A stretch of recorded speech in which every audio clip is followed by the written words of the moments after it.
giant here to say, let's go have some giant fun today. Roller coasters, laughs and cheer, we're so glad that you are here. From Magic Kingdom thrills so high to fireworks lighting up the sky, figment dreams and colors bright, Dole Whip joy in every bite. Oh, laugh with that, the fun won't stop.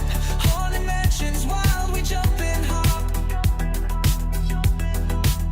Loves theme parks and roller coasters, jump on in. Disney Epcot for the win. Oh, Haunted Mansions is #1. People mover, slow and fun. Epcot glows with lights so bright. Loves parades that sparkle in the night. Tokyo Disney bests you'll see. That says that's the park for me. Ice cream's part of every night. Magic makes the world feel right. Food here doesn't count at all. Eat, and have a ball.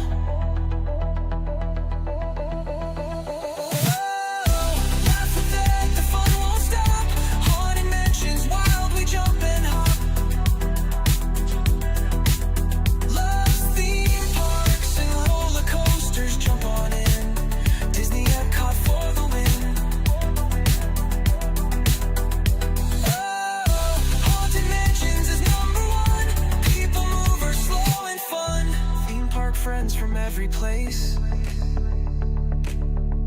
waves and smiles on every face. He ends each stream with one more cheer. Get out there and make it a giant day of fun. So clear. Theme park friends from every place, waves and smiles on every face. He ends each stream with one more cheer.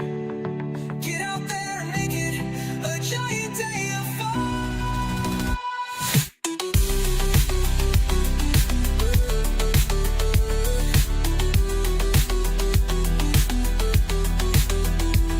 From ride to ride, the fun won't end. Dad's the giant park best friend. He waves and says when day is done, have a giant day of fun.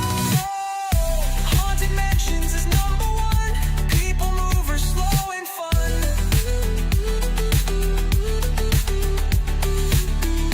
Haunted Mansions is #1.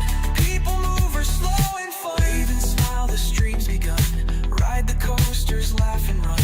Giant days for everyone. Get out there and make it a giant day of fun.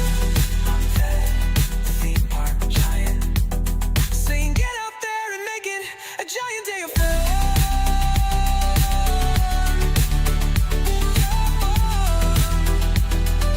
Get out there and make it a giant day of fun.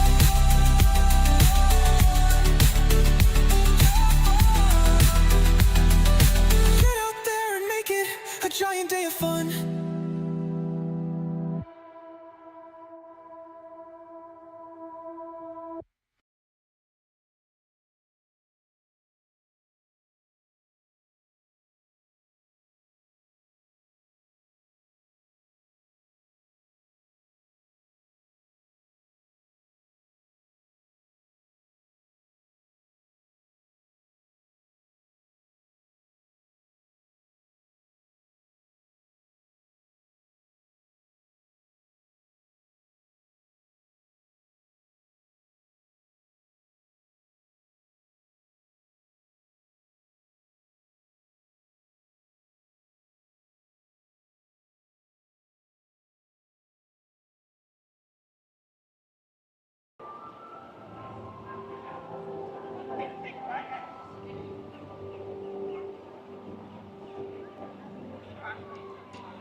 Good morning, Giant fans of fun. It's Fab, the theme park giant. We're over here at SeaWorld Orlando this morning. Gonna try out the new stream setup over here. See if we can take you along on some of these big roller coasters they've got over here. Good morning, everybody. Looks like my connection's a little slow here, so hopefully we get a little more juice going here. But yeah, good morning. I'm Fab, the theme park giant. Hi there. I am a theme park streamer down here in Orlando. 5 days a week, I'm at all the different parks here in Orlando. I do Walt Disney World, Universal, SeaWorld, and Busch Gardens Tampa. I love all the parks down here. I love every kind of ride, especially roller coasters. So that's why we're at a park like SeaWorld today. Not to mention I love some of their animal exhibits. They've got some really cool stuff if you like marine life. Got some really cool stuff.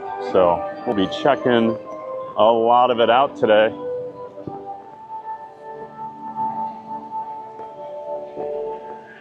SeaWorld's kind of in a bit of a transition phase here right now over the last few years. Obviously they had some issues with some of their animals and things like that, so they are starting to shy away from a lot of the animal stuff, the shows. And they're transitioning more into a thrill ride park, in my opinion. Because as I understand it, I think the current whales they have will be their last ones.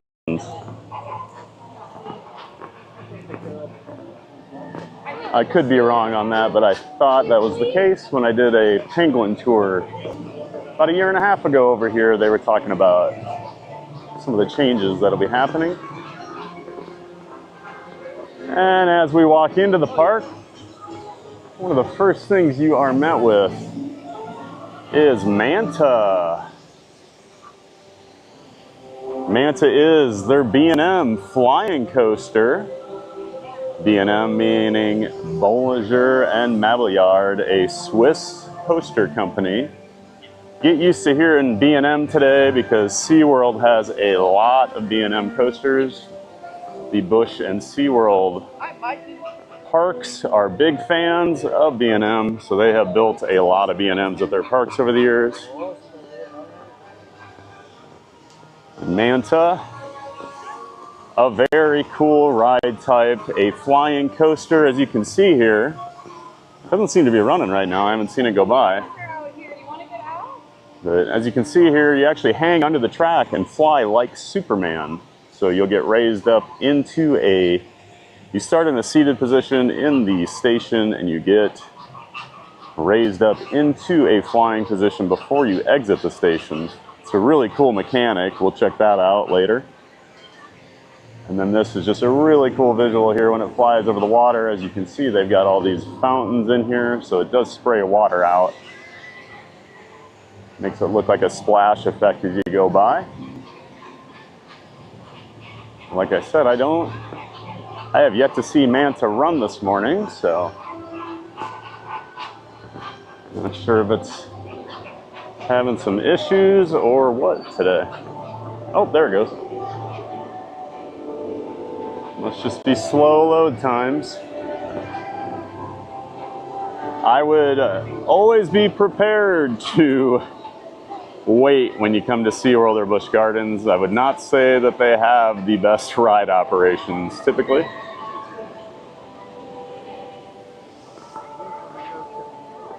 If you get used to Disney and Universal, you know, where their ride crews move pretty quickly typically, that is not the case over here a lot of times.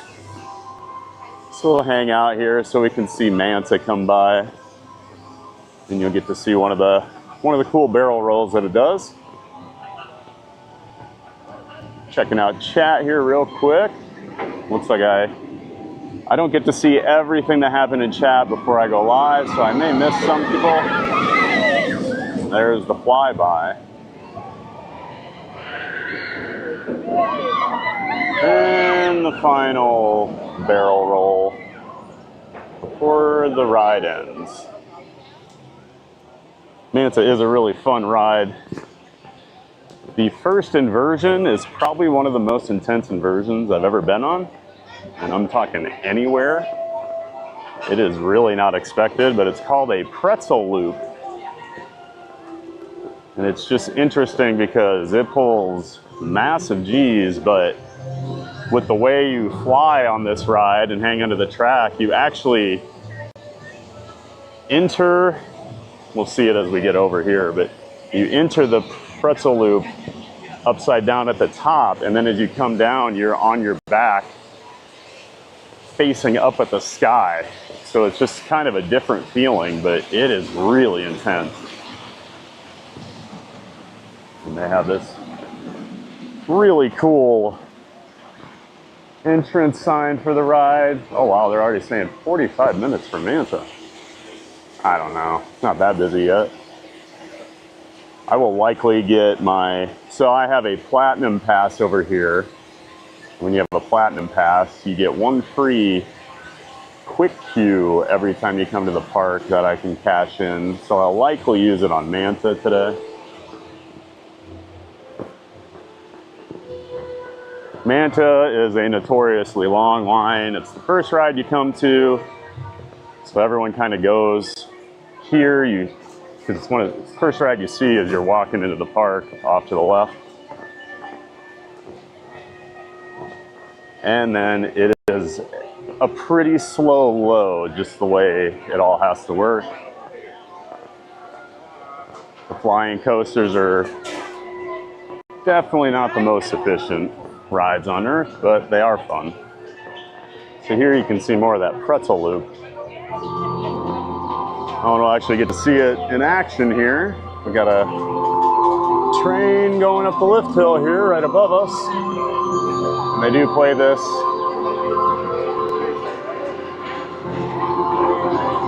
They play this song whenever you go up. As you can see, the people are hanging like Superman, ready to fly. Then, of course, with the theming on this, you are supposed to be like a manta ray swimming around. And here you'll get to see this pretzel loop in action.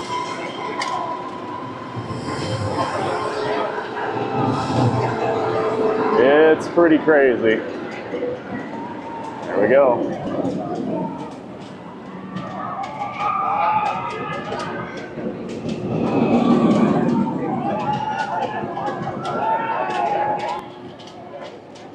And then after that, it's a fairly tame ride in my opinion, but boy, that first inversion will, I warn everybody I ride with if they've never been on it to be ready, because it is intense. I would guess people gray out on that occasionally. But yeah, to the chat. Good morning, cruise and theme park guide. Hey, Sierra, good to see you in here. I know you were excited for SeaWorld. She says, hey, CJL and Music Theme Parks World. Oh, hi, CJL and Music Theme Parks World as well. Sorry I don't see your earlier chats. So I do apologize for missing that. I think we're gonna go try and do Penguin Trek first, because that gets a pretty long line too, since it is the family coaster over here at SeaWorld. And more people can ride it, since a lot of their rides are bigger coasters, so the height requirements are typically 54 inches on a lot of their rides, because that's a pretty standard B&M minimum height requirement. You can see Mako off in the distance here. My favorite ride in the park, just going over its lift hill. I love me some Mako. One of the, probably my favorite hyper coaster. So a hyper coaster is between 200 and 300 feet tall. I love Mako. I think it's just about the perfect airtime machine. It's not super intense. I mean, it's intense, but compared to other rides, not as intense, and it's just a ton of airtime. I love it. You can ride it all day long. That's one great thing here. If there's no one in the station when you come back, you can just stay in your seat. And that happens a lot, especially on Mako. There goes Penguin Trek. I was just talking about that. That ride opened last summer. That is their newest roller coaster over here at SeaWorld. Another B&M. That was the B&M's first junior coaster that wasn't a suspended. That honor went to Busch Gardens in Tampa. They had Phoenix Revenge open last summer as well. Just a little bit before Penguin Trek did here. But if you'll notice, B&M is typically 4 across seating. Their trains are wider, and the family coasters with Penguin Trek and Phoenix Revenge are only 2-seaters. It's a very different look for B&M and their track. Like you get very used to, the more you're around all these coaster companies, you get to know what their track looks like and their trains. So I can spot a B&M pretty easily, even if I don't know it's a B&M. But yeah, they're trying to branch out a little bit. Yeah, welcome in CJL, Music Theme Parks World, and of course, Cruising Theme Parks Guide Sierra. Sierra says, when I first moved to Orlando, I went to SeaWorld more than any other park. I do like SeaWorld. I come over here fairly often, probably at least a couple times a month, because I really do like their coaster lineup. I do prefer Busch Gardens in Tampa. I wish Busch Gardens was here, because there's more rides I like, but I do really like SeaWorld. So glad to bring you along and show you the park today, everybody. And Sierra says, Six Flags Over Georgia has Goliath and Superman, which are very similar to SeaWorld's B&M Flyers. Yep, Goliath is like Mako, a B&M Hyper, and then Superman is just like Manta, a B&M Flyer. Yep, you see a lot of B&Ms around. It's a very popular coaster company. They showed up in the 90s and kind of took over for about a decade. And have just been a consistently good coaster company. And they've had a bit of a rebirth here the last decade or so. They've been starting to put more intense rides in again, including Mako here. Mako, I think, was kind of their first big re-entry into the really good rides, because they became known more for just being dependable, and the rides always weren't as crazy, but parks loved them because they are very high capacity and they're very dependable and they're smooth and they're fun. So they were just kind of cranking out the same rides over and over for 15 years, and then now they've kind of went back to giving us a little bit more crazy attractions. And Sierra says, this was the last B&M I ever rode. Oh, okay. So Manta. It's a good one. And yes, I haven't even talked about this. So this is Journey to Atlantis. This is the park's water coaster. I have not ridden this in 24 years. It's fun, but you know me, guys. I don't like to get wet, and this will get you wet. Maybe we'll ride it. I don't know. We'll see how the day is going. It used to have a lot of theming and animatronics and screens and stuff, and a lot of the effects don't work anymore, from what I understand. When they put it in, it was pretty impressive, especially for SeaWorld.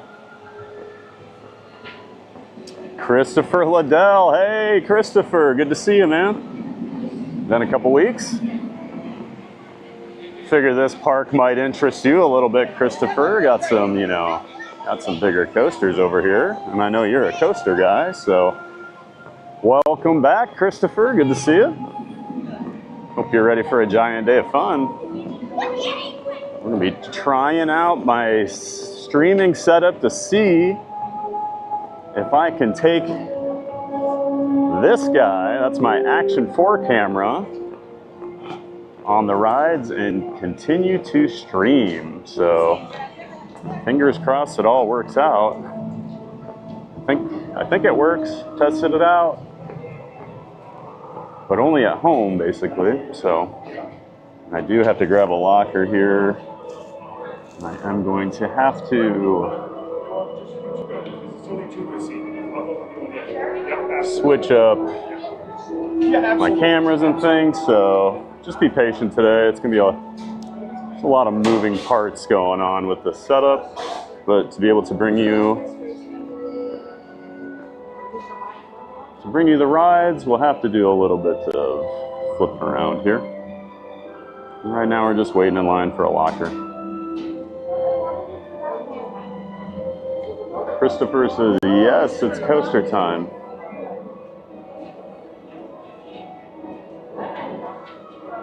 That's right, Christopher, it is coaster time.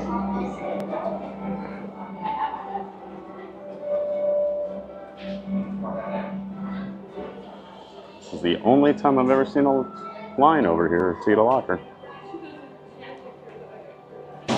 So SeaWorld does require lockers on a lot of their rides, and you have to pay, just a heads up on that. But you can do, it's $2 each time you rent one, or you can get a $12 all-day pass. It transfers to all the different locker stations, so that's what I usually opt for, because I know I'm probably going to do it at least 6 times.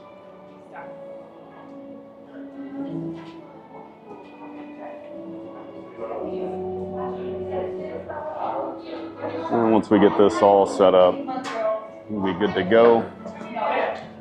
I will not be showing you the screen because I have to put in a code and things so it remembers me all day. And I'd hate for someone to see that on stream and then come rob me while I'm riding something.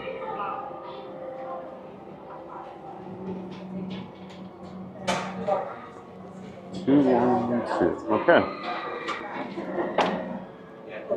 Always grab your receipts because it has your locker number on it, because people tend to not pay much attention. Because they're always in a hurry to get on the ride. And I feel like they get so excited and just kind of forget about things. Okay, so now what I need to do, I need to put you guys on pause for a little bit. I need to switch cameras and get all my stuff here into the locker, so it will be just a minute.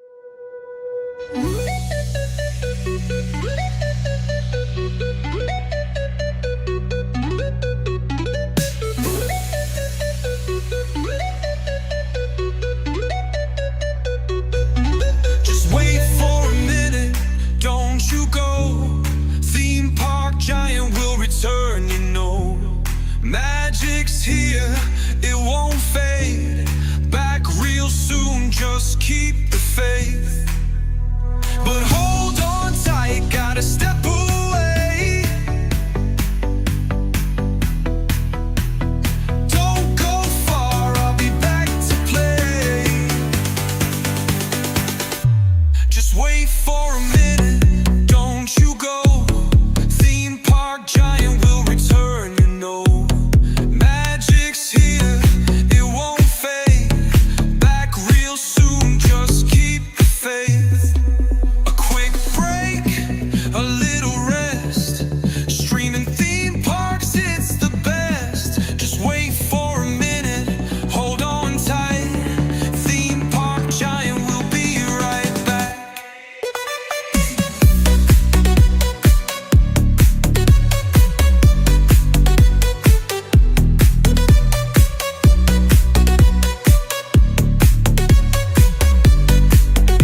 Hold on. So it looks like my...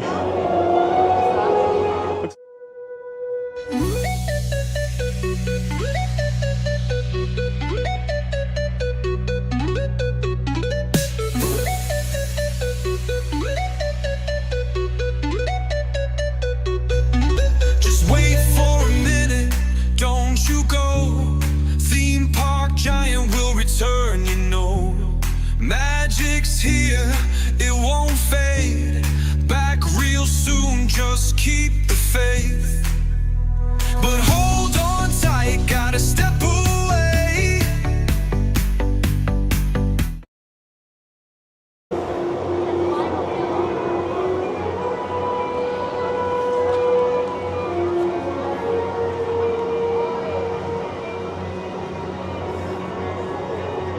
Okay, that looks better. So let's hop in line here. It says 25 minutes right now, so.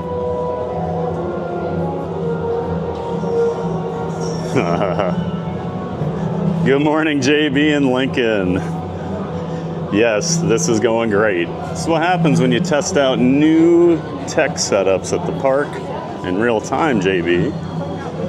Unfortunately, it doesn't always work quite as well as you think in your head. So I'm gonna mess with something quick here because I do not want to wear this on my wrist this whole time. Sorry.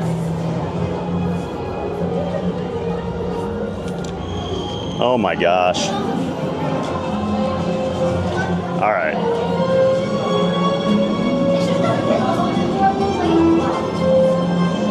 Okay, there we go. Now I can actually film, hold my chat phone,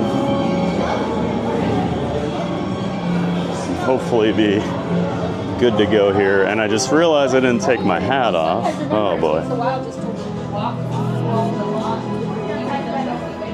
But yes, good morning, JB and Lincoln. JB is one of my best friends in the world. Good to see you in here, buddy. And as expected, he is giving me crap for all the issues I'm having right now. Not that I would expect anything less. So we got a little bit of a wait for Penguin Trek if we're backed up into this hallway, but shouldn't be too bad.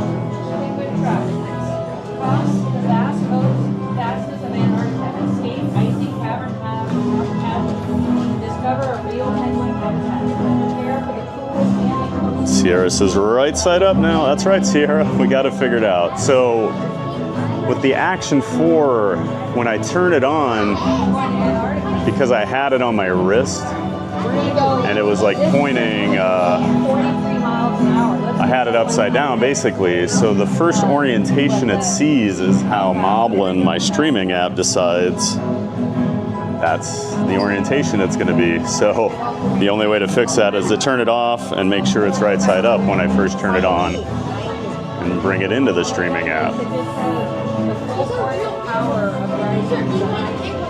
So we'll just keep thinking about that as the day goes on when I'm switching between cameras so that I don't do that again.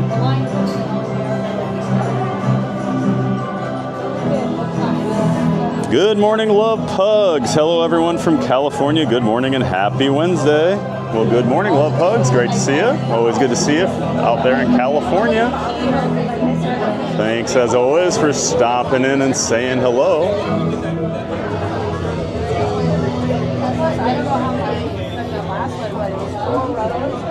And if you're not familiar with Penguin Trek over here at SeaWorld, like I said a little earlier, this was the new roller coaster they added last summer, 2024. It is their first, well, I guess you have the Sesame Street coaster, but this is kind of their first real family coaster.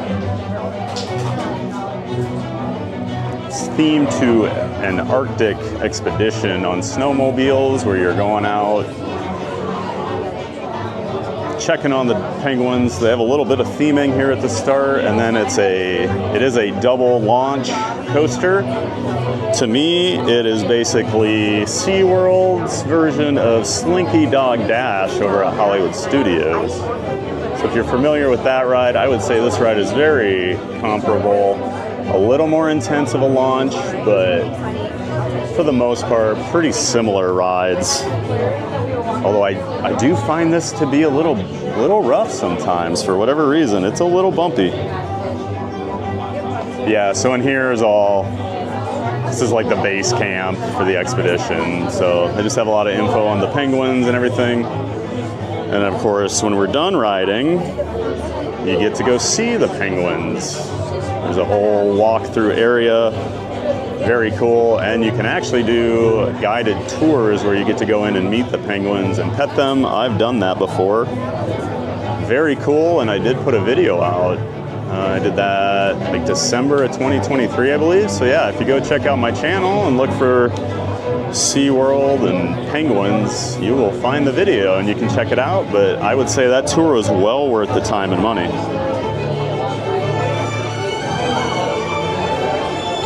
Cruise and Theme Park Guide Sierra says, hey, love pugs. CJL, hey, Thad, love pugs. Welcome in again, CJL. Find a Fun, SeaWorld, nice. Hey, Find a Fun. I think you'll like what's going on today. I know you're a pretty big coaster fan based on conversations we've had. Waiting for Penguin Trek right now. Figure we'll start a little easy and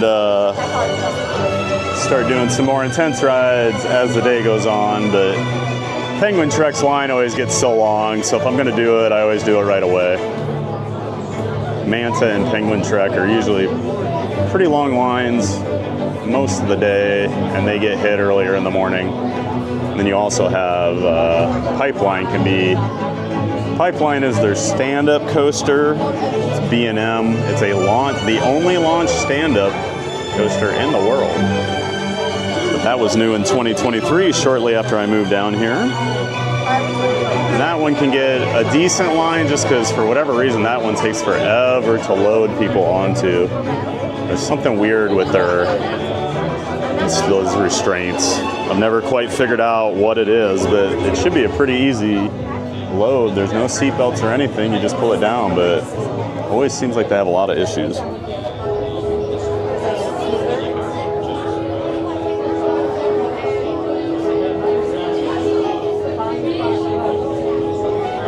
CGL says cool.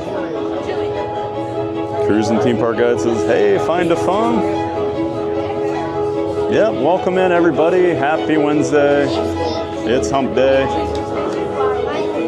We're over here at SeaWorld for the first time live on stream. Checking out an underrated park here in Orlando. They had a couple rough years, but I feel like they're on the right path again. They really suffered after the pandemic. They struggled to be able to hire enough people because they're kind of bottom of the pecking order when it comes to the parks around here. So Disney, Universal, they're going to fill their spots first. Yeah, SeaWorld really struggled, so it's a lot of maintenance issues, just general cleanliness, but I would say the last 2 years they've got it back up to par. I like this park. I think it's really pretty. And it's never going to be like Disney or Universal, but I do think it is a higher tier park than somewhere like a Six Flags or a Cedar Fair. They do try to theme things. They actually build themed rides. It's just not at the same level you're going to get at Disney or Universal. So it's kind of unfair they get compared to those parks, but when you're in the same city, you are going to get compared. And then Busch Gardens is the same way. They'll do theming and things, but it's not quite up at the same standard as Universal and SeaWorld or Disney, but definitely much nicer parks than a lot of local Six Flags or things like that.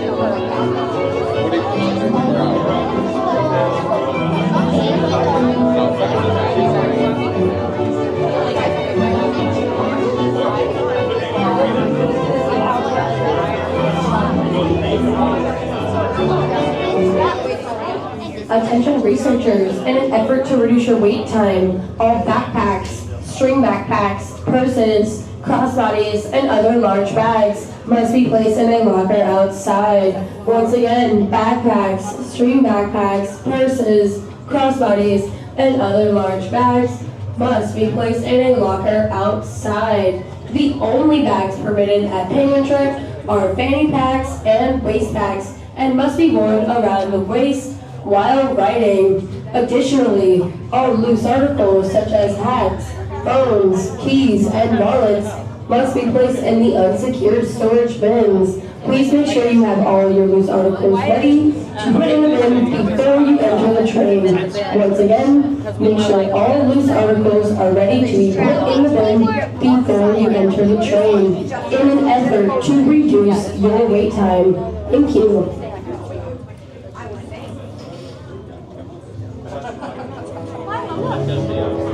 Cruising theme park guide. Sierra says in the 90s, Six Flags was a top tier park company. I think it depended on the park. As a chain as a whole, I don't know if I agree, because in the 90s they had the big merger with Premier and they brought in a lot of parks and a lot of things kind of suffered. But some of your mainstays like Six Flags over Georgia where you worked, Sierra, Six Flags over Texas, I would say Great America, Magic Mountain, and probably like Six Flags Great Adventure were top tier parks. But then you had a lot of substandard smaller parks too. But all in all, they were a better chain back then than what they are now. Six Flags has really gone downhill over the years. Everybody's kind of hoping with the merger with Cedar Fair that things will get a little better, but it seems like things are kind of getting worse right now. Where if you don't follow a lot of the smaller regional parks like Six Flags and Cedar Fair bought Six Flags about a year and a half, 2 years ago. And they're actually coming through and they are closing parks around the country. They've announced a few that are closing. Six Flags America in Washington, D.C. This is its last year of operations. You have California's Great America will be closing, I believe, at the end of 2027, they officially announced. And then they've just been taking out rides left and right unannounced. So King Dakar, the tallest roller coaster in the world, was unceremoniously closed at the end of the season. After the park had closed, they just said King Dakar is getting torn down. And that was it. And they tore it down in December, I think. And a lot of people were not happy about the way they handled that, because when you have a historical ride like King Dakar, which at one time was the tallest and fastest ride in the world, 128 miles an hour, 440 feet tall, I want to say. But just to close it like that and not let people know and come get their last rides, ooh, the online community was fired up.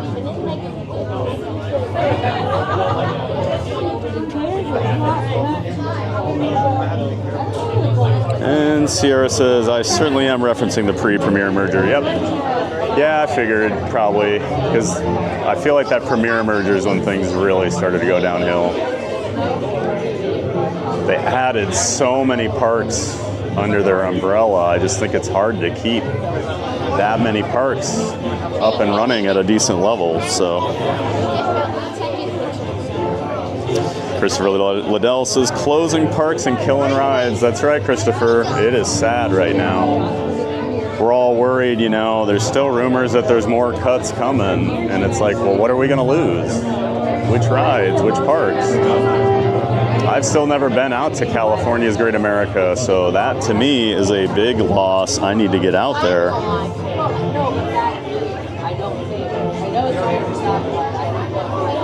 And we've got Sierra says, Christopher, this is sad but necessary. It probably is, just for economic reasons, but man, it does stink. So Mike Beachman, hey Mike, good to see you. Thanks for coming in. Good morning TPG and everyone. Well, good morning Mike. Good to see you on this Wednesday. Always good to see you in here, Mike. Thanks for stopping by. We are hanging out over here at SeaWorld Orlando today.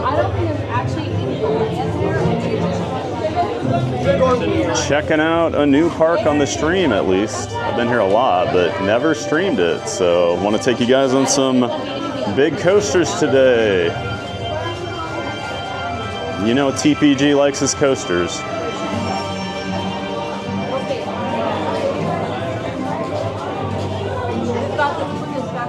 Yep, I will.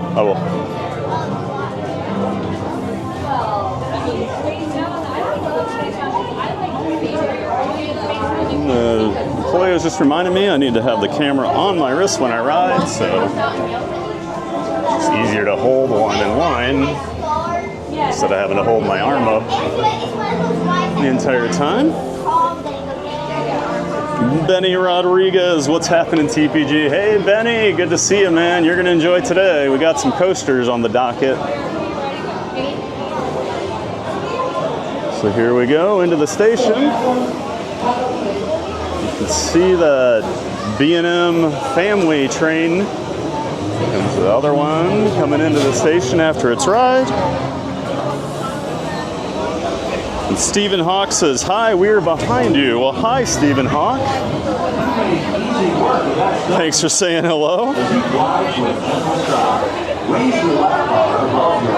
Always good to have people in line watching the stream and saying hello, but thanks. Good to see you, Stephen Hawk. Let's see, where are we going to go here? I might go back here. Ensuring it is properly closed and close to your body. When your expedition leader approaches, please sit upright with your back. Yeah, great to see you in here, Benny. For those of you in line, and Stephen Hawk. Please make sure you stand behind the yellow line and be mindful of the closing gates. Christopher Liddell says, yeah, I got to get on that GCI Great America. Oh yeah, Gold Rusher. Everybody raves about it. Sit upright. A lot of people say it's the best GCI, and I do love some GCI. And keep your back and head against the seat and headrest at all times. I agree, Christopher. I do want to ride Gold Rusher. Mike Beachman says, great to be here as always. Always great to see you in here, Mike. Thanks a lot. Okay, I am going to throw my phone away in my pocket here, so I will not see chat.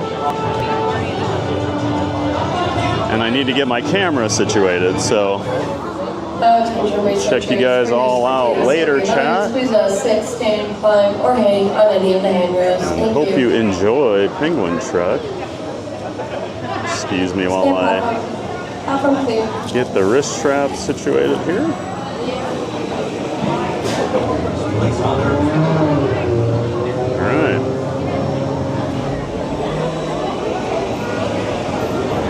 I'm excited for our first coaster ride with the Action 4 camera on stream here. Raise your lap bar above your frosty brow and gracefully step off your snowmobile to the right. I honestly don't know if anyone ever really streams over here. It's kind of a tough setup to do, so we might be breaking new ground here, everybody. Carefully step onto the snowmobile and take your seat. Once in place, pull down on the ride harness, ensuring it is properly closed and close to your body. When your expedition leader approaches, please sit upright with your back against the seat so they may check your harness. For those of you in line waiting to board a snowmobile, please make sure you stand behind the yellow line and be mindful of the closing gates. One thing I do like that SeaWorld does, because I'm a larger rider and was much larger in the past, but they actually have these screens here so you can always know if you're good to go. As the restraints get locked in and they meet the minimum requirement, they will go green on that screen. It's a way for the ride ops to know if you're good or not, but you can also cheat, just so you know, if you're a larger rider and you get anxiety about things like that. SeaWorld and Busch Gardens, a lot of the rides do have that, so always kind of check around the station and see if they have them. I used to have a lot of anxiety about fitting on rides, so that's just one of those little tricks I learned. So I'd always have a friend shoving me in as much as possible before the ride ops got there, making sure we were good to go. You made easy work of that snowdrift. As you glide to a gentle stop, raise your lap bar above your frosty brow and gracefully step off your snowmobile to the right. And we've got 2 more trains before we're on.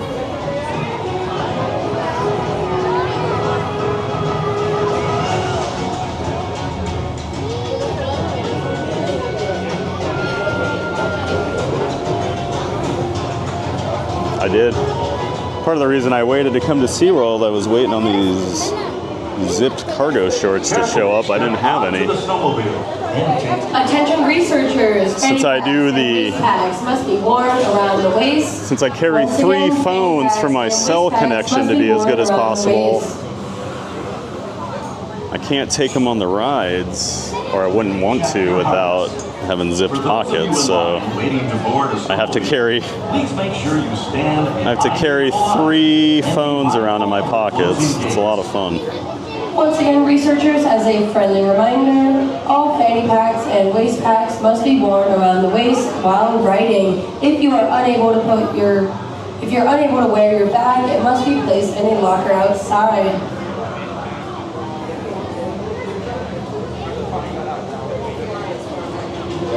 So they do have a place for some storage. You see these bins over here across the way.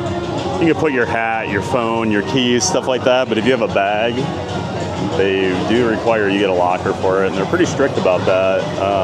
When I came over here for the opening of the Expedition Odyssey, which is basically their version of Soarin', I thought I'd be able to take my camera on it, and you needed a chest mount for it, and I had to get a locker, even though they had cubbies in the station for the ride. So I was not expecting that, but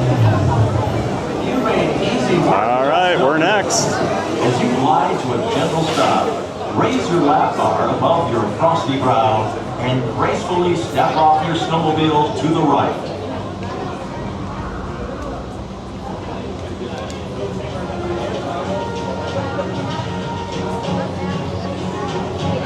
Hoping as we go through this indoor themed area at the start, we don't lose our connection, but I think it should be okay.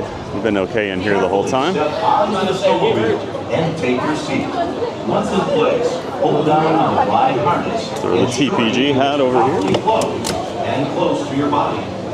When your expedition leader approaches, please sit upright with your back against the seat. And I think so we'll take the left seat. For those of you in line waiting to board a snowmobile, please make sure you stand behind the yellow line. Since I'm on the left side. Be mindful of the closing gate. Just to let you know, the microphone is actually have to be taken off. Oh, okay. Yeah.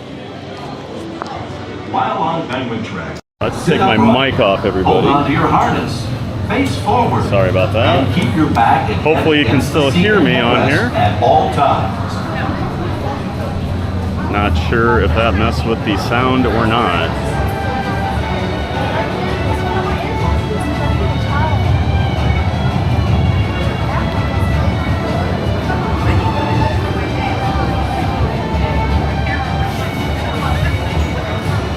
I actually do worry about the mic on the rides, some of the faster ones flying off, so that is probably a good safety thing.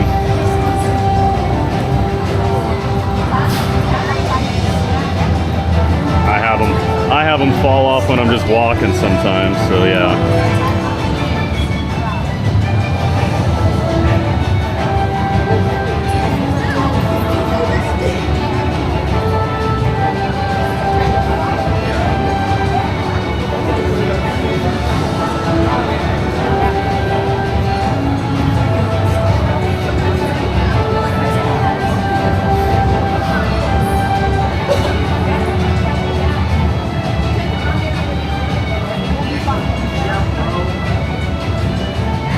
Got a slight delay here.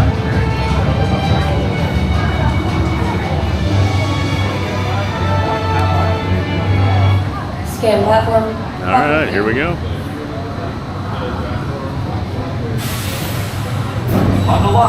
Once you hear that scan platform, you're good to go.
Family coaster, a couple nice little launches.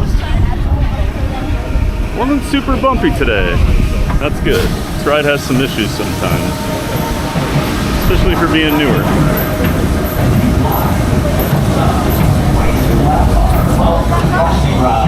And gracefully step off your snowmobile to the right.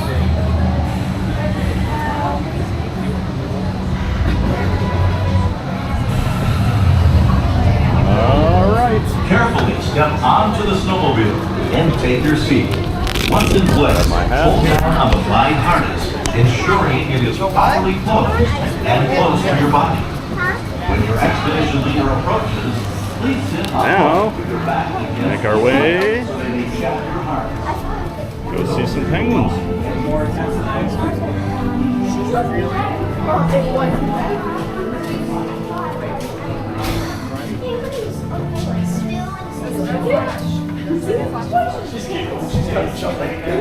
So over here you get a look at the penguins.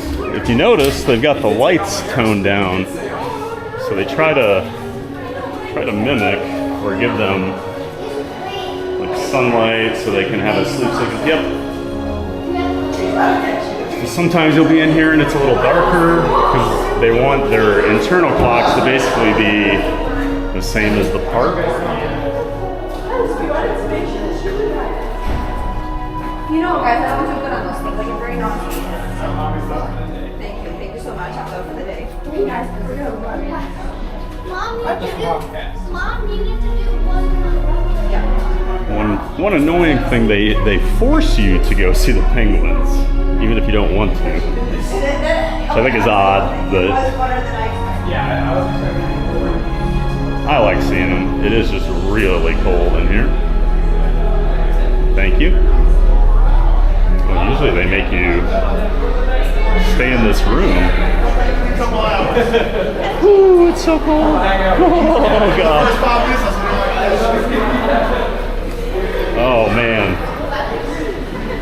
This Floridian does not enjoy going back to my Iowa type weather here, but we gotta check the penguins out.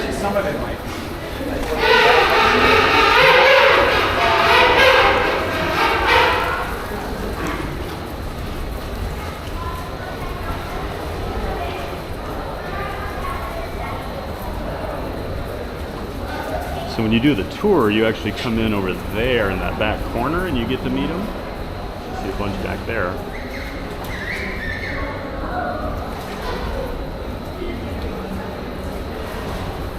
This guy right here, swimming around. I do love penguins.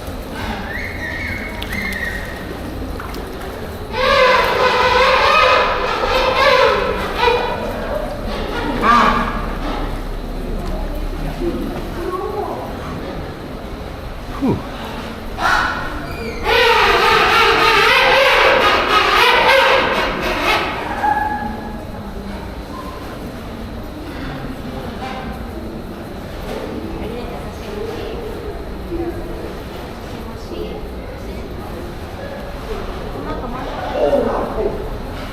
I think a lot of them are asleep right now.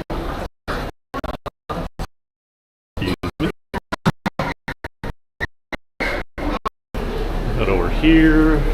Got the light on over here. So we're a little more active. And then we'll go watch him swim in this next room over here. Oh, we got a chonker up here. Look at this guy.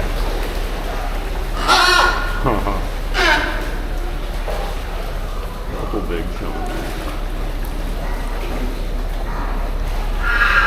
Those emperors are huge.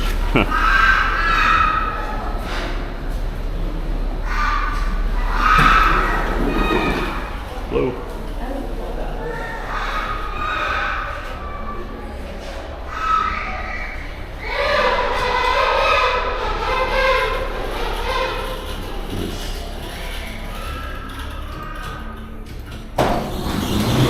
Thank you. So they have an airlock basically. Usually they hold you at the start because they don't want the doors just open. I don't know if it's so penguins don't get out or if it's just so like the warm air doesn't get in there, but today they were just letting you in. Down here. It's a really cool viewing area. Fortunately, since it's kind of their nighttime, you can't see as well in here right now, but it's a really cool spot to sit and watch them swim around.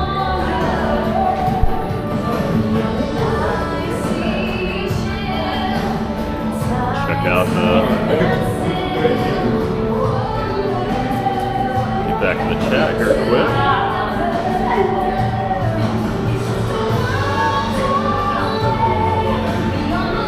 Oh, we watch these little guys swim around like little missiles underwater.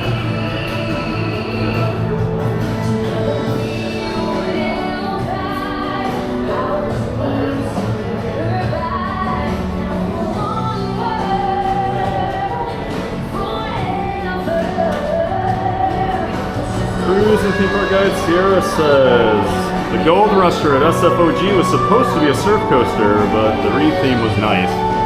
Yeah, that thing's had a lot of issues too, though. Like it didn't open last year. I heard it's having issues this year, and it shouldn't be that crazy of a ride. Maria, hey, good morning, Maria. Maria says, good morning, friends. Well, good morning to you, Maria. Great to see you. Hanging out over here at SeaWorld Orlando today. A little different perspective for a lot of you that only see the Disney parks. And then we're going to be taking you on the roller coasters as well. So good to see you, Maria. Thanks for being in here. Always great to see you. And of course, we got the Penguin gift shop. So if you're looking for any sort of penguin souvenirs, this is the place. still have Penguin Trek opening day merch from over a year ago. Well, about a year ago now.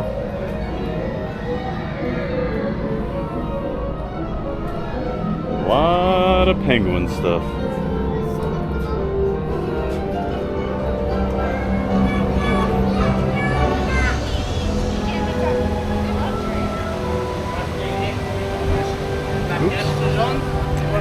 Forgot you come out on the other side of the lockers there. So we'll go grab our stuff here.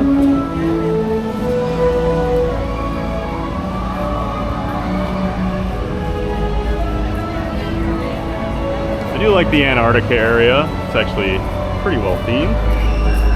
There used to be a dark ride over here for the penguins, and by all accounts it was really bad. I never actually did it. The line was always huge, and I heard it was just not that good. So, Cruise and Theme Park Guide says those top-down bars are usually the rides I don't fit on. Yeah, those over-the-shoulder restraints are tough for people. B&M, the rule is typically 52 inches in diameter. Anywhere on your upper body, you're going to struggle. And then I would also say big hips or thighs make it tough to get down in the seats that they use, because it's these bucket seats. But yeah, I used to really struggle with those too, Sierra. Maria says, I've never been to this park before. Well, awesome. Come along for a giant day of fun over here at SeaWorld. It is a cool park, Maria. I think you'll like it. And a lot of cool animal exhibits. Maria says, I'm scared. I have no idea how intense this will be. That is the second least intense coaster here at the park. So hopefully it wasn't too bad for you, Maria.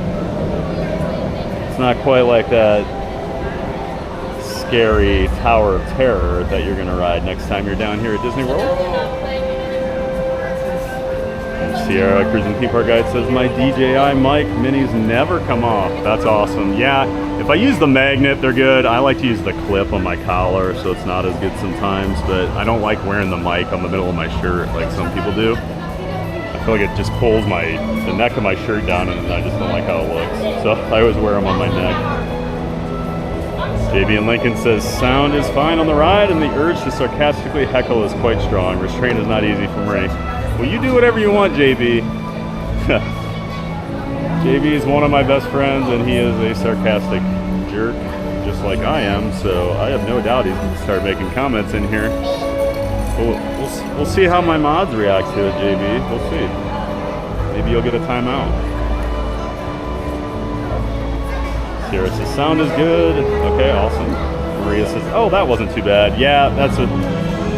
So, you might have missed it earlier, Maria, but I was saying that ride is basically SeaWorld's version of Slinky Dog over at Hollywood Studios. Little more intense. Their launches are a little faster, but it totally reminds me of Slinky Dog. Yep, not too bad. JB says, decent little coaster. It is fun. It's a good little warm-up ride for juniors that are new to coaster riding.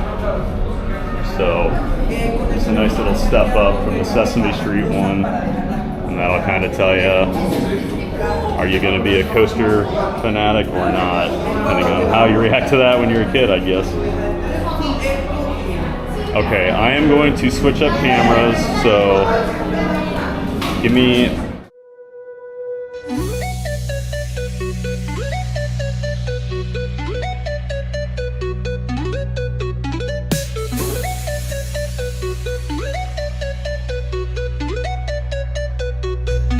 Just wait for a minute, don't you go. Theme park giant will return, you know. Magic's here, it won't fade. Back real soon, just keep the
All right, we are back.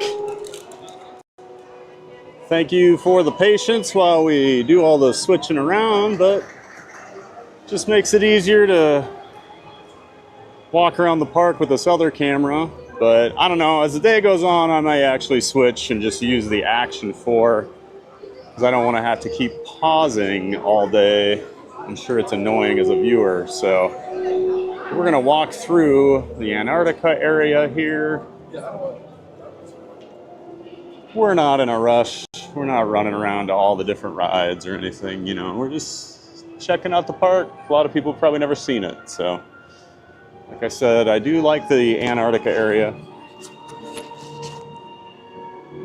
Yeah, let's get back to the chat here. I know I'm way behind.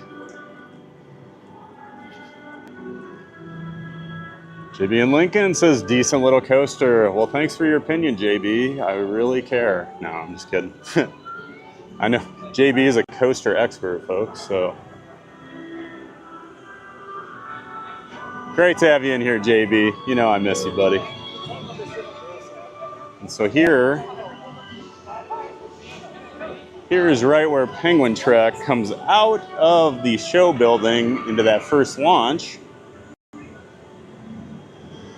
I think it's funny because the launch is pretty intense, but they shoot you into this really steep hill right away. So basically, it just takes all the speed out of it right away. But that's probably nice for families because it is a little intense, but not crazy. There we go.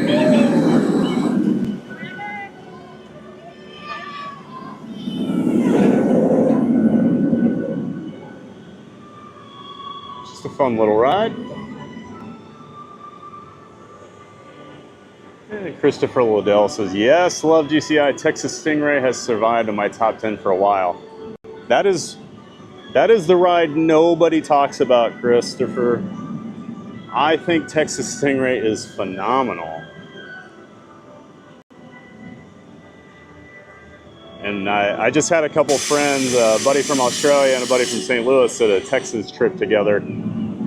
One had never been down there, and one hadn't been to SeaWorld since like 2013 with me when we did a trip years ago. But they were both raving about Texas Stingray, and I said, yeah, nobody talks about that thing. I just feel like not that many people go to that park because it's always dead whenever I've been there. But I love Texas Stingray. I love Steel Eel at that park. And then Great White is a nice Batman clone. Well, it's not quite a clone because I think it's like 5 feet shorter or something like that. Some weird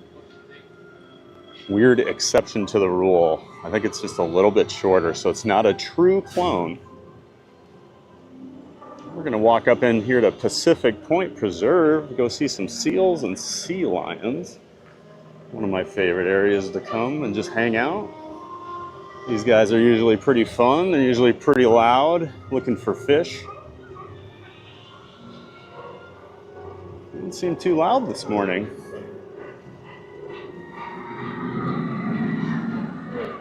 Now we've got, this coaster back here is Kraken. It's the B&M floorless coaster. So the floorless coaster sits on top of the track, where you can see the train going up there right now. But the train does not have a floor, so your feet still dangle even though you're above the track. I don't feel like it's any sort of special feeling, but they've made a lot of these floorless coasters, so. And Kraken is, I think, about 25 years old now. Might have been 2001 it opened, or 2000, I can never remember. First year I ever came to SeaWorld, it was 2001. I remember Kraken was here. And then we've got Mako over here, the other lift hill. Mako is my favorite ride here at the park. 200 feet, loaded with airtime. This guy over here, scratching his ear.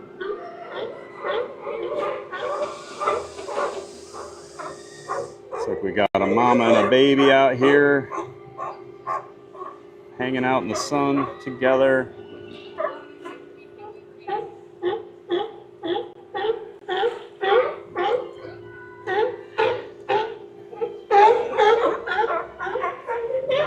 are getting loud back here. And of course, I can never remember, no matter how many times I look, I can never remember which ones are seals and which ones are sea lions. I know it's something to do with the ears. That's it. Seals don't have ear flaps. Sea lions do. So this guy is a sea lion because he's got the ear flaps. And they're louder too. Oh, this is so cute here. The little baby. Oh, there's two. You can see the other one next. There's one over there on the rock as well. There and there. Just getting some rays here this morning. And it's not very busy over here right now. Good morning.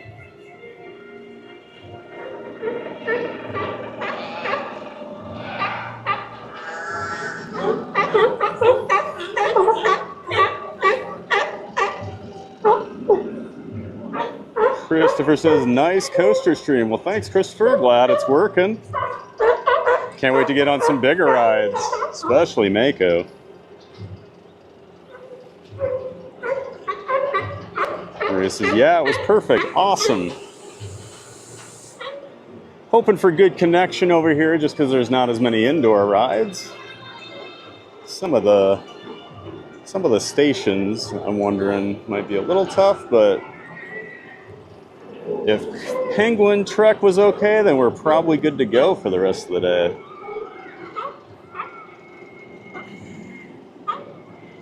Manny and Canny. Hey, good morning, Manny. Manny says, hello, my favorite giant creator. Well, hello, Manny. Thanks for being here. Great to see you. Appreciate all the help with the stream, Manny. Maria says, they are singing to you. Yeah, those penguins get loud, don't they? Not as loud as these guys over here usually. It's pretty quiet over here at Pacific Point right now, but you get some people over here throwing fish out, it gets loud real quick.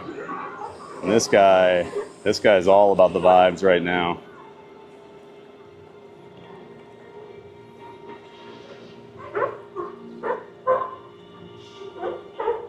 Manny says, slight lag, okay. How you doing? I'm doing great today, Manny. Having an awesome Wednesday so far. Enjoying ourselves over here at SeaWorld. Whoa! I just popped out of the water. And of course you get a lot of the birds around looking for some extra fish just in case. The seals and the sea lions don't get all of it. The fish are here to clean it up for them. So this guy's a seal here because he doesn't have the ear flaps.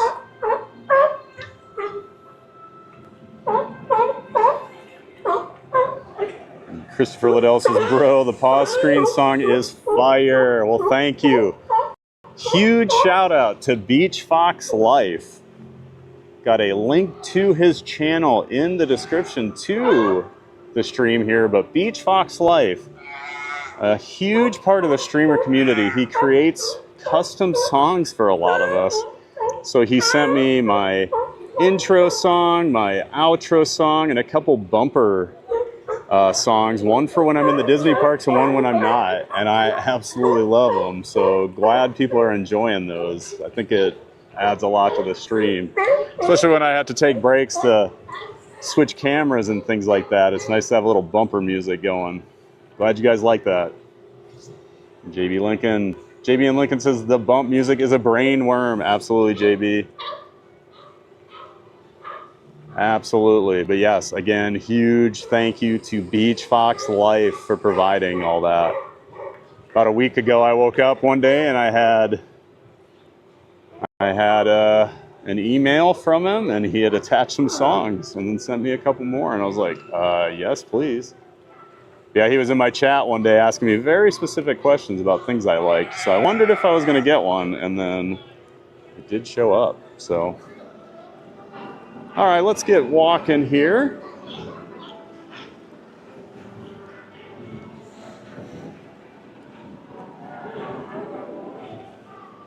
Maria says, I love seals. Leave a like. Seals are so cute, aren't they? So when you're at SeaWorld a lot, you'll see like kids groups walking around in like matching shirts. So they do a lot of camps here. So they bring them in, educate them. The kids get to go on rides, but I think it's a really cool thing they do. They have a lot of educational opportunities at the parks, so.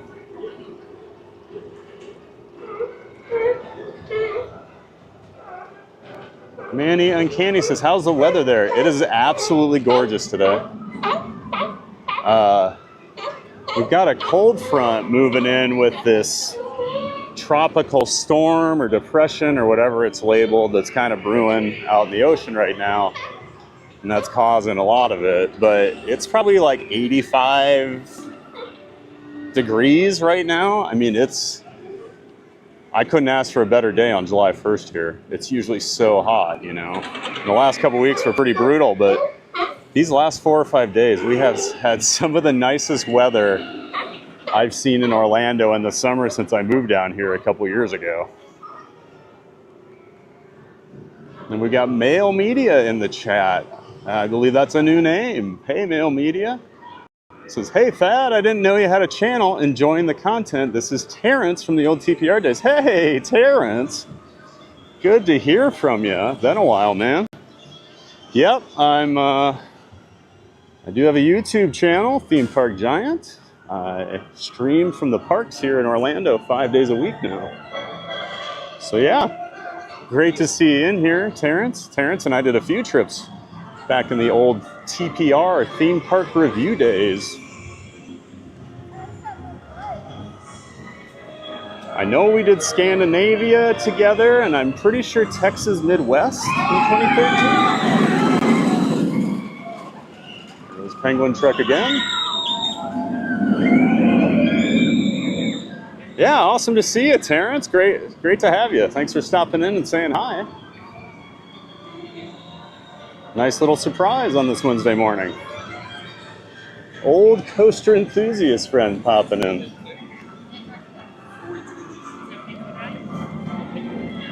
So there you can get a little better look at Manta's layout here too. Now that we're a little further away from it, but I was talking about that pretzel loop earlier. How crazy of an inversion that thing is. It's so intense. And the rest of the ride, just a nice little flyer. Couple inversions, nothing too serious, but that pretzel loop it'll get you.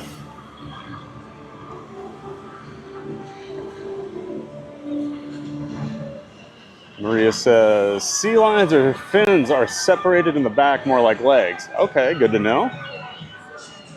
I just remember they always talk about the ears at the sea lion show. When I actually went, the day I did the penguin meet and greet, my friend and I also got to do the sea lion meet and greet. I remember they really stressed the ears, but then I always forget. So yeah, sea lions have the flaps over their ears and their fins are separated in the back. Good to know, Maria. Manny and Candy says, seals smell like fish. Ha! Everything smells like fish at SeaWorld. if you don't like fish smell, this is not the park. Just gonna walk up here quick. I always love this. They have some really nice landscaping over here. I think this is a really pretty park.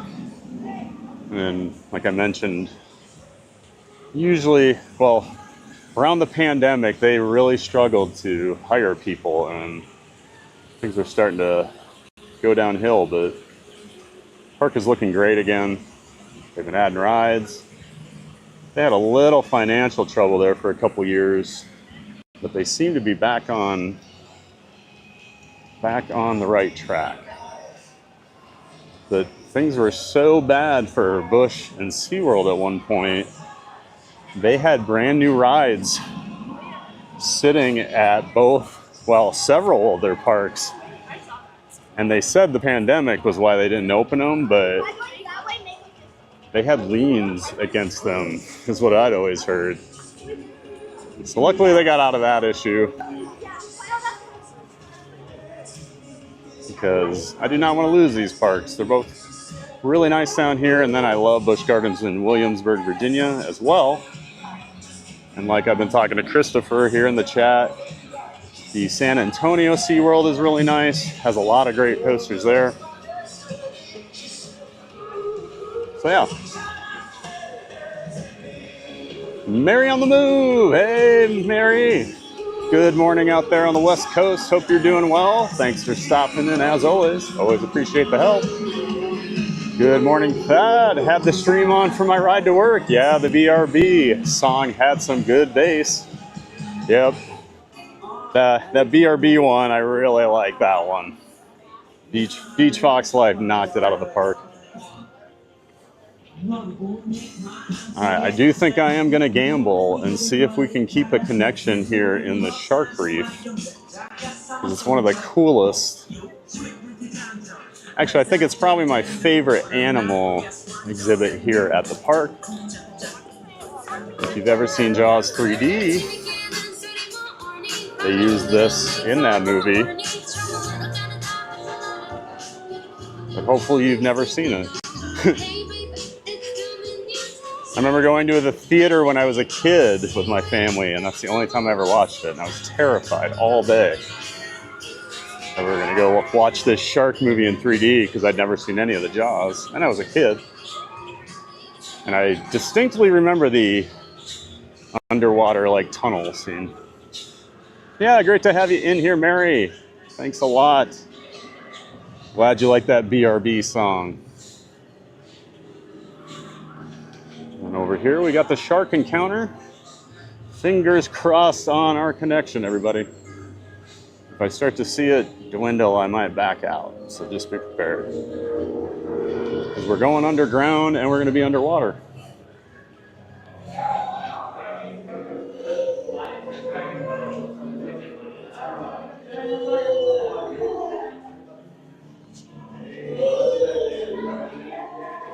Christopher Liddell says, yeah, stingray's underrated. Steel eel, on the other hand, you can keep it. Oh, you don't like it? I like those Morgan hypers. You do get kind of slammed down into your seat on that ride a couple times. It is some pretty forceful airtime. But I don't know, I've just always had this soft spot for those Morgans. And that one's weird because it's only 180 feet, but I like that. I like that layout.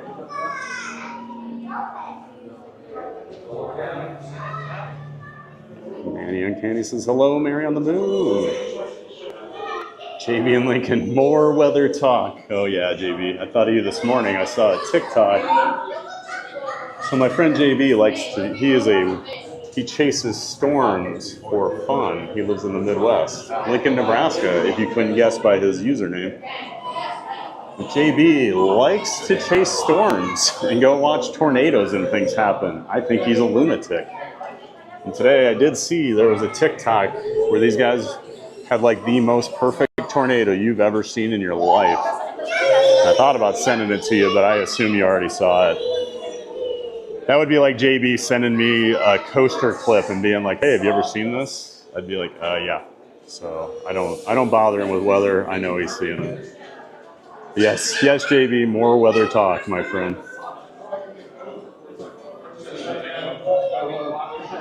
Mail Media. Terrence says, yeah, we did a few trips. Take care. Got to get back to work. Awesome. Well, thanks for stopping in, Terrence. It was great to see you, man. So let's look in here a little bit. There's some cool fish in this one.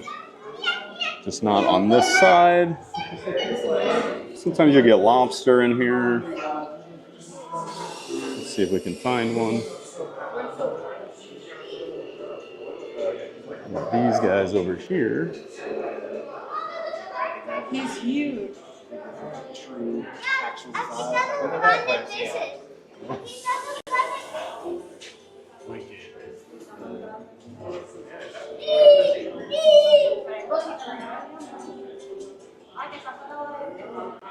Manny Uncanny says, SeaWorld San Diego used to have an area sponsored by Busch, free beer. All the Busch parks used to do that, Manny.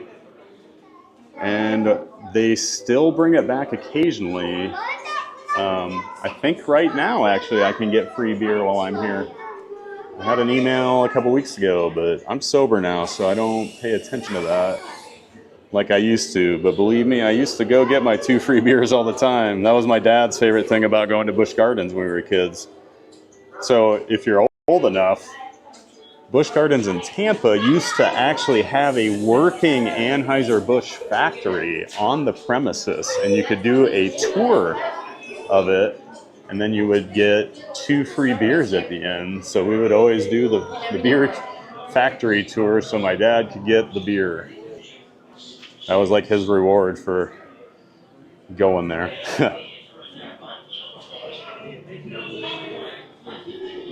Maria says, is K-pop playing in the park? That's fun. Oh, I have no idea.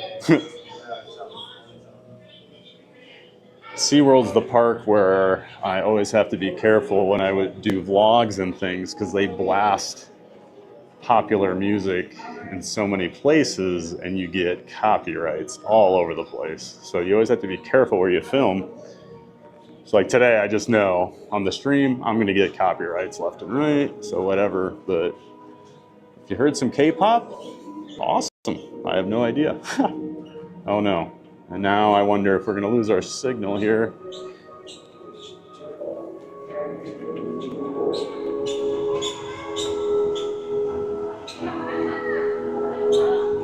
So they have this really cool walking. So you're on this moving walkway here. Luckily no one's in here, so we can kind of take our time.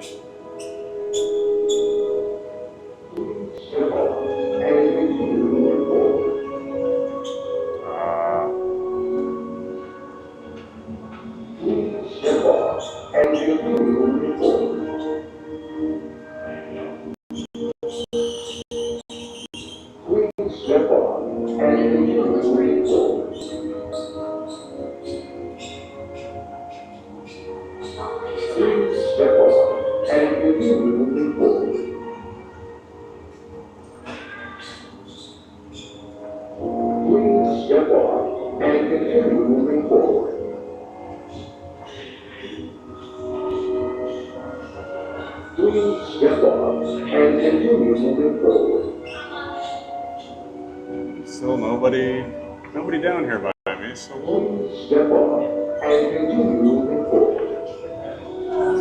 kind of walk in place for a minute. Please step off and continue moving forward.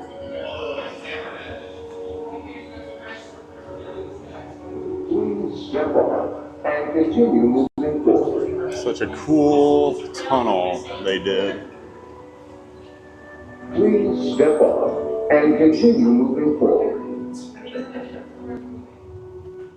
My favorite exhibit for the animals over here at SeaWorld. I hope you guys enjoyed it.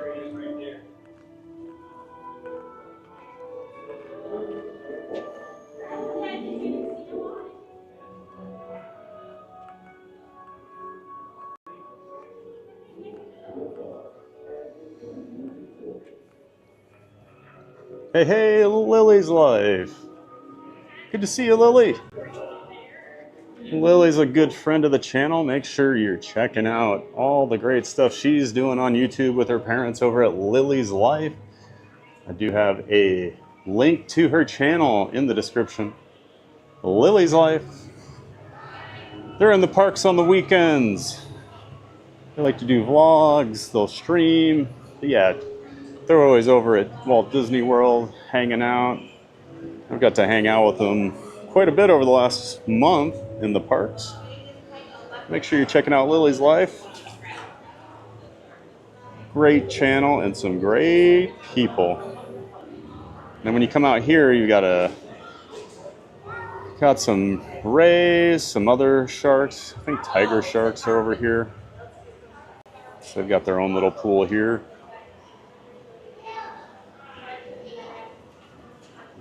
Manny and Candy said, is the glass breaking? LOL. Oh, I hope not, Manny. That would be my luck the day it breaks. I'd be the guy standing there live streaming it. So just always assumed I'm going to perish in some crazy fashion.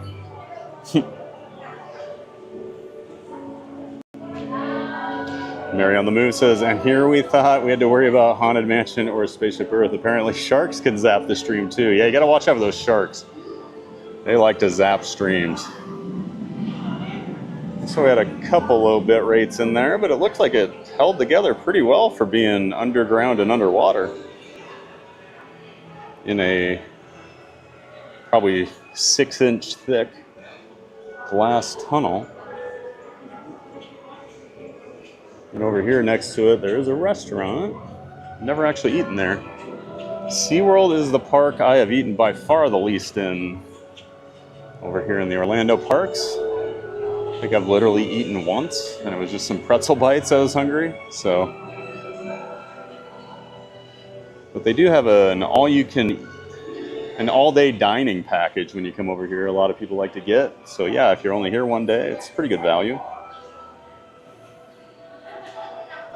Christopher Liddell says, haha, no, not a Steel Eel fan, but I am excited to get on Phantom's Revenge in a few weeks. Oh, what a great ride. Surprisingly intense airtime on that thing, and it's like in parts where you would not expect it. But I really do like Phantom's Revenge. I never got to do the original, which sounds like I'm lucky, but I've been to Kennywood a couple times the last few years, and I really like Phantom's Revenge, Christopher. I had a Kennywood vlog I put out a couple summers ago, so everybody go check that out if you're interested in seeing Kennywood. It's an old school park in Pittsburgh, Pennsylvania, but they have a lot of rides that you will not see anywhere else. They've done a really great job keeping some of the historical stuff, because that park is over 100 years old, and they've left a lot of the old school theming and flavor. It's just a really cool park, and then they keep adding, newer rides on top of it. But Kennywood is an experience. Amazing food, amazing rides, just a really cool park. Takes you back in time when you're there. There are areas, it literally feels like you're in like 1910 walking around. Do such a cool job with that park. Pennsylvania's got some amazing parks like that. Well, have fun at Kennywood, Christopher. I'm jealous. I've always been in a rush the 2 times I've been there, so I haven't been able to really take it in because we're usually going somewhere else later that day. So, and then last time I was there, Steel Curtain wasn't open. And is that open this year? I just kind of quit even following that thing because it's never open.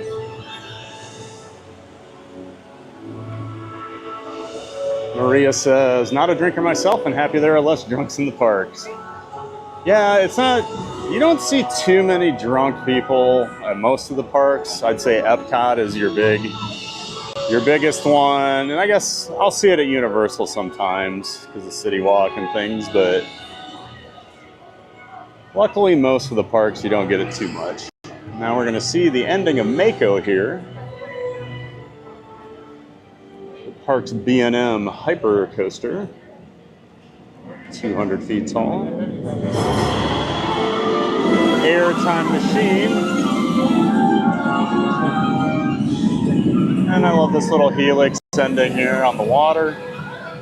It's not really a helix, more just a quick turnaround. I know I've mentioned it, but Mako is by far my #1 coaster here at SeaWorld Orlando. I think it is just a fantastic ride.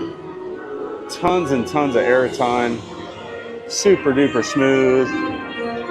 Not overly intense, but intense enough. 30 minutes, okay.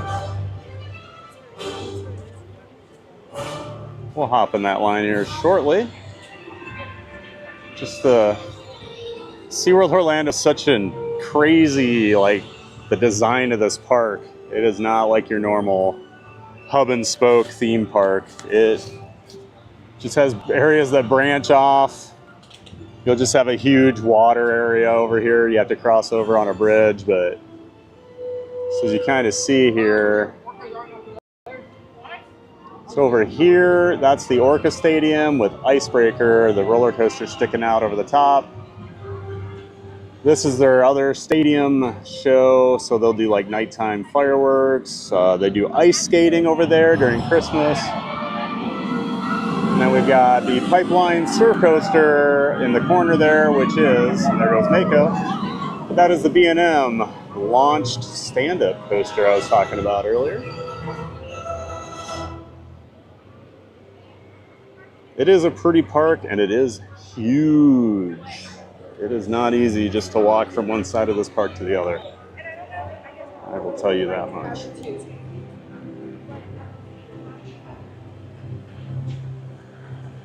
Manny Uncanny says, here in California we had Busch Gardens. Yeah, I always heard there was the Busch Gardens way back in the day, but you never hear much about it. That's cool if you actually went there, Manny. Maria says, ooh, pretty tunnel. Haha.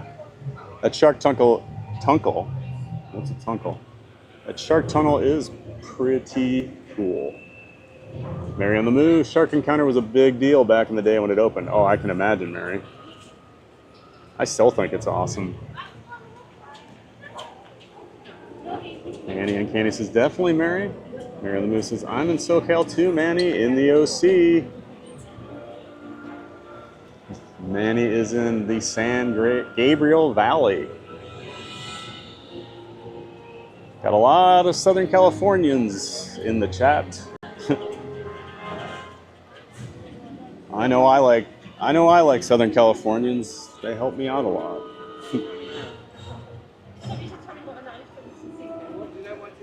And Manny did drop in Lily's link to her stream, so thank you for that. And Manny says the stream held up in the tunnel. Awesome. Yeah, I saw it a couple low bit rates, but it seemed like it bounced back enough fast enough where hopefully it didn't lag out too much. So this is what we were talking about yesterday on the stream, or a couple days ago. People were asking about latency and why it takes so long for me to respond to chat sometime. And the thing is, you build latency into your stream because it helps with the buffering.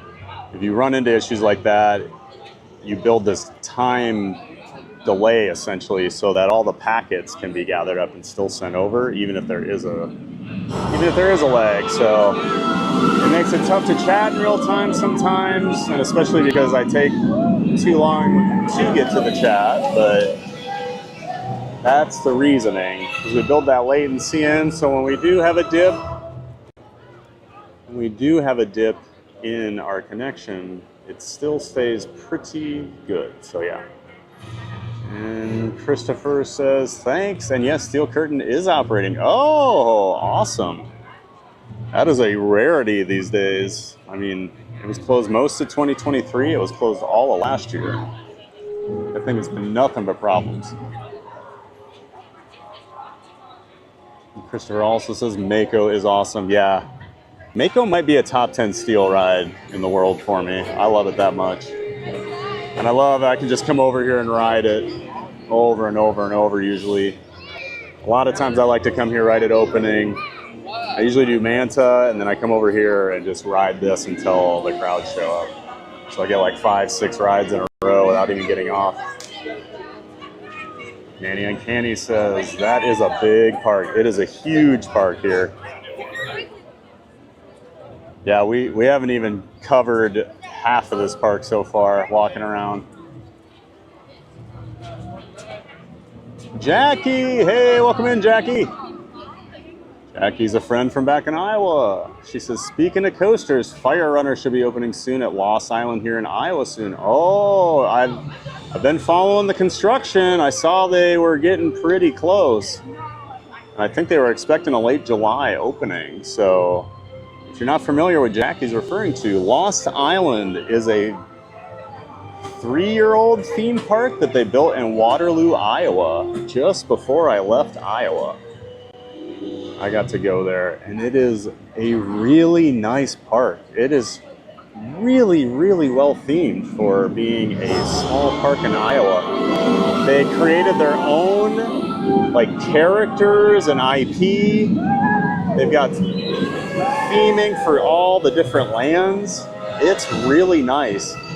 And then this year they're adding an RMC, one of those like rail blazers. I can never think of the term, but it's a single rail, so it looks like a monorail. The coaster sits on top of it, and you sit single file on them, but they do some really cool things. And surprisingly, they announced they were building this year. That's a huge addition for a small park like that. So I'm really excited for you guys, Jackie. Hope you get up there and ride it.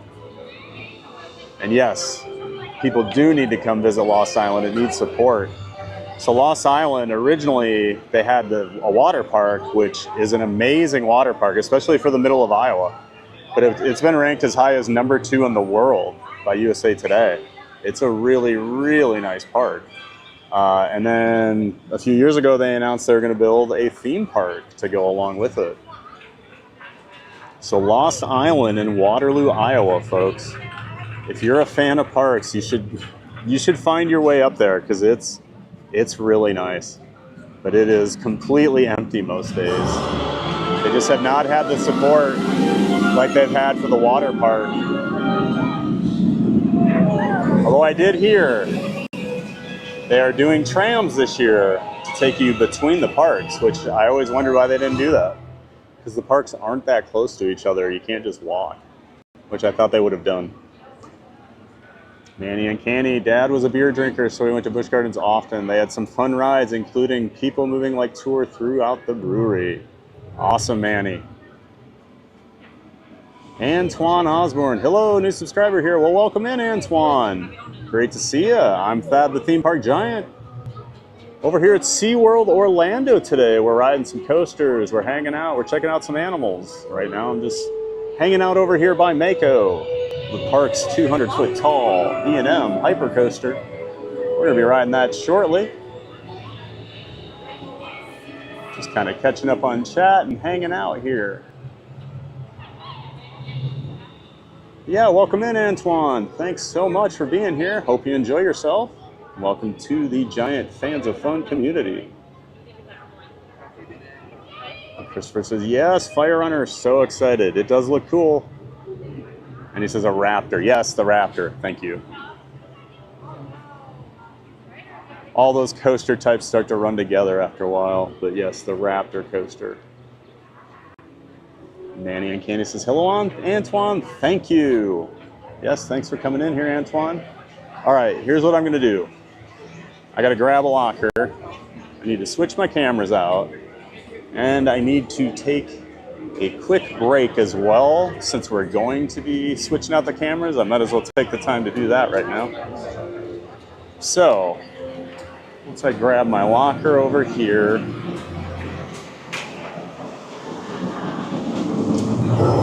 since I rented the multi-use locker, I can just switch it over here. So that's what I'm doing right now. Okay. We've got one. All right, so I'm going to throw you guys on the BRB screen again. We'll be back here in a few minutes. I got to take a quick break.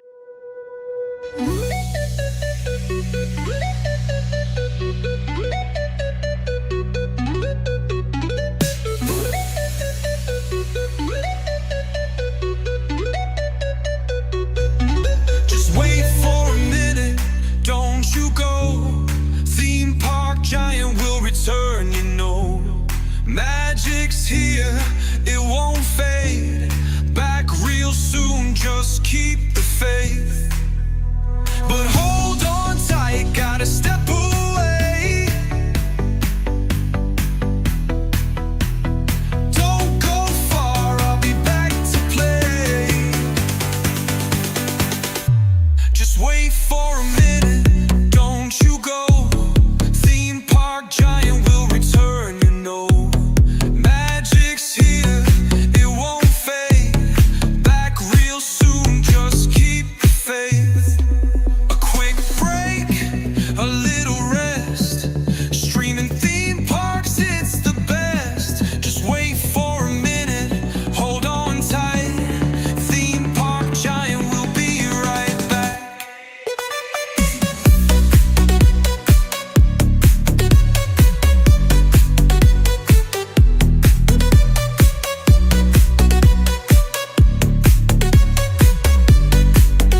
we're back. Oh no, hold on. Give me 1 sec.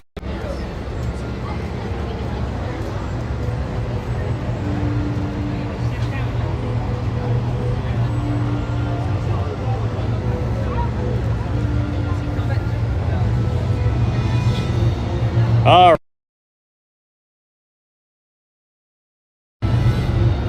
All right, there we go. I am going to remember the whole upside down issue next time, I promise. So that doesn't happen again.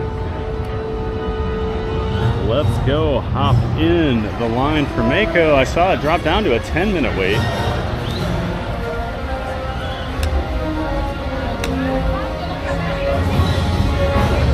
Oh, it's down to a 5-minute wait now. Even better. We might get some re-rides, guys. Hopefully you can hear me. I did not bring the mic with me this time since I can't ride with it. Just makes it easier. So I will try to have the camera as close to my mouth as possible here.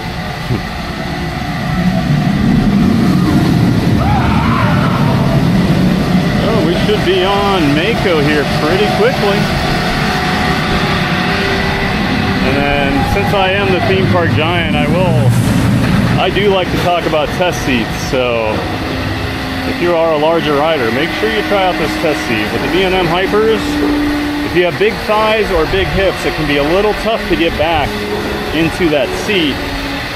And then this clamshell, the way it sits on your thighs, if you do have bigger thighs, it can be tough to get in. Oh yeah, go ahead, absolutely. Someone's actually going to use it, so I'm not going to put them on camera and walk away. But essentially, if you have like a 52-inch waist, you're probably going to be right on the borderline of being able to get on that. But on these, it's definitely more of a hip and butt and thigh thing that'll prevent you from riding. But when you do use that test seat, sorry, I walked away. I don't like to put people trying to test seat on camera, obviously. I wouldn't want that. But there'll be a little red line that sticks out. So if you see that red line at all, even peeking out, you will be good to ride. But I always like to give out knowledge about things like that, because for many years, I'm like 6'5", about 270 right now, but I used to weigh well over 400 pounds. So coasters were a no-go for many, many years. And I have just learned how big you can be for each different company. So I always try to spread that knowledge. Yeah, we're back. So Antoine Osborne says, of course, Mr. Theme Park Giant. Yes, welcome in, Antoine. Thanks for being here. Shannon Woods is here. Hey, Shannon, good to see you. Shannon's in here quite often. We're over here at SeaWorld Orlando today, Shannon, riding some coasters, checking out some animals. Just having a giant day of fun on this Wednesday. See how busy the station is here. Get to do a lot of flights and steps here at SeaWorld.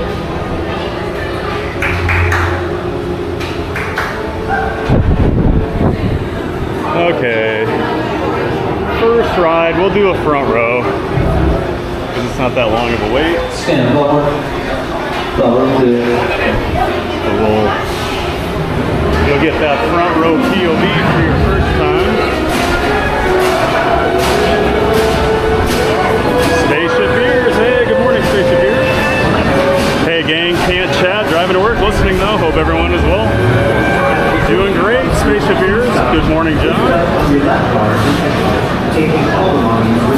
Enjoyed your stream last night. I always do a plug for Brandon Miraculous. That's Spaceship Beers' actual YouTube channel, where he does a lot of informational streams on Tuesday nights about classic Disney attractions. His dad and grandpa both worked for Walt Disney as Imagineers, the Walt Disney Company, as Imagineers. So he has a lot of connections and just a lot of good info on rides. Alright, I'm going to throw my phone in my pocket here so I can attach the camera.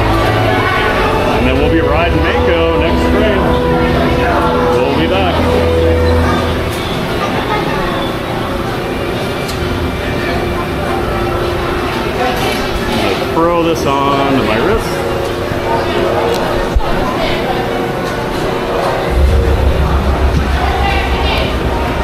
We're all strapped in and ready to go.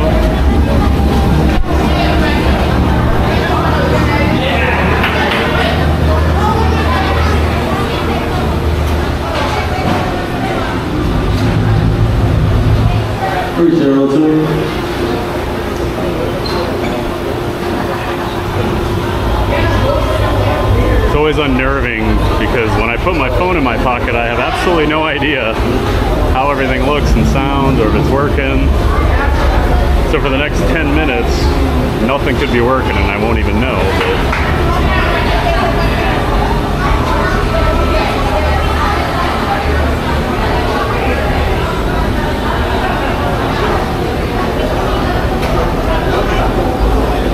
Post-Mako is a B&M Hyper, 200 feet tall. I believe it goes right around 80 miles an hour. It's probably about, I think it's like 76. But it's fast, it's big, it's got a lot of airtime hills, folks. We're gonna be flying out of our seat. That's why I love it. Scan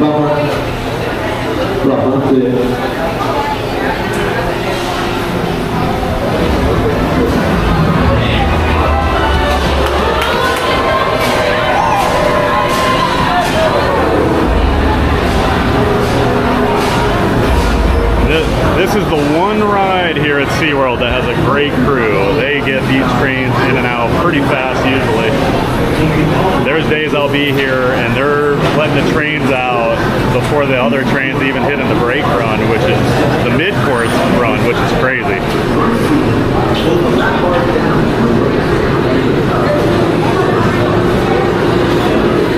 Can you? Oh yeah, thank you. Thank you.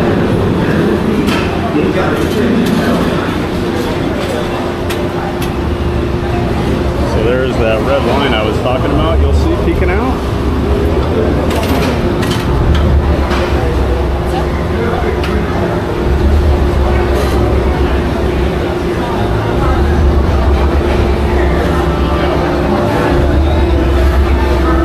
We got a Kraken over here. It's second inversion that you go through after the first loop.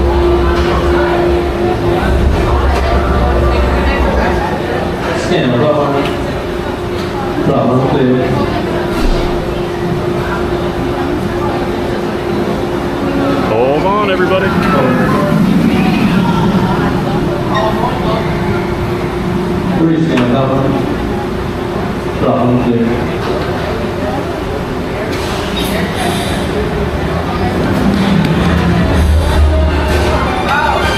And it is a surprisingly fast lift hill. You get up to that 200 feet pretty quickly.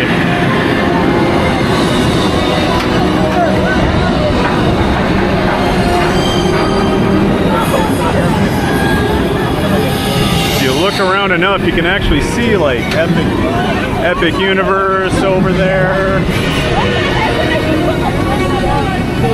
But we don't have much time to look around right now.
That's Mako.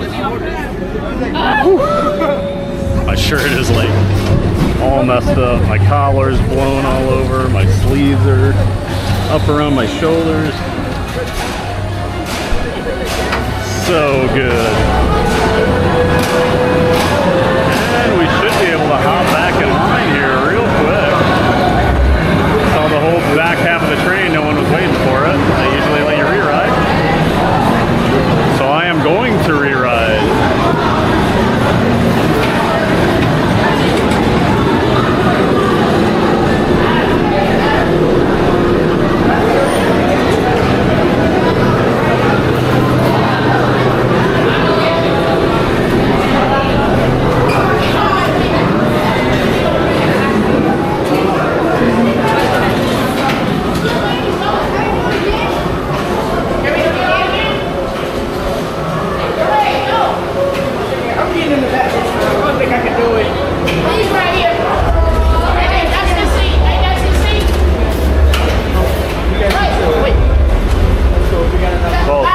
Sit together at least, guys. What are you doing?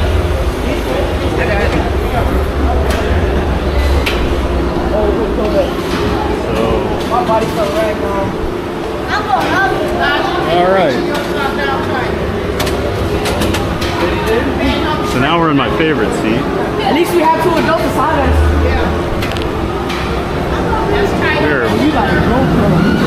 I'm live on YouTube right now. Are you on YouTube? Yeah, live right now. Alright, this is my favorite seat, back right.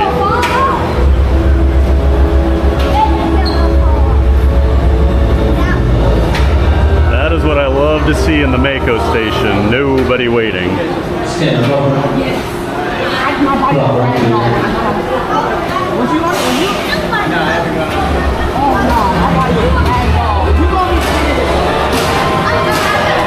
Mako round 2. It feels like it's a missing golf, like it's really regular. It don't feel right. Flying in the bag, you get more action. That sun is so bright. Your body will feel ragdoll throughout the whole way. Nah. Yes, it will. It will. I've been on this hundreds of times. This is my first time. Oh boy. I've been to the fair before, but not this time. Oh, it's a little different than the fair. Yeah, it's a little different. Here we go.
So good. I'm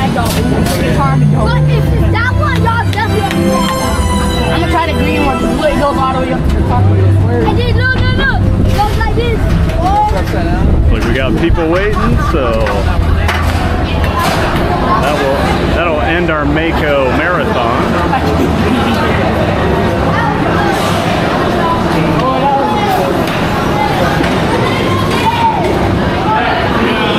As much as I would ride Mako all day, I'm sure you guys want to see some other things.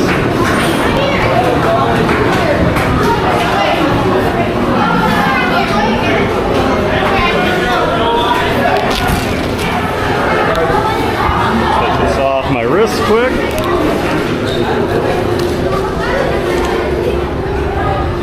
All right, I hope everybody enjoyed those rides on Mako. And hopefully you see why. That is my favorite coaster here at SeaWorld Orlando.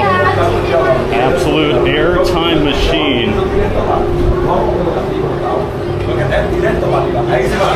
Non-stop. That's that good floaty air. It's pretty intense, but not super intense. It's not like Iron Gwazi or Steel Vengeance, the Rocky Mountain Construction RMC type coasters. It's just a good ride for non-stop airtime. All right, let's get back to the chat here while we're walking out. Last person I saw was Spaceship Ears, and I was shouting out Grand and Miraculous. Check out Grand and Miraculous. Link to his YouTube channel in the description to my stream. But last night he did an awesome history of Space Mountain. His dad actually worked on it, so he knows what he's talking about, folks. Now we go through the gift shop. I'm gonna have to get my other phones plugged in here, I think. At some point. Oh, a new shirt. Rides I Love. It's got all the big coasters here with the all of the above checked. It's actually, I kind of like that. I'm not always the biggest fan of SeaWorld's merch, but that shirt's pretty cool. I would like a Mako shirt. I don't know about that one. Tonio Tower says hello. Hey, Tony, welcome in. Doing a little something different today. We're over here at SeaWorld Orlando. I don't think we'll get any shots of Tower of Terror for you today. Maybe on the Sky Tower we'll be able to see it. I don't know. Well, welcome in, Tony. Great to see you. Always good to have Tonio Tower in the chat.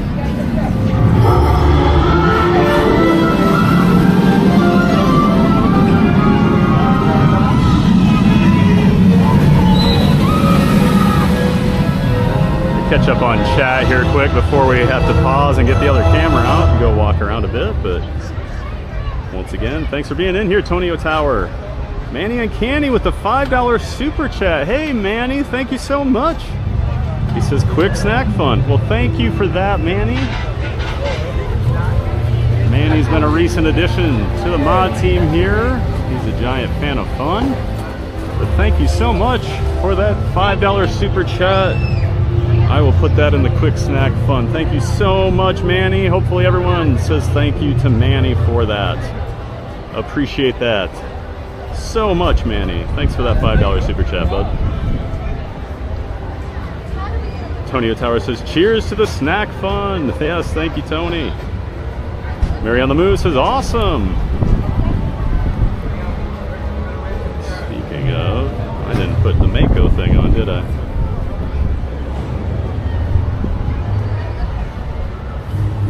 Like I always say, the more technical I want to get, the more moving parts, and just the more things I forget to change as time goes on.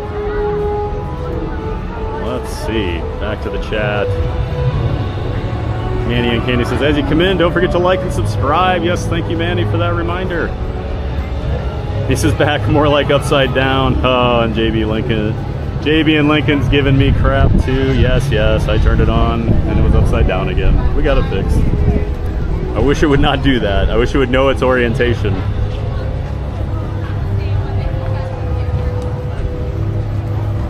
Manny and Kenny says, awesome, my friend. How did you lose so much weight? So, for years I would yo-yo. I would do these crash diets during the winter, and during the winter I would get really fat every year. And then for coaster season, every like spring and early summer, I would do every crash diet in the book just to lose weight so I could go on coaster trips and ride coasters. And then in 2019, I decided to stop drinking So I'm 5.5 years sober now, and after a few months of that, I'd lost about 35 pounds. So I thought, you know what, I should start eating less too. So I just eat less. I usually do like intermittent fasting. I eat what I want. I don't advise that everyone do it that way. Like, I eat pizza, I eat burgers, I eat ice cream, but I just eat less. I just count calories essentially. And I've lost weight 2 or 3 pounds a week, just slowly as time went on. You know, it starts to add up. And the next thing you know, I'm sitting here at 270 pounds and I've kept it off for 5.5 years now. So that's how I did it, Manny. I just ate less. I know it doesn't work for everybody. Everybody's got different bodies, but it works for me. And like I said, I do intermittent fasting. I am type 2 diabetic, and I think that helps with like my glucose levels.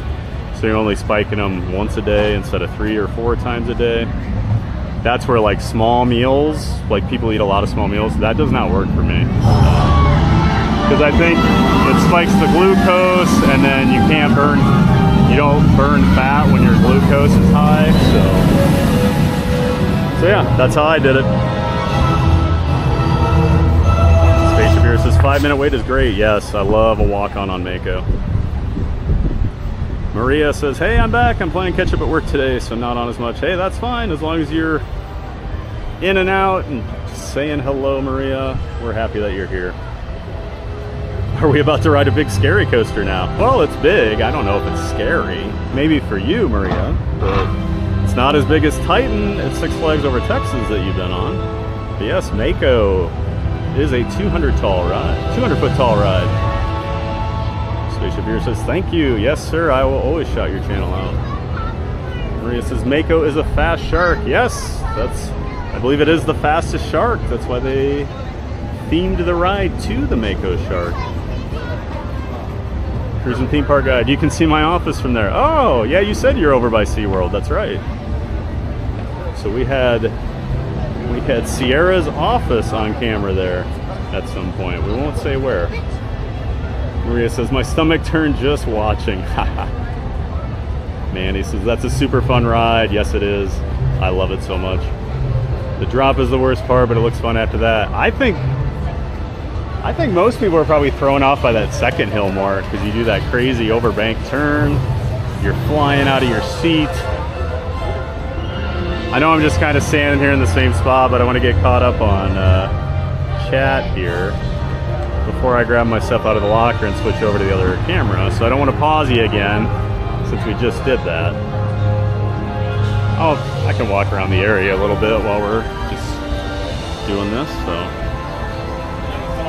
JB and Lincoln says a classic. That's right, JB. It's only about 10 years old, but definitely a classic for me over here at SeaWorld.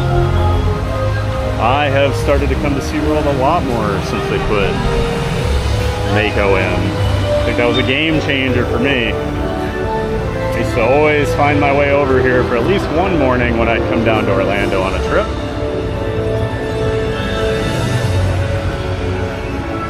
Maria says, re-ride. Whoa, Cosmic could never. Exactly.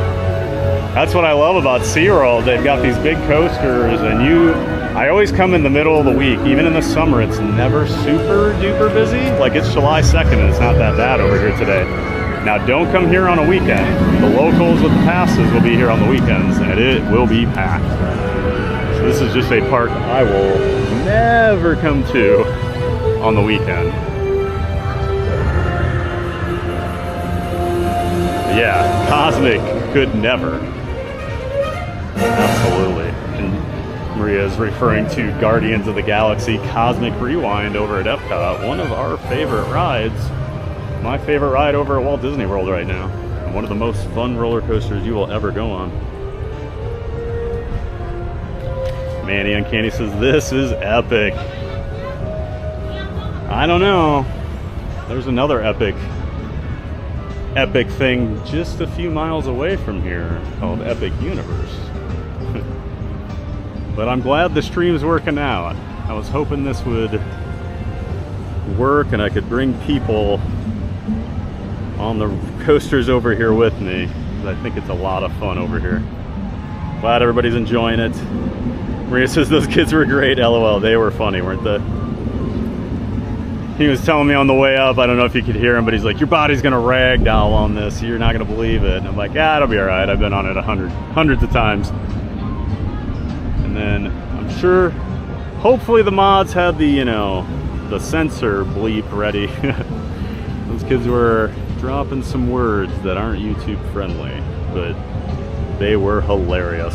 I always talk about that with my coaster enthusiast friends, that like if I was just sitting there with my friends riding that, we'd be having just a conversation as we were on Mako going around, you know, like, oh, what do you want to get for lunch or whatever, and people behind you will be having the most nightmarish 3 minutes of their life, and we're talking about lunch plans. It just cracks me up how different of an experience it can be for people. I wonder if the Sky Tower is running today. I'd like to go up there. So the Sky Tower, if you have a platinum annual pass, you get to ride it for free. Otherwise, I think it's $5, but we'll check on that later if it is up and running. So I get a free ride on it, and I do like to go up there once in a while.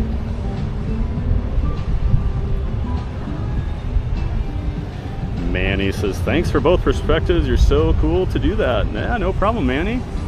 I wanted a backseat ride too, so it worked out, because backseat far right is my absolute favorite seat on that. Love how you get pulled over the lift in that back row. You get yanked down that first drop, and then the airtime is crazy. I think the airtime's actually a little better in the front, but I prefer the back seat. It's just a little crazier ride, so.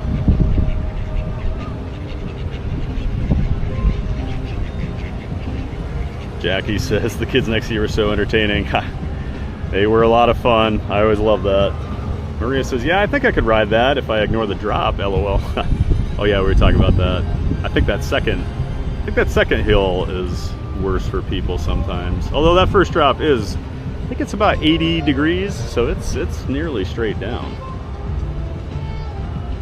Theme Park Tycoon channel. Hey, welcome in, Theme Park Tycoon. Go visit the penguins. Well, we were already over there this morning.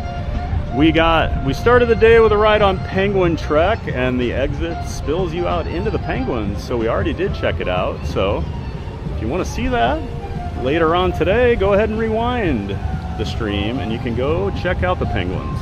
They weren't super active because it was still their nighttime, but we did go see them.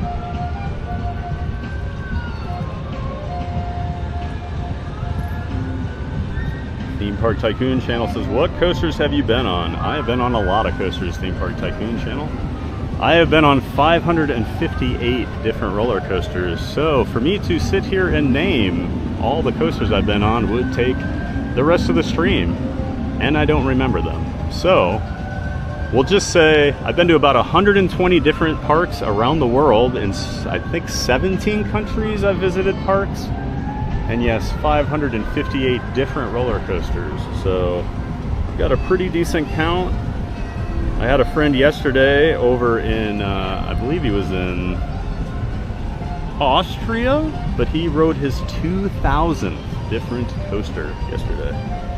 So my 558 looks like nothing compared to some of my friends. Manny Uncanny says, 5.5 years sober. That's beautiful. Well, thank you, Manny. Yep. Just decided one day I was done, and that was it. I have not touched it since. Don't plan to. I'm a much better person when I don't drink. Park Bros. Hey, Lawrence. Good morning, everyone. Just checking in quick from Disney Springs. Wow! Lawrence is in town, everybody. He flew in last night. Excited to finally get to meet Park Bros.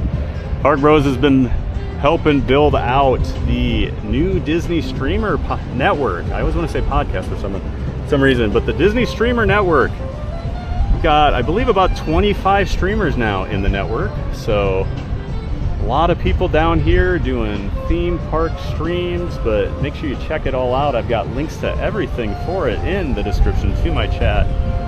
There's a new site out there where you can watch multi-streams going on. You can watch up to 6 streamers, and If you're part of the Disney Streamer Network and you're live, you will be on that page. You can chat individually, you can like them all individually, you can choose which one you want to hear, so it's a really cool thing. But there is a link to all that in the description. Thanks for being in here, Park Bros. Can't wait to meet you later this week. Maria says, so Epic Universe is next door. It's just down the road, probably about a couple miles. But yeah, if you look at the top of Mako, you can, and you know where to look, you can see like Stardust Racers and some other things. Maria says, my friends and I sing on big coasters. It makes us laugh, but I tend to avoid. Haha. Love it, Maria.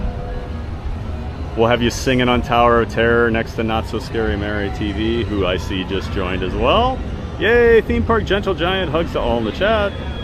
Thanks for being in here, Neri. We're just talking about scaredy cats. Haha. So good thing you showed up. Because as we've been talking all week, you and Maria will be riding the Tower of Terror someday together. It's gonna be great. All right, looks like I'm caught up on chat, so we're gonna go grab my camera out of the locker, switch things over. I'm gonna have to get some batteries going on things here because I'm losing juice fast.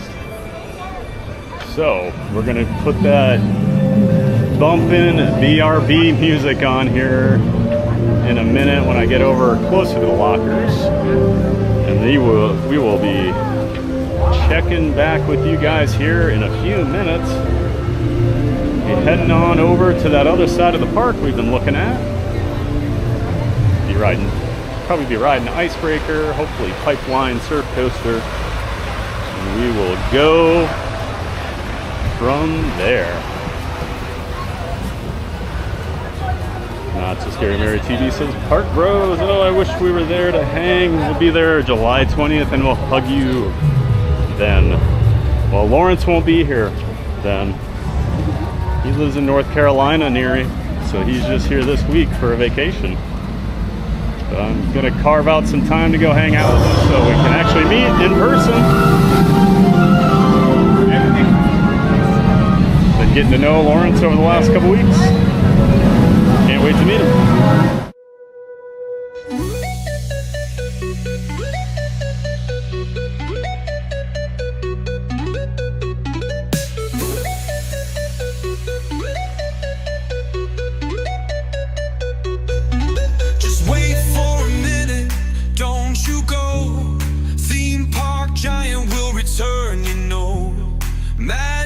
Here, it won't fade back real soon. Just keep the faith.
Just wait for a minute, don't you go. Theme park giant will return, you know. Magic's here, it won't fade. Back real soon, just keep the faith. But hold on tight, gotta step away. Don't go far, I'll be back to play. Just wait for a minute, don't you go. Theme park giant will return, you know. Magic's here, it won't fade. Back real soon, just keep the faith. A quick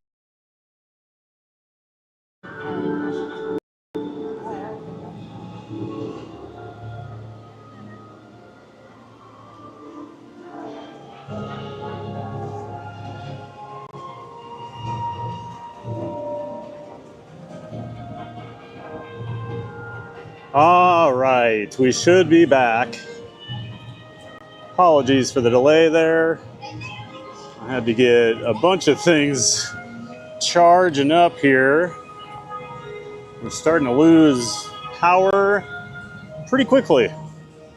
It's hard to keep things charged right now when I'm going on coasters because I can't have my battery packs attached to everything, but we'll figure it all out, right? We're learning on the fly here. This is our first time doing this over here at SeaWorld, but hope everybody's enjoying it. I know there's some annoying pauses from when I switch cameras, but hopefully it's worth it to be able to go on some of those coasters with me.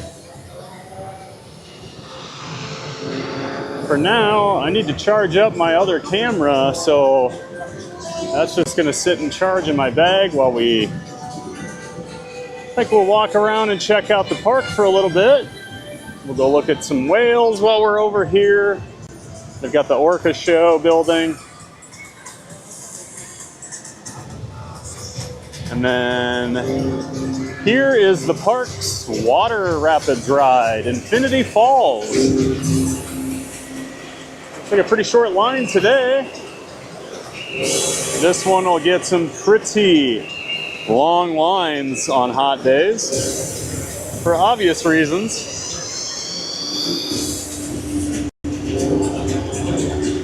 And it will get you very wet.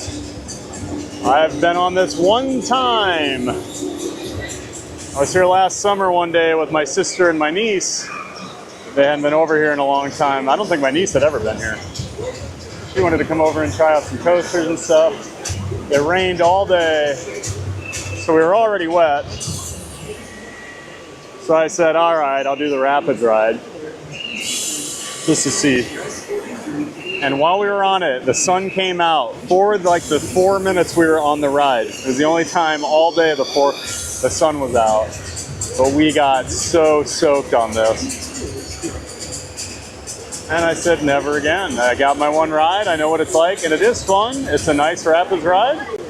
It's a much longer ride than I thought it would be. But you'll learn real quickly on this channel, I do not do water rides very often. If I know they're gonna get me wet, no thanks. Like, I'll ride Tiana's Bayou Adventure. I love that ride because as long as I sit in the back, I'm not gonna get that wet. But I would never ride in the front, I know that. So we will go check out some more of Infinity Falls here.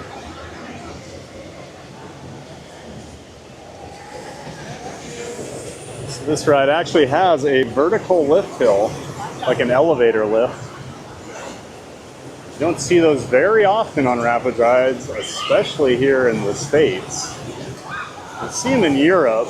I've seen them in a few places over there, but you just It's fairly unique for here. I guess things can't be fairly unique. They're either unique or they're not. So it's a fairly rare type of ride. Then you get the big splashdown.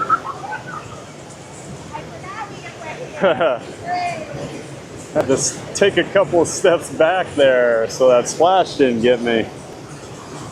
As you can see over here, she got a little of it on her feet.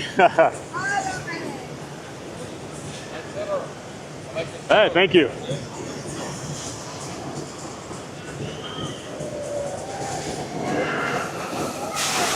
Oh, that one got me. I thought I was safe over here.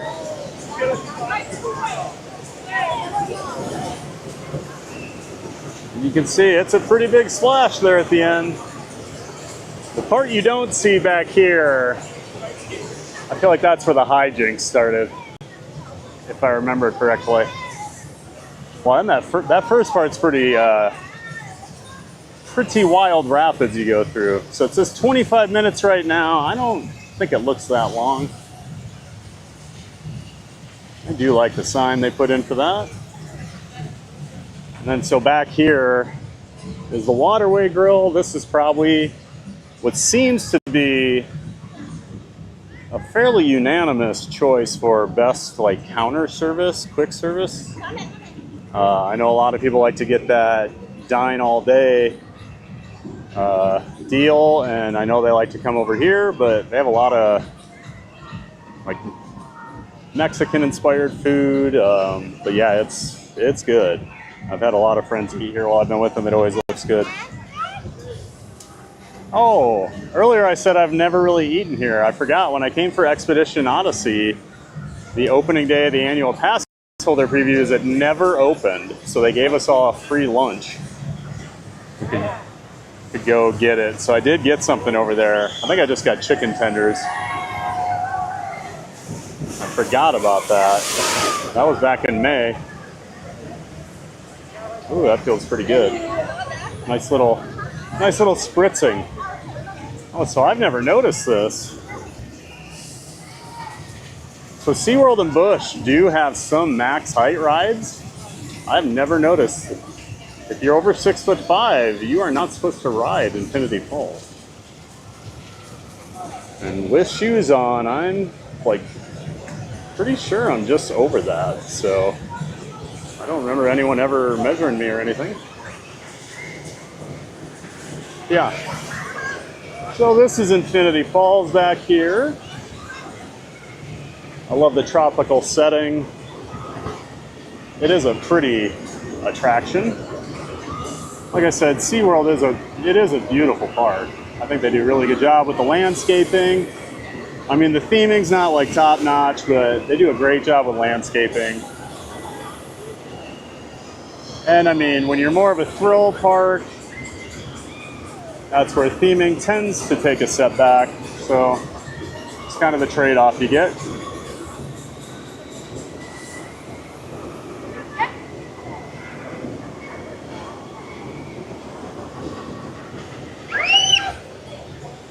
We will keep on walking here.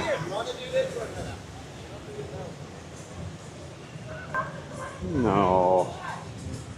Get caught up on a little chat here.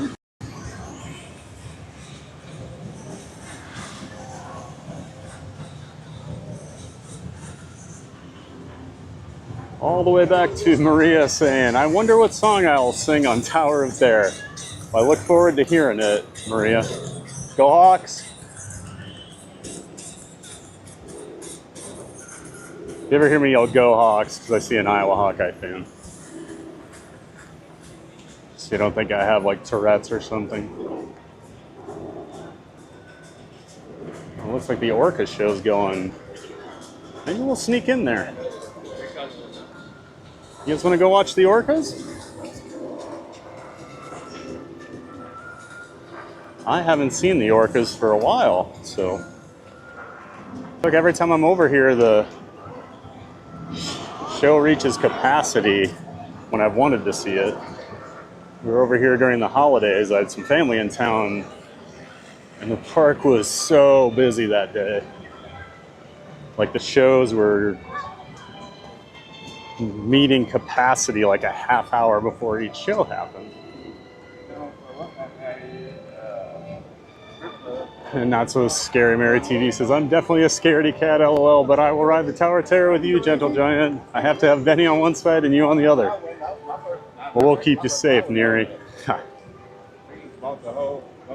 Park Bro says, yes, July 20th. Oh, are you coming back for the 20th, Lawrence? I'm gonna check out that new parade.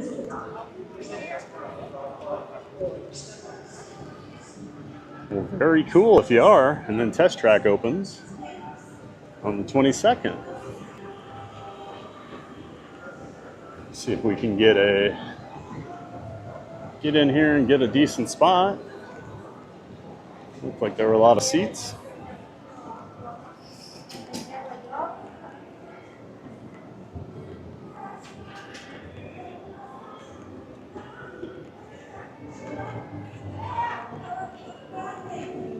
Makayo is our youngest whale at 14 years old, and our oldest whale is Makayo's mother, Katina, who is also the matriarch or leader of our pond.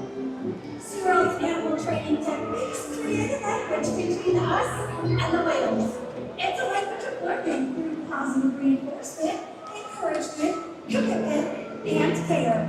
Through these techniques and our relationships, the whales learn to trust us, and they learn to take an active role in their very own health and well-being. One of the very first healthcare or husbandry behaviors we train is a position in which we ask for a voluntary blood sample. In just a moment, you're going to see a demonstration right here in our slide-out area. The whales learn to roll ventrally or upside down and present their tail flukes. Now, in this position that you'll see, not only does this give us a great look at their entire body, it also gives us access to the blood vessels that are easily seen on the white underside of their tail flukes. Our veterinarians go in and collect a blood sample from those tail flukes at least once a month, and the whales are trained to remain calm and relaxed throughout this procedure. It looks like True is on his way over to demonstrate. But blood samples are just one way that we make sure. So this is the Orca Encounter. This is where you see the killer whales. We are training them to do ultrasounds and x-rays. We collect urine samples and fecal samples and even whole samples. Now go ahead and take a look at that position that True lines up in, and that's where we can get that voluntary blood sample right there. Now, in addition to getting blood samples, we also get another diagnostic. We weigh the whales, and we're able to do that by asking them to slide out of the water onto a giant killer whale-sized scale that's located in one of our adjacent pools. But again, we'll be demonstrating that right here in our slide-out area. Makayo will be making his way over, and when he slides out, you're going to notice a portion of his body from his dorsal fin to his tail remains in the water. That's the powerhouse of the whale. It's called the peduncle. It's very heavy and very muscular. In fact, natural athletic behavior in all killer whales is the ability for them to lift this portion of their body with such force they can completely turn before re-entering the water. So in this scenario, in order to make sure we're getting it accurately, we'll simply ask them to lift that tail up and out of the water. Training this posture ensures accuracy, so we make sure our younger whales are growing properly and the older whales are maintaining a healthy weight. And the care isn't just physical. Mental stimulation and play are vital, and we surprise and engage with our whales at every opportunity. Play is how killer whales teach their young to hunt. And for the adults, play is important too. It seems that they just enjoy having fun. Making time for play is an important part of life for killer whales and for us. Hello everyone, I'm down here by the glass. Did you guys know killer whales love to play? They actually learn a lot by playing, and they also learn through mimicry and observational learning. From a young age, killer whales will learn important life skills by playing games like Follow the Leader with their moms and other whales. And we're going to put that to the test right now with all of you in our killer whale family. Are you ready to have some fun?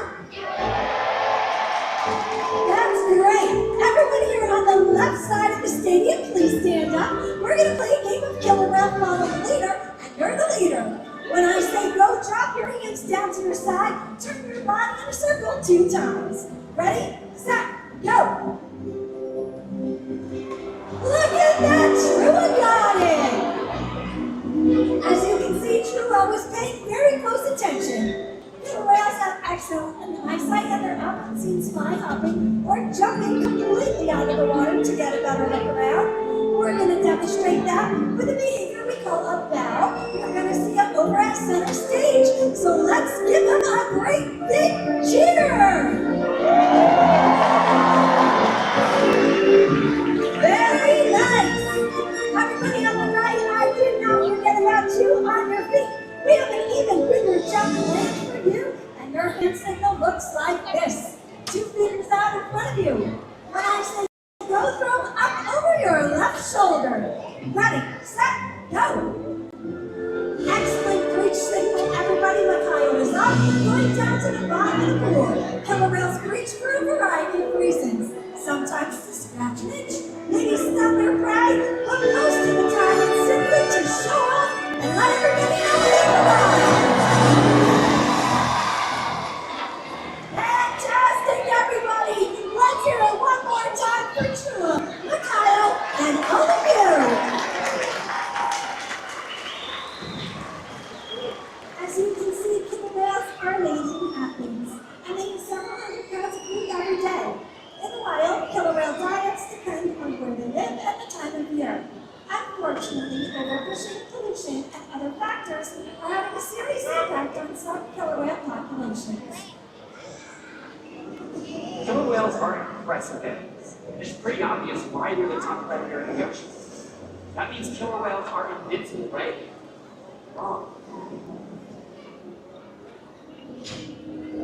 Killer whales depend on a plentiful food source and a clean environment. They're completely dominant, yet completely dependent. When it comes down to it, killer whales are not the most powerful animal in the ocean.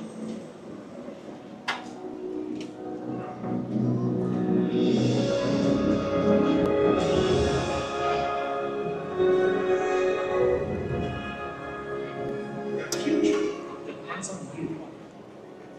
They're your actions. The choices we all make.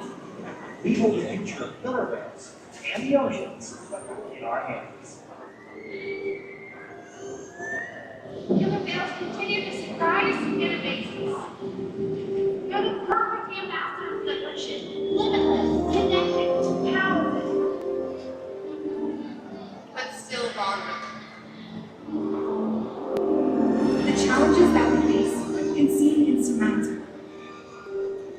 Don't give up. Be inspired. The ocean needs our help, and that seems overwhelming. But together, we can make it happen. There's so much to learn. So much to protect. So much to explore. The killer whale story is still being written, and there are simple things we all can do to make a difference. All it takes is one choice. One positive act. One ripple that can grow and grow And change the world. together. We've got this.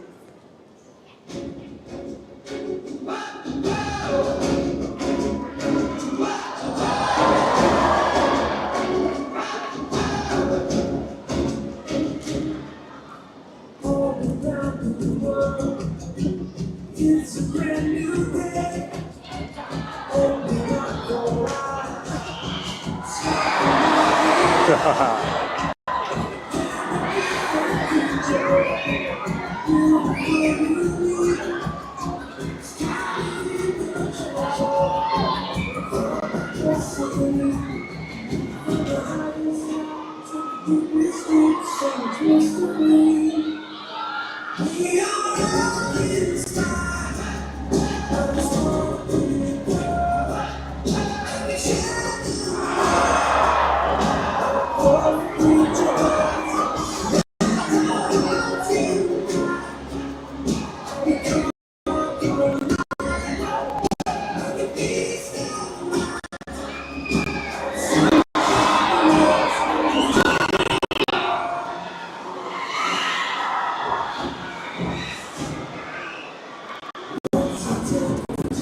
That's why those seats are the splash zone.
Ladies and gentlemen, we hope you enjoyed Orca Encounter.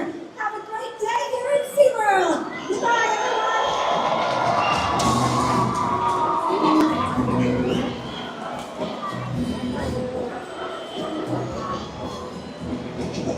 And that was the Orca Encounter. It's more educational these days. They don't ride them around anymore like they used to when they used to ride Shamu. Obviously, there were some terrible things that happened. They don't do that anymore. But it's still really cool to see those orcas doing their thing. So cool. All right, we'll sit here for a few minutes and catch up on chat. Hope you enjoyed that, guys. I haven't seen the orcas in a while.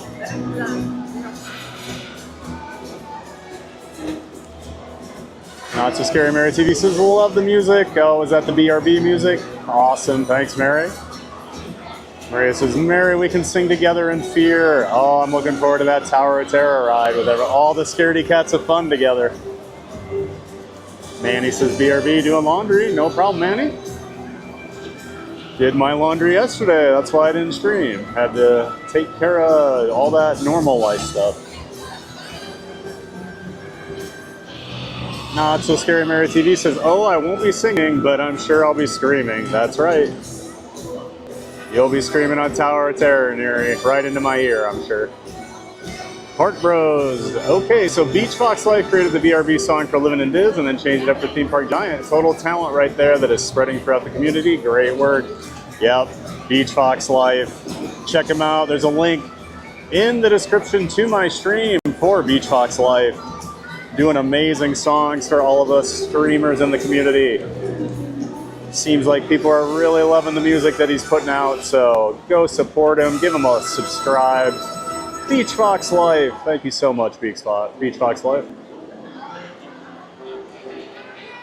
Not So Scary Mary TV says, he is amazing. He made us some amazing music too. Yes, he is absolutely amazing. And Neri says, Theme Park Giant will be right back to continue this awesome live stream from SeaWorld Orlando. Buckle your seatbelts, everyone. It's going to be a wild and fun giant day. That's right. Thanks for being patient while we switch up the cameras every once in a while, guys. That's how we're able to take you on the rides.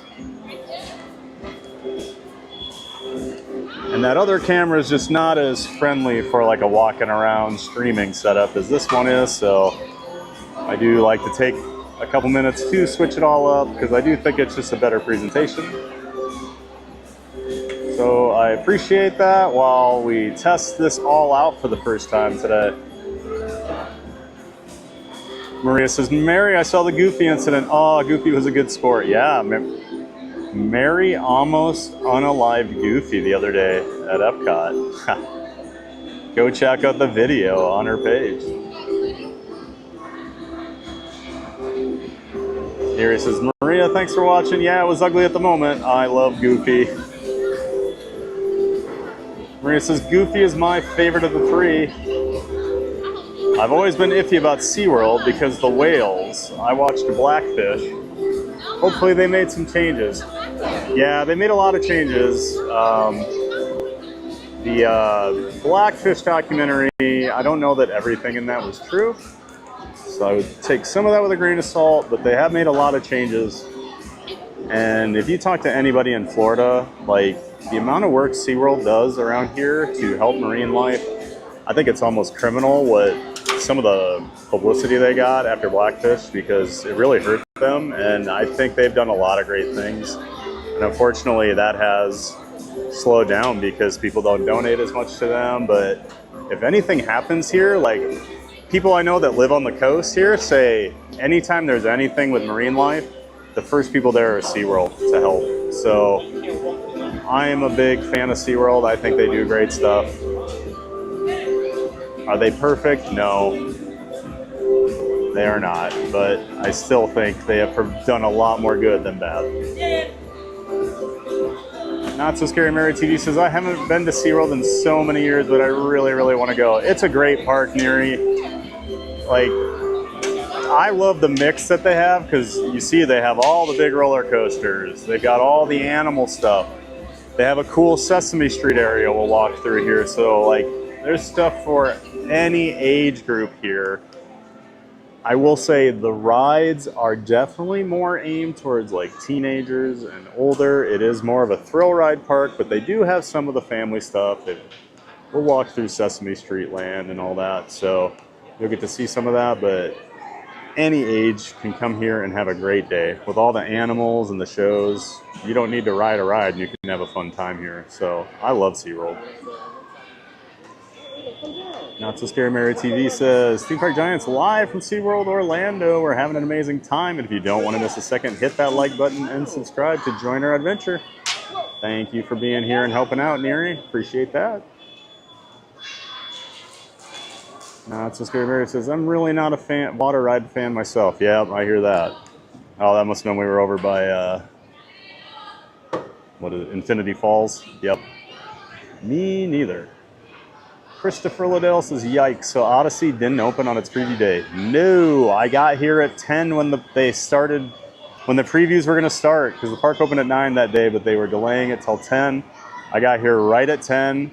It never opened. There was a power outage on that side of the park. Something happened. And I stayed here till about 4:15 or 4:30 that day before I gave up. And I saw they never opened that day. And I'll show you when we're over there, but there was a sign that was hanging up for the new ride, and one of the letters fell off onto someone standing under it that day. And the letters were being held on by duct tape. So, and now there's no sign over there, or there wasn't last time I was here, which SeaWorld got a lot of crap for that, because that's like the most SeaWorld thing ever, to duct tape the sign up, but pretty embarrassing for them. But yeah, it opened up the next day. I wrote it right away. It is definitely not as good as Soarin'. That's all I'll say. Yeah, Christopher, pretty rough preview day for him. Florida Mark, hey, good to see you, Florida Mark. Welcome in, Florida Mark. He was hanging out over at Epcot yesterday with Fun to Be Free, John. Always check out Fun to Be Free, good friend of the channel. He streams live every day at 2 p.m. Eastern from the Walt Disney World parks. But John from Fun to Be Free was hanging out with Florida Mark yesterday. Good to see you, Florida Mark. Hope you're enjoying SeaWorld. We're just chilling here in the Orca Encounter Stadium. Finished up watching the show. I think you got to see that. Before we move on, just kind of enjoying the shade, catching up on chat. Tonio Tower back in the chat. Have you been to the Arctic section before? Yes, we were there this morning already. That's where I started, Tonio Tower. So if you want to rewind the stream later and go check it out, I did walk through the Arctic area. We took a ride on Penguin Trek, the family-launched B&M coaster that opened last summer here at SeaWorld Orlando. But yeah, I do like the Arctic area here. Actually decent theming. I think I'm going to get thrown out of here. Yep, I am.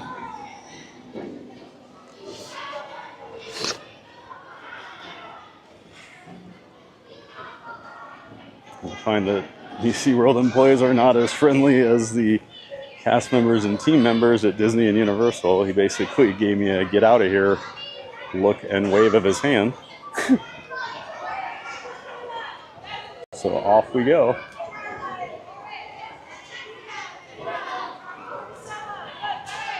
Here's one of those school camps I was talking about earlier. See them all over the park, so they're probably going to get some special Orca Encounter training. Nice little breeze here. Exit in the stadium. Beautiful weather day. We are expecting some pretty big storms here later this afternoon. That was part of the reason I came here right away at 9 a.m. today. As they're saying, probably around 2 or 3 o'clock. It's going to get pretty nasty in Orlando, all because of that tropical storm we've got out in the Atlantic right now.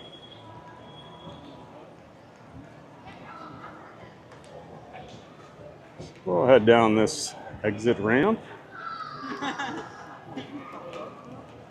Go check out more of SeaWorld Orlando. Not sure how many more rides we'll do today. We might just kind of walk around and chill and hang out at the park and just show it off.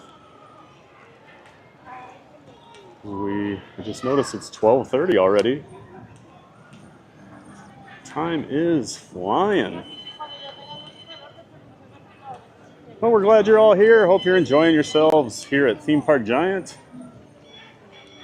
I am Fab, the Theme Park Giant. I stream 5 days a week here in the Orlando area theme parks. Mostly Walt Disney World, but I also do Universal, SeaWorld, and Busch Gardens down in Tampa. I need to get some water here, but that line's pretty long. So this is the Sesame Street area over here.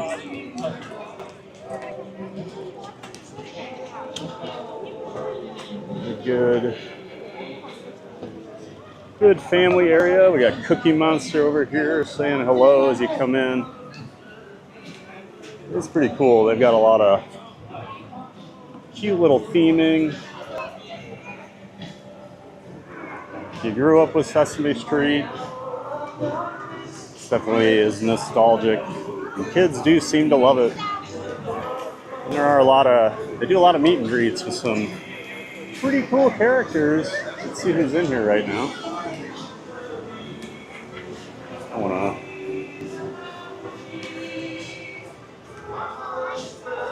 Doesn't look like anybody's in here right now. But so you can meet like Elmo. I know Cookie Monster shows up. I think Big Bird. Throughout different times of year, they'll have special characters. So like Snuffleupagus will come in. But yeah, I've met Cookie Monster over here a couple times. Hi parents, and a special hello to all the kids out there. So they do this story time here. You can come join me over here by Big Bird's Nest. I've got my book, I've got my school, I've got Big Bird. Oh, it's like Big Bird's coming here. Hello there. Hi. Hi, it's me, Big Bird. Welcome to Sesame Street. Oh, it's story time. Are you ready? I am. Come on, come on. Let's settle in and listen up for the story.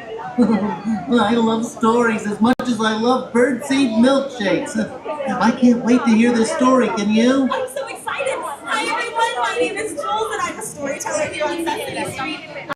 We got to see the man himself, Big Bird.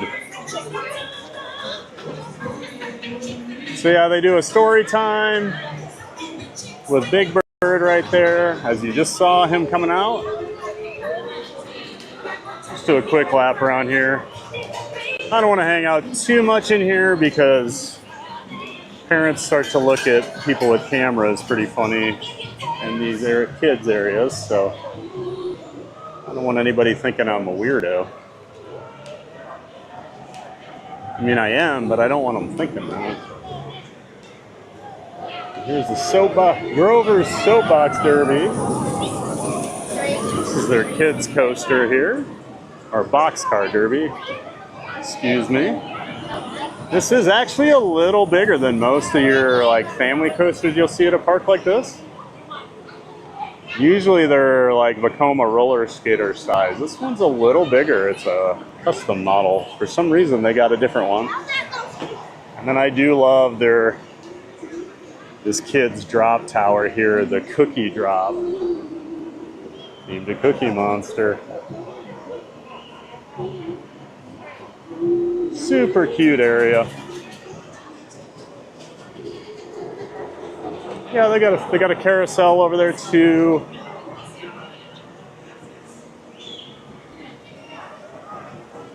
Yeah, it's a nice little kids area. Got a splash pad behind me, so I'll make sure I don't show that on stream here. But just know there's a lot of kids having a lot of fun in the splash pad over here. And then we got Slimy Slider. A lot of rides you'll see at other parks. You know, they got these like those boats that spin around. Got Abby's Flower Tower. It's kind of a little smaller, little spinning tower ride that kids can go on. Got games where you can win all the different characters.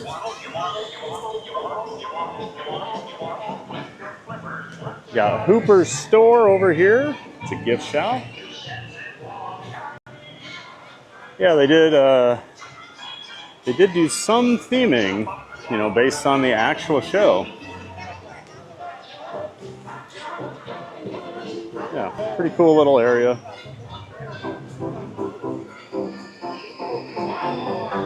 They have a lot of interactive little games you can play on the windows for kids.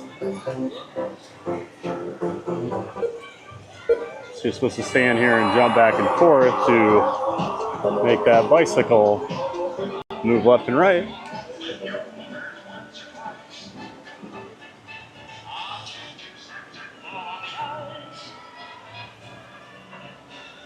All right.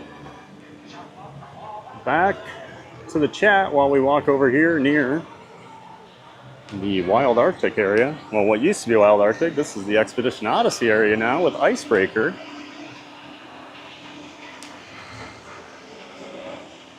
Let's have these food booths over here. SeaWorld does a lot of food festivals, and the festival food is leaps and bounds better than their normal food. So if you're ever around and you want to check out SeaWorld and they have a food festival going, check it out. They do good deals where you can buy this lanyard. So you get like 10 things for like $60 or something. I don't know, don't quote me on that price, but so then you can just go right up and then you can try a bunch of different things. But it's a pretty good value instead of just buying them all individually. So over here in Expedition Odyssey, oh, they did put the sign back up. So yeah, the O had fallen off. And that sign looks much more permanent than the last one I saw. All the letters were like different last time. Almost looked like a ransom note. I'm gonna duck in here. I wanna grab some water at this Coke freestyle machine over here. One nice thing SeaWorld does, they do have the freestyle machines out like Universal does. So you can get free water refills while you're here.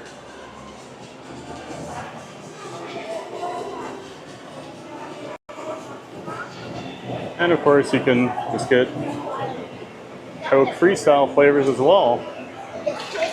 Let's not take our time. Oh, what's that? Wait, are we allowed to have this? Oh my god.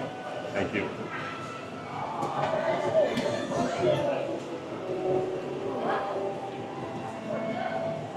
Nice thing, it's always filtered, it's always cold.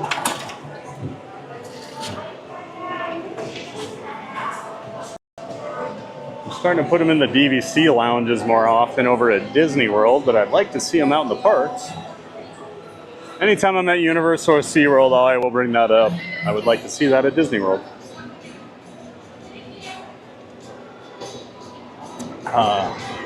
That tastes pretty good.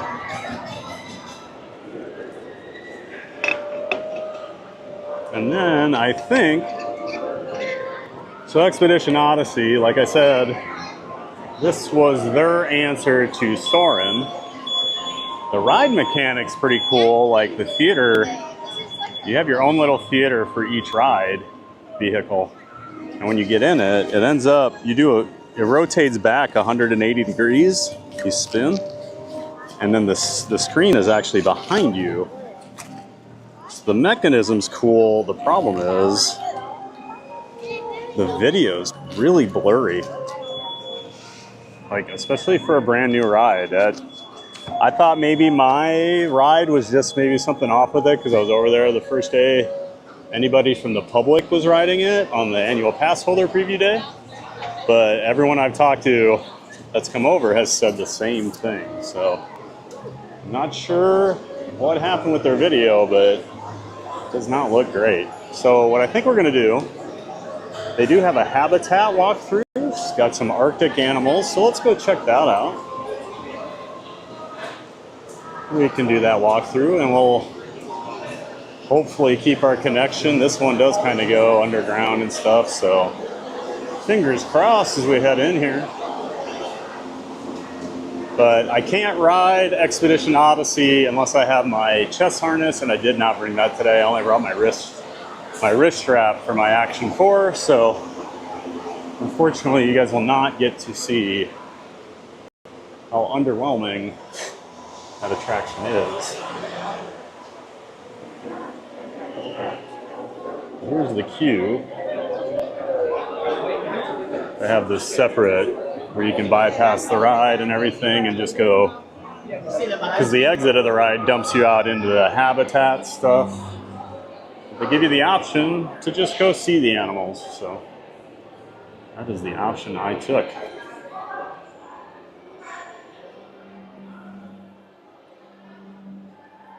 Florida Mark says, I've never been to SeaWorld. Oh, well, welcome in, Florida Mark. Hope you're enjoying it. I think it's a cool park. I know a lot of people don't get over here just because there's so many parks to do when you're in the Orlando area. It's hard to give up a day. But if you've been here, if you've been to Disney a million times and done Universal, I say give SeaWorld a day. I think it's worth it.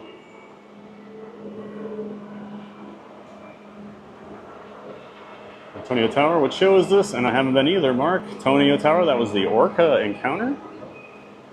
It used to be the like Shamu killer whale show. Like I said, it's become more educational. They don't ride them anymore. They don't get in the water with them anymore because of the tragedy that happened. So here we go, we have some riders exiting off. Come out into this habitat area.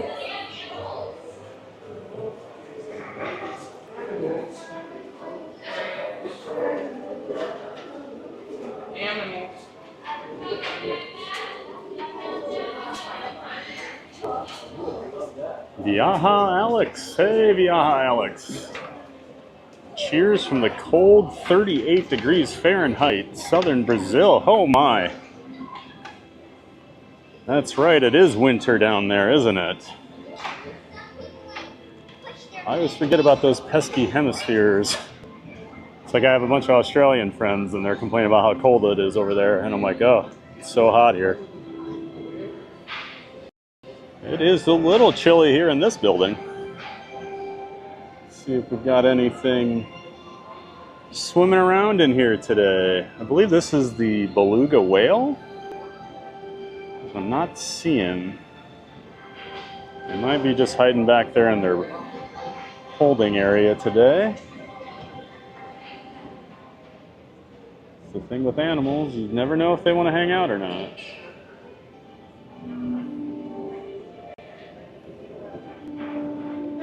Well, welcome in, Viaja Alex. Hope you're enjoying the stream all the way down there in Brazil.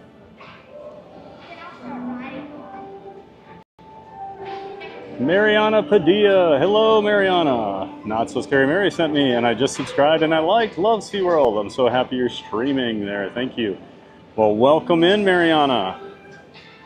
Looks like we're having some connection issues here, so we might have a hiccup or two.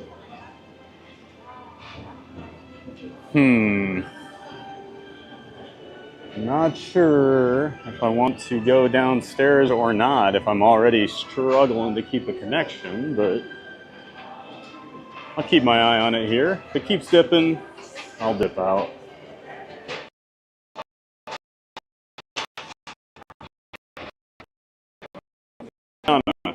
Glad you love SeaWorld.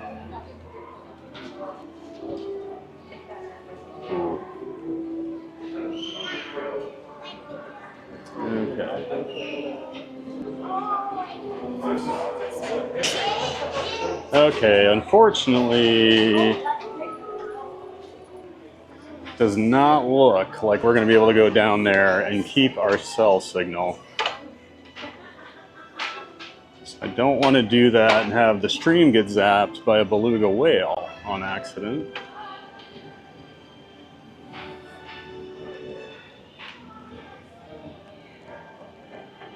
I will say this is probably the least impressive of all the animal exhibits they have here. They just don't have a whole lot of animals back here, but they do have some penguins.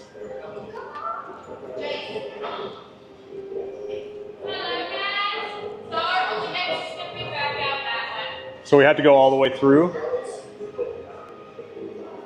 Can I go that way? I'm streaming and I'm going to lose my stream if I go through there is the problem. Because I'm live right now and I don't get a signal if I go down that way. All right, thank you so much. I appreciate that. Yeah, have a good day. Thank you. All right, took a little of that theme park giant charm, but she was not going to let me go back out the entrance. I had to explain, I'm going to lose my stream. So luckily, she let me. Sorry about that, everybody. I was hoping to be able to show you that, but it was going quick, and that thing goes way underground because there's a bunch of underwater viewing areas too, so I apologize for that. Hey, Zippity-Doo Doug. I know I'm way behind here, but good to see you, Doug. Thanks for coming in. Zippity-Doo Doug is a friend of the channel. He does live streams in the morning from his house, Coffee Talk. And then when he's down here at Disney World, he will do live streams from inside the park. He was just here for a couple of weeks, about 2 weeks ago. So got to meet him, hang out with him. Yeah, make sure you're checking out Zippity-Doo Doug. And appreciate you dropping Beach Fox's Life channel in the chat, Neri. Want to help Beach Fox Life get as many subscribers as possible. That guy is working hard and doing amazing stuff. If you're enjoying the music you hear here on the stream, during the intro, the outro, or those bumpers when I take a break, the BRB scenes, hope you're enjoying those. Beach Fox Life created those, and I know I love them. Not So Scary Mary TV says, oh my goodness, I love Sesame Street, and I agree with you, TVG. I believe SeaWorld is a big nature conservationist location I love the orcas and sea life and do good.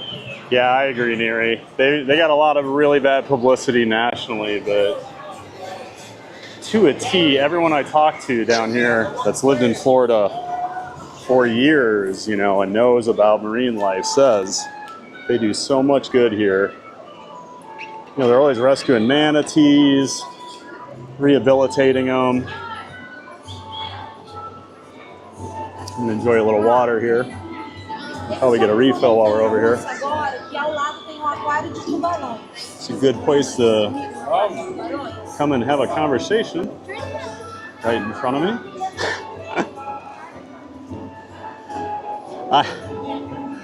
I'll tell you what, folks, I don't get it. Like, I'm standing here, no one's near me. There's no one around, right? Several feet around me. And that family walks up right in front of the camera and just decides to have a conversation right there.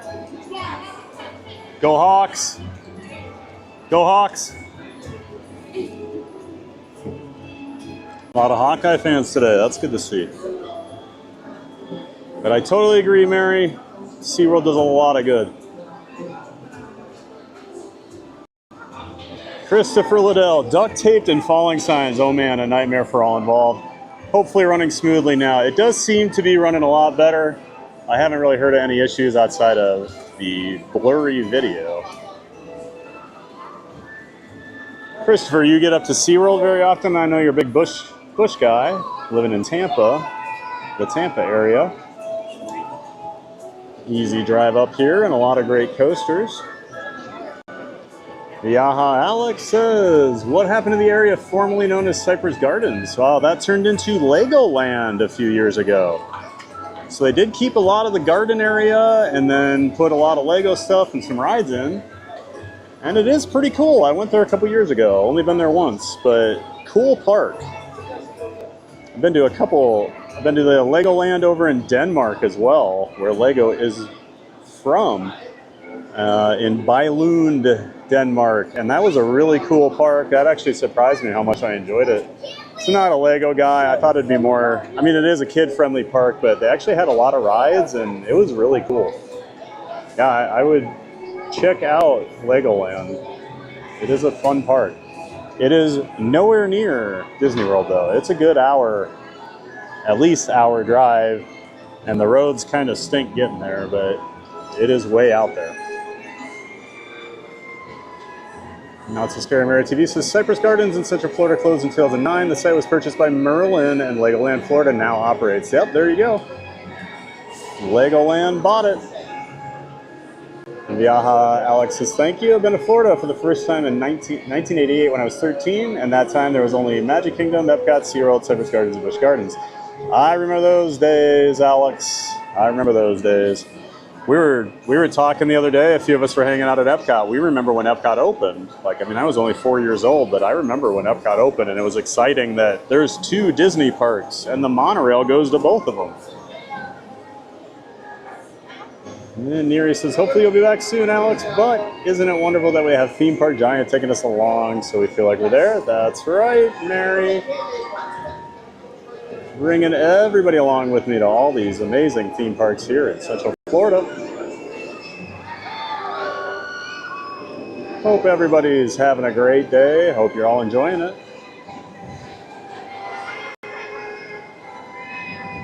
Alex says, thanks for the streaming. It's rare from SW, as most channels only show WDW parks. Yeah, Alex, that's kind of... I'm always sad people really only stick to Disney. I get they're easier to stream from because you can take pretty much any camera on any ride, but I wish people would show the other parks more often. Universal has some streamers, but I don't feel like anyone ever streams SeaWorld or Busch Gardens, so I'm glad you appreciate it, Alex. It's a Scary Mary TV. Says Theme Park Giant charm gets them every time. That's right. Ha. I'm so gentle and charming. Christopher Liddell says, yeah, I had a pass to SeaWorld last year and went quite a bit. I love it there. Pipeline and even Icebreaker are my favorites of mine. I love Icebreaker. I know Icebreaker kind of gets a lot of mixed reactions in the community, and I would say since they got rid of the comfort collars the over-the-shoulder collars they used to have for the restraints, that ride is so much better. The air time is intense on Icebreaker. Not sure if we'll ride it today. It's probably, yeah, it's 50 minutes. I'm probably not gonna wait because I wanna walk around, show the rest of the park here. All right, I'm gonna grab some water. We're gonna get on the move.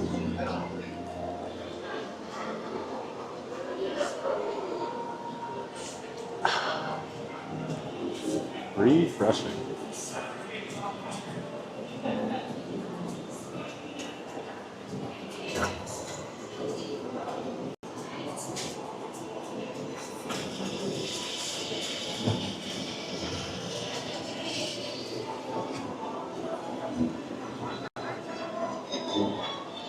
The only annoying thing with the freestyle machines is since there's like 10,000 flavors in them, you'll get the kids that stand there and they want to sample every single Fanta and every single flavor of Coke. So sometimes it can take a long time to get them.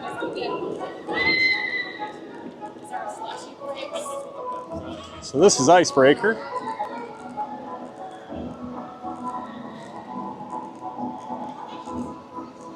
Got a 50-minute wait. So Icebreaker is made by Premier Rides. Premier Rides, I'd say probably like a middle tier coaster company. They've got some really cool rides. They do a lot of cloned rides. So if you've ever been to Busch Gardens in Tampa, they have a ride called Tigress, which is a launched, crazy back and forth launch thing it does, and then you go into this super big inversion and you do a super slow like heartline roll where you're kind of hanging and dangling. But those are called skyrocket models, and you'll find skyrocket models at a lot of different parks. So Premier's got their hands in a lot of parks because of those clones they do. But this was a custom ride they built for SeaWorld. It actually, so when you first come out of the station, it launches you, is it backwards to start with? I think you get launched backwards to start with. Then you get launched forwards and you go up. You don't quite get up over that first hill, and then you come back and it launches you up again into this spike. And then you drop, and then it really launches you up and over that thing, and you will get some major airtime. It's a very intense ride for what it looks like. I'm just gonna hang here for a minute till I actually see a train go by.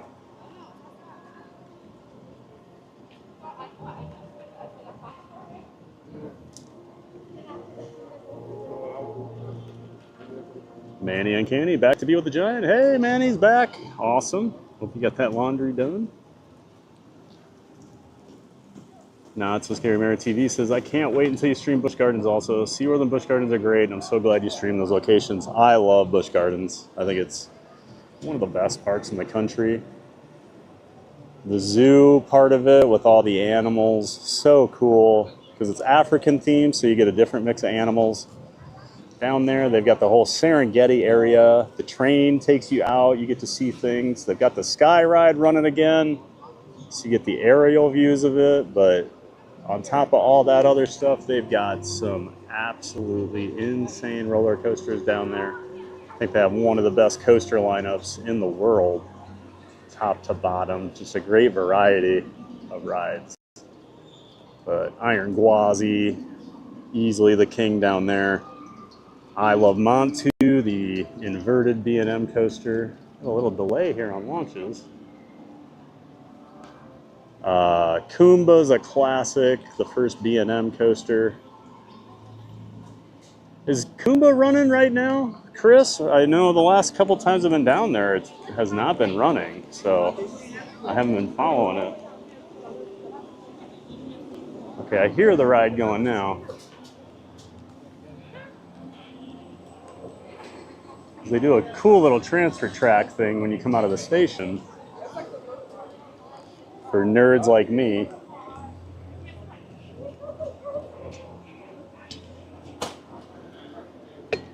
It is pretty cool how they do it. Since it is a shuttle coaster that gets launched back and forth, you can't have multiple trains on the track, so actually,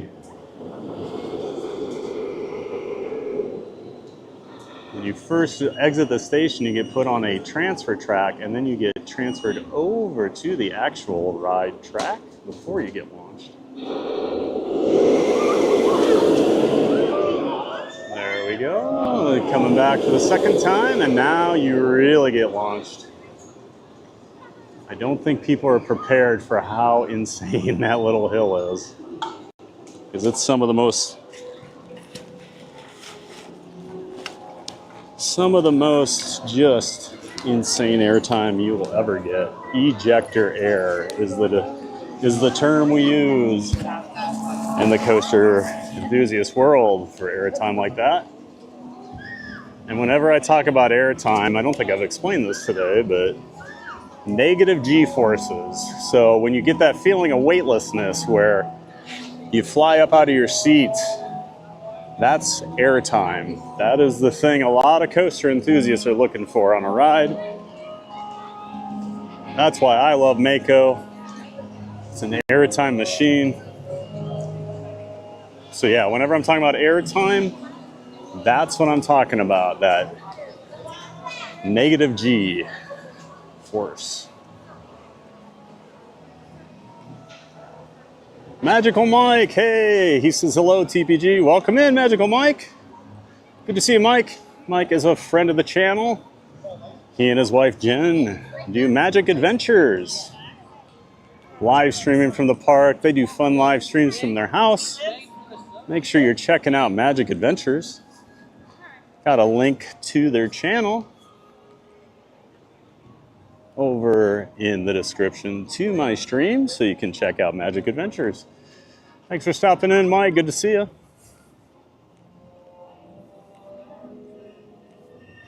Manny Uncanny says, hello, Mike with one eye. Mike says, hello, everyone. Christopher Liddell says, great airtime and whip on Icebreaker. It is a whippy ride. When you get back here in this section, some of those turns are very intense, like almost Intamin style intensity, like I-305, Intimidator 305, well, whatever it's called now at King's Dominion. They changed the name a couple years ago, but it'll always be Intimidator 305 to me. But those quick change of pace turns and stuff, this whole back area full of them, and those pops of air back here too. Just wait for a train to go through here. Yes, I agree.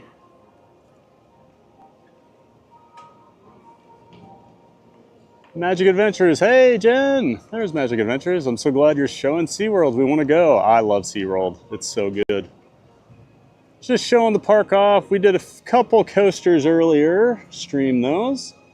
Probably just gonna be walking around here the rest of the day, unless we see a short line and want to hop on. But we're just hanging out over here by Icebreaker right now. Great to have you in here, Jen and Mike, Magic Adventures. Magic Adventures, do they have Beverly in their freestyle? No, they do not, Jen. But oh boy, the Beverly. Ha. Hopefully Beverly Adventures doesn't show up. Beverly Challenge, excuse me.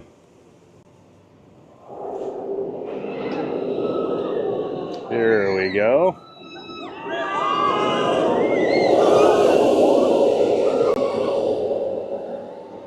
See some quick transitions on that thing.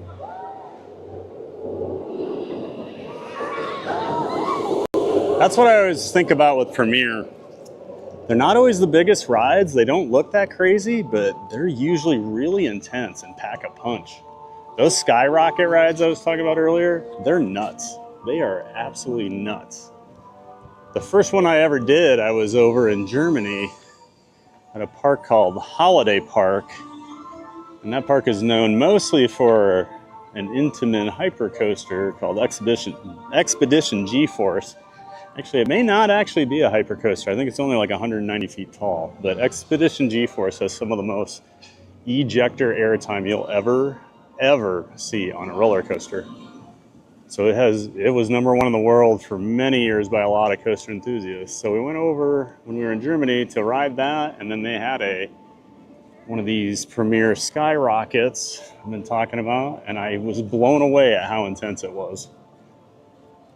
And that one only had the lap bars, which at the time was very rare, before they started to remove the comfort collars on a lot of them. So it really caught me off guard.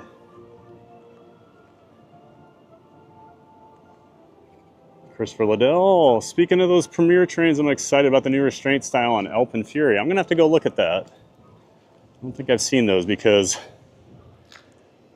whenever I talk about Icebreaker, I was actually just about to bring this up. For a tall guy, they are some of the worst restraints you'll ever see.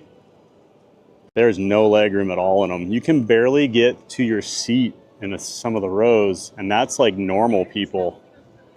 They're really strangely designed, and they make them super restricting. I think they overdo it a bit. But I'm also a giant, so I'm excited for Alpen Fury. Well, it seems like there's some delays going on around the country again with new rides, which is unfortunate, but I was really excited when they announced Alpen Fury. At least Siren's Curse got going up at Cedar Point. Finally, that had a delay. Usually Cedar Point doesn't have delays on their rides. They're usually ready opening day. Even Top Thrill 2 opened on time. It just closed 2 weeks later for the rest of the summer. And up and over.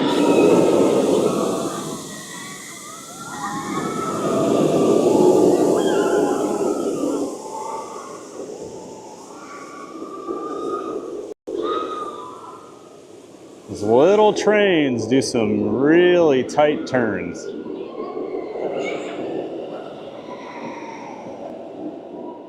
And you get all your little bunny hops for airtime in there too. Looks like we've got all the summertime, nighttime show stuff set up over here on this stage. This is usually where they'll do fireworks for different times of year. They'll have little shows over here.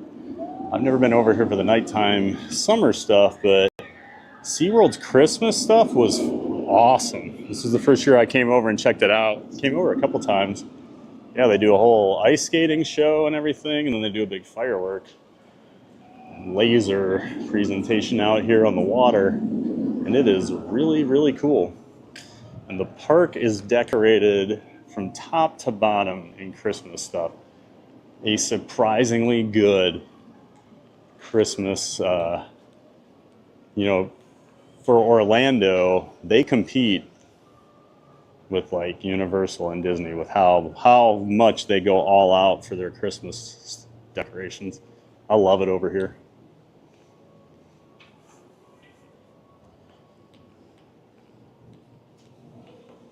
Manny says laundry will take a few hours. Yep. Took me all day yesterday. Still got to do a load of towels here, but got most of it done. Not So Scary Mary says we need 2 more likes to get to 50. Please make sure you hit that like button and subscribe if you haven't. And thank you for being here. Thank you, Mary. Appreciate all the help, Neary.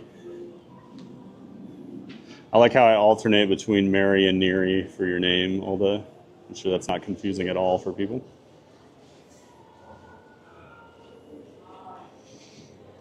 So we'll just keep walking this way. Making our way over here by Pipeline, the surf coaster.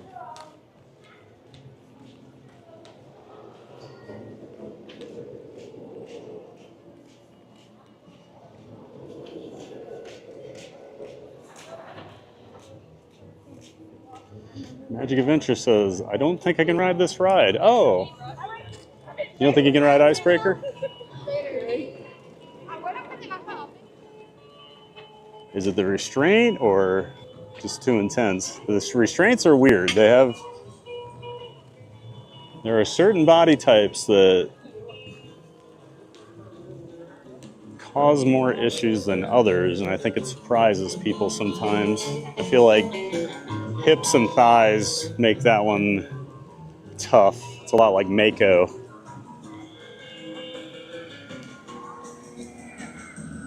Oh, we have Pipeline going by here. So Pipeline is a launched stand-up coaster, the only one in the world.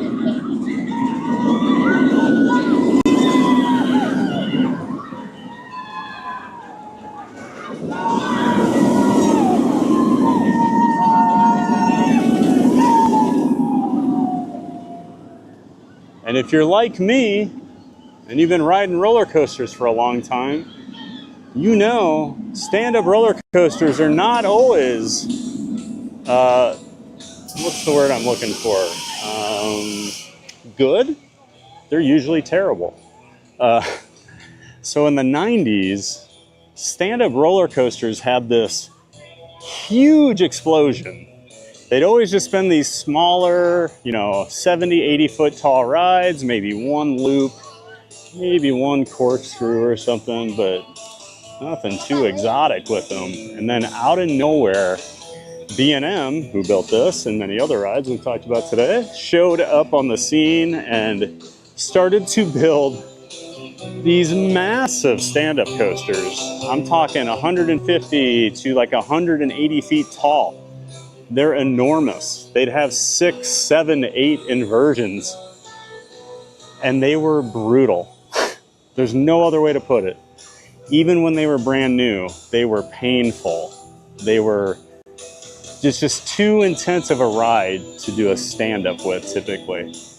So after the 90s, when all these parks were putting in these massive stand-up coasters that people were not liking, the stand-up coaster essentially disappeared for 20 years. Like no new instances were put in for a long time. And then out of nowhere, in 2022, SeaWorld announced, hey, in 2023, we're gonna have a stand-up launched roller coaster. A launched stand-up roller coaster. And me and pretty much every enthusiast I knew went, who asked for that? And why are we doing this? But I have to tell you, I really like this ride. It's really fun. It's really smooth.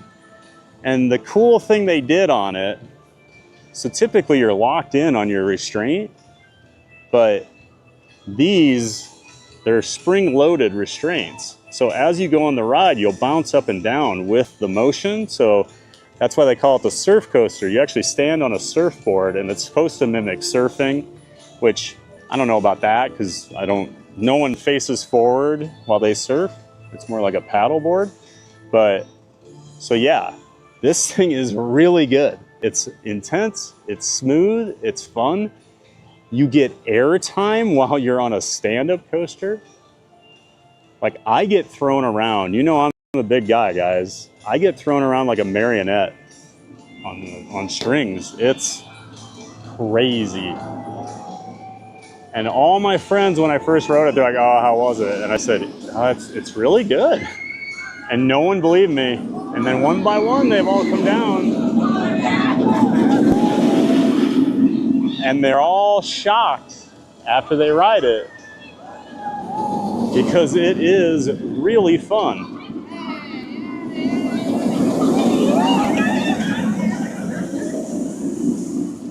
Some really good pops of air time. The launch is really fun. It catches you off guard. And yes, doing this inversion here is pretty cool. And they actually themed this area pretty well. You know, you get the surf vibe over here, so yeah. Pipeline the Surf Coaster. A strange name, and a strange ride, but a very good one. And surprisingly, it only has a 10-minute wait today. This is usually a pretty long line. It's not the quickest loading ride, so sometimes you'll wait forever. but looks like they got it running well today. And this is another one. It does have a max height. I believe it's 6'7". I can't remember. We'll see when we get over there, but I love this little pool area they put in with the water rushing around. Always looks cool as you're flying by it on the ride. And then they have these fountains that as the ride comes by, they'll shoot the water higher, make it look like a splashdown. Yeah, they opened this whole area up in 2023, and I love it over here.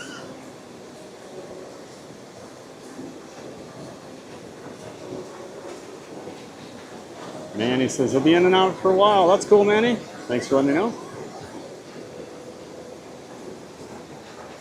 Alex says, I thought Penguin Trek was harsh and bumpy, but the slingshot start is nice. I agree. I think Penguin Trek is bumpy. I think it is a rough ride, especially it's not even a year old.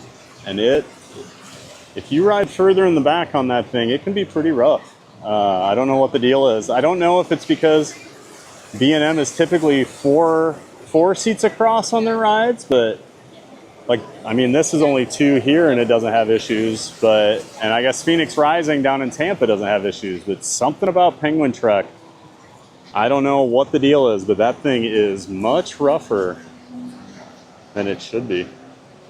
It's not like it's that crazy of a ride either. So here they do have the test seat. And I will say, I do think this thing is a little more restrictive than most of the B&Ms. It's probably a little tighter than the 52 inches. But always make sure you check that out. And then you have to, so this is, you see it bounces up and down like that. So that's that mechanic I was telling you about. That it is a 6'6" height max.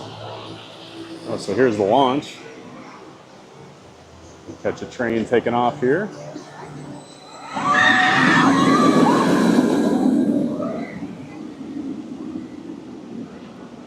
See how intense that launch is. And they have the cool little viewing area over there so you can watch your family if you're not riding. Yeah, that's Pipeline the Surf Coaster. I would normally ride, but I'm trying to get around the park here and I don't want to put you guys on pause for a few minutes again just so I can switch over to the other camera. Next time we come over here, we'll try a couple other rides as well. Today, I just kind of wanted to test things out and make sure the stream worked on the roller coasters, and it seems like it was, so that is good news for the future. We just need to figure out a better way to be able to change between the cameras so there's not as long as a delay for you guys. But I'll figure that out as time goes on. Christopher Liddell says, Kumba's still not operating, but I saw pics of track work being done recently. That's good. At least it's not gone. You know, there were some of those rumors a year ago that Kumba might be going and not coming back. And that would make me very, very sad. I love Kumba. It's rougher than it used to be, no doubt, but I still think Kumba's an awesome ride. It's so intense. Those old school B&Ms, you just never have matched that intensity again. You can see Icebreaker all the way across the water there. Getting shot backwards the second time before it gets sent forward and up and over. That top hat.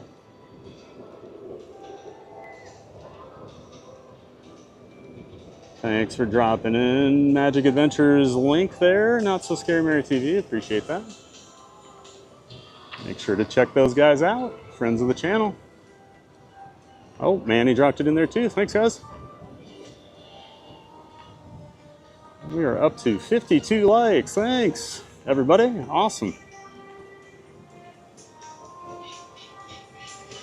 Manny says, Neary beat me. Had to correct Jinglish. If you know, you know. Ha.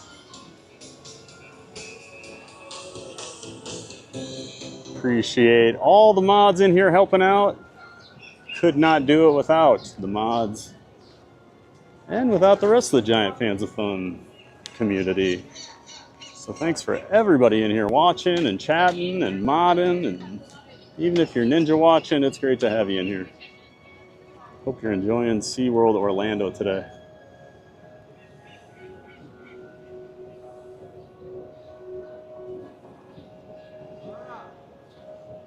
Love being called Mary. It matches. Awesome. Yeah, I'll probably alternate between Mary and Neary. Magic Adventure says, I love how much you know about roller coasters everywhere. I know way too much, don't I, Jen? I know way too much about roller coasters. I've been on way too many. I read too much about them, but I do love them. I'm glad people like listening to me blab about them, because when I get going, you know I can talk about them all day. Cut up through here. Just cut up through this little bar area. It's a little faster. And walking around. SeaWorld's kind of funny. They have a lot of weird random paths that aren't always the most obvious or like straightest line. So just kind of get to learn those things. I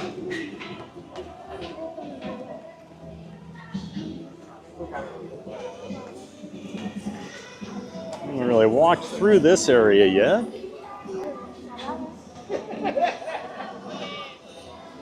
I do always like this little area over here with all the shops and stuff.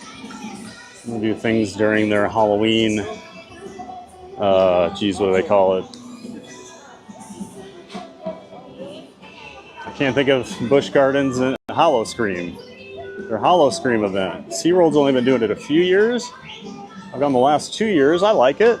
It's getting better and better. Busch Gardens does a great job in Tampa with their Hollow Scream. It is a legit top tier Halloween event at a theme park. I think their stuff is typically scarier than like horror nights, Hollywood Horror Nights over at, Universal. Those are like amazing, but I think for actual fear, I think Busch Gardens does a better job. Manny and Candy says, stand-up coasters, no way, Jose. They've got one out there in Valencia, California, Six Flags Magic Mountain. That's very popular. Riddler's Revenge, Manny. It's one of the few that's actually well received by people. I believe it's still the tallest and fastest one in the world. But Riddler's Revenge has stayed pretty smooth, and a lot of people really love that ride. And it's still up and running, whereas most of them are gone. Cedar Point turned Mantis into Rougarou. They threw a floorless train on it. I think it's about 100 times better than it used to be with that floorless train. Six Flags Great Adventure tore down Green Lantern recently. I rode that for the first time 2 summers ago and absolutely despised every second of it. So I got my credit and moved on.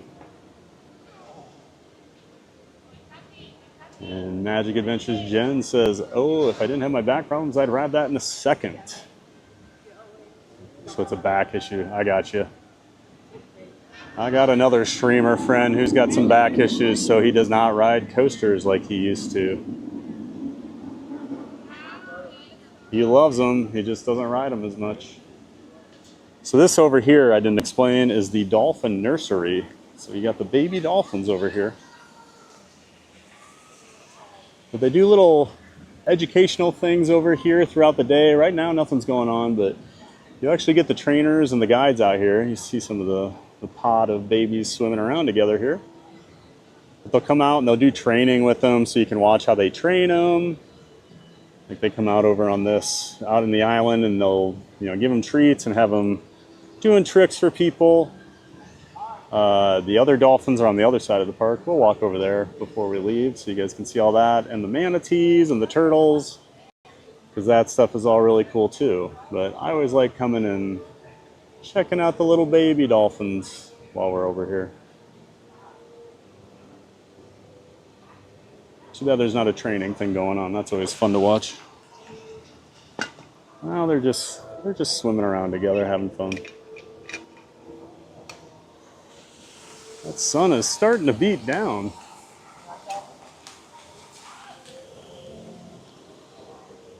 Oh, and then here you can actually get the underwater viewing area. If I can get down low enough as a giant for you guys to see when they swim by here. Here they come.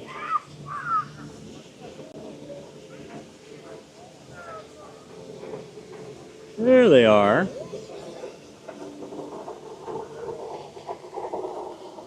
Very cool.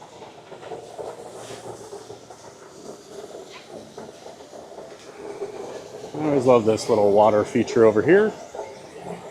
They do different decorations throughout the year on that too, like Christmas. They'll have a bunch of Christmas decorations out there.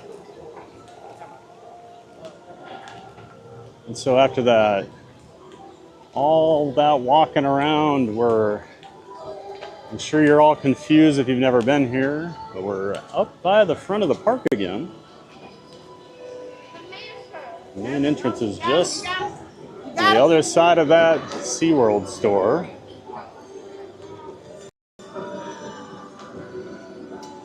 This is the big entry plaza here. You got Coaster's Coffee off to the right. Actually, they have some cool. I always like to show this. But they have these coaster displays, models. You got Kraken over here. That was that coaster over by Mako. They used to actually run. You can see the trains on there. But these used to run all day. Oh, looks like we have one row of a train facing backwards here. That's not good.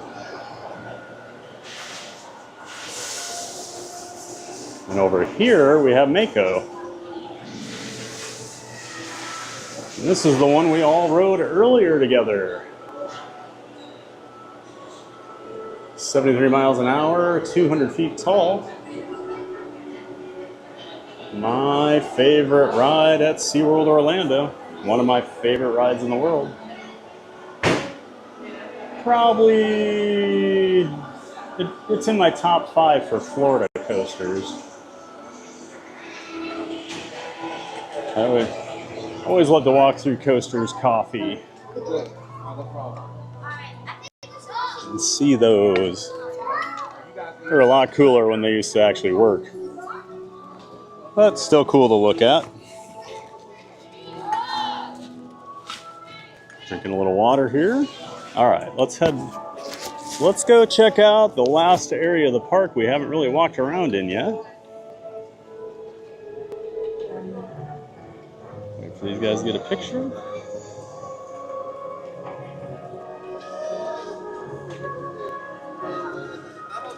So now we've come full circle. Back here by Manta. Mayor McCheese, hey, that's my buddy Joe in St. Louis. Welcome in, Mayor McCheese. Good to see you, man. He says it is a fun coaster. What were we talking about? Pipeline? Probably Pipeline, because I feel like you were one of those guys that didn't believe me, Joe, when I said that.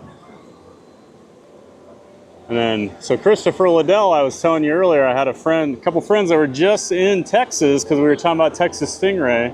Mayor McCheese was one of those guys, and he was raving about how much he liked Texas Stingray. He is in the same boat as us. We think it's a really underrated ride, so. Welcome in, Joe. Great to see you, bud. Great to have you in the chat. I've gone all over the world with Joe riding roller coasters, one of my best roller coaster buddies. Great to see you in here. And Christopher Liddell says, Pipeline's a ton of fun. San Diego definitely needs one.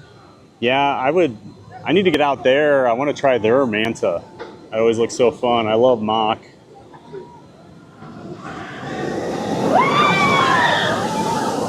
I've always heard good things about it. We have the better Manta, but I would still like to try it out.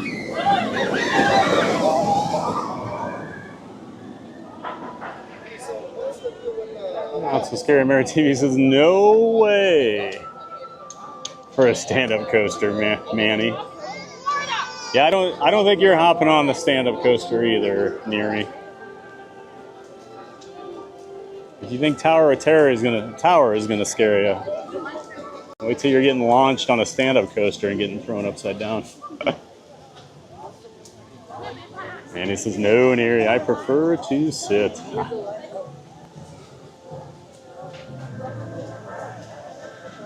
Neary says, hi there, Mary McCheese, welcome in. Mary McCheese also says, the Togo stand-up coasters were the worst at King's Dominion and Canada's Wonderland. Good call out there.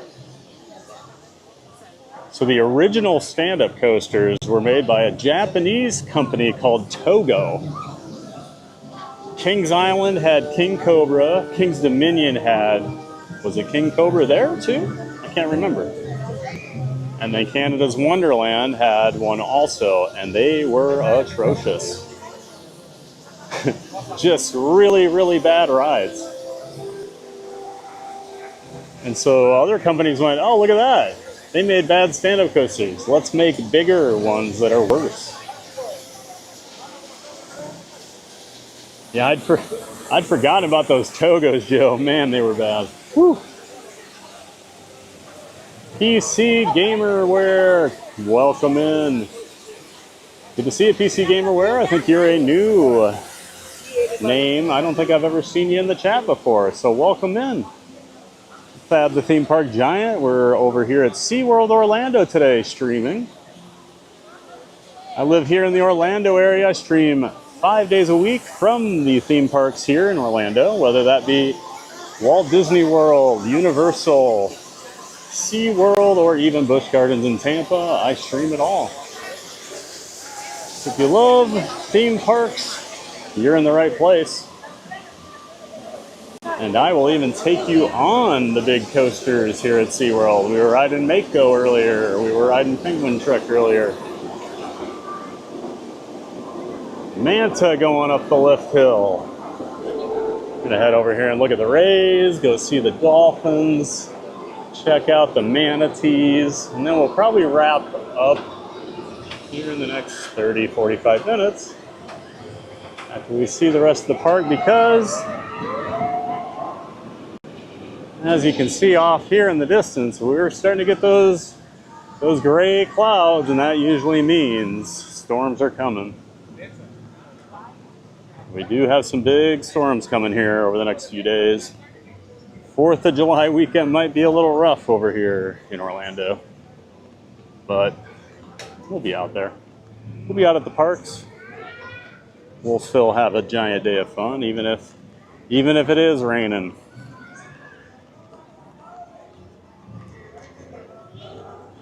Christopher Liddell. Oh, nice. Oh, wait. A Togo stand-up coaster sounds terrible to even think about, LOL. Oh, man, they were... Christopher, you have no idea. I did the one in Canada when I was in high school, 1996, and couldn't believe how bad it was. So when I went to King's Dominion the first time in 2012, I was on a tour with Theme Park Review. That's where I met Joe, Mayor McCheese, and a lot of my other good coaster friends. But I chose to not even ride the stand-up at King's Dominion because I didn't care if I got the credit. And then they took it out the next year, and I regretted not doing it.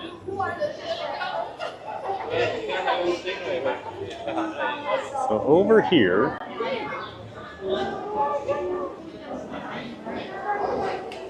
we'll go down to this one.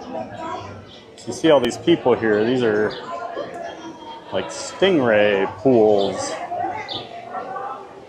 where the rays swim around and you can actually pet them and feed them. Not as many out today as usual. I feel like usually there's a ton swimming around.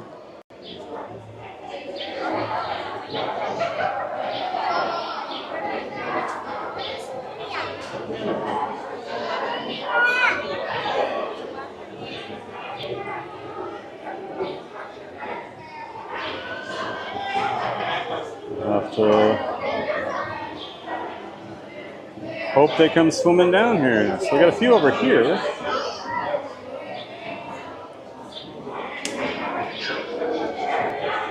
Not coming all the way down to say hello. Just keep working our way down so we can see them a little closer. There we go.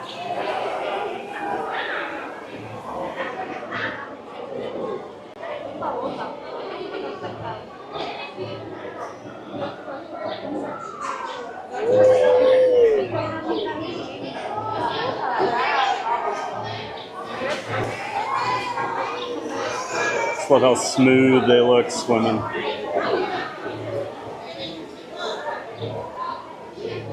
Almost zero resistance. They just glide right through. You doing a vlog or something? I stream live on YouTube.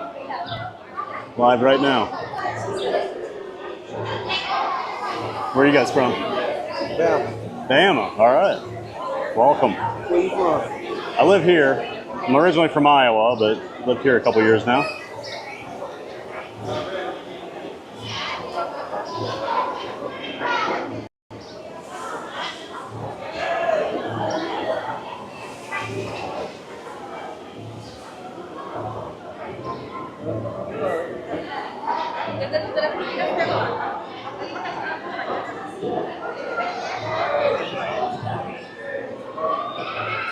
Yoshi 50-50, hey buddy. Yoshi 50-50, one of my best friends in the world back in Iowa. Good to see you in the chat, buddy. Yoshi 50-50 will hop in here from time to time and buy me Dole Whips. Say hi to Shamu. Well, we already saw the orcas, and Shamu's not here anymore, Yosh. They don't do the Shamu show. It's a little different.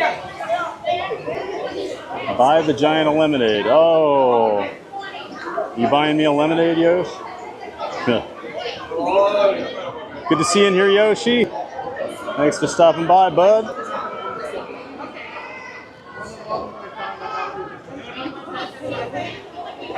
Christopher says, oh, nice. I was saying Stingray is right up there in the rankings. It packs a punch. Yeah, it does. I feel like just not that many people have been to that park. It's kind of out of the way, but if you're there for Fiesta, Texas, you might as well spend a few hours over there. It's worth seeing. Yeah, Stingray does pack a punch. Yoshi says, I love giants. Thanks, buddy. Always great to have you in here. Nanny and Candy says, take home a starfish. I wish. Actually, I don't. I don't know how much effort a starfish is, but I've already got a dog, you know. I don't need more animals. Yo, she says, love the subscribe seal. Well, thanks, buddy. I know you like those puns I make, so.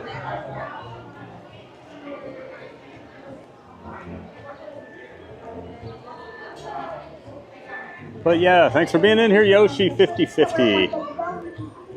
He's working hard back there in Des Moines. Luckily, he can find time to stop in and say hi to me.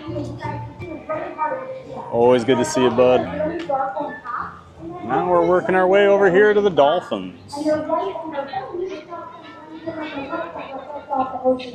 Alex says, do these stingrays have their sting removed? You know, I don't know. I've always wondered about that.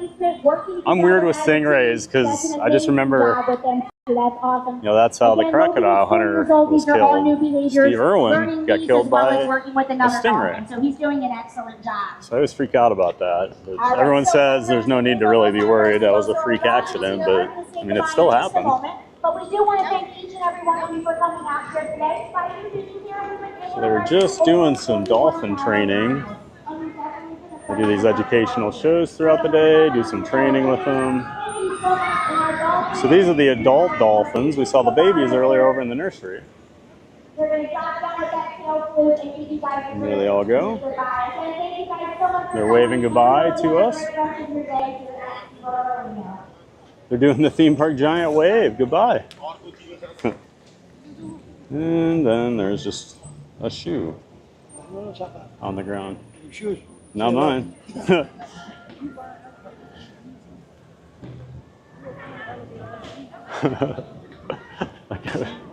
Guy was asking me if those are my shoes. No.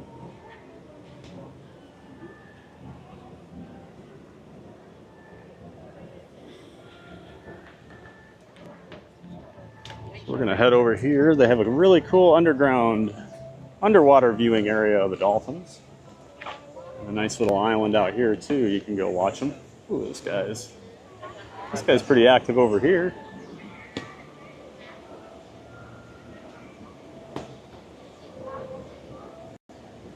Dolphins always seem so happy. Manny says, "Yo, reach into your wallet and buy him a lemonade." He says, "I Venmo'd him." Did you Venmo me again, Yosh? Well, if you did, thank you. I appreciate it, buddy. That means a lot.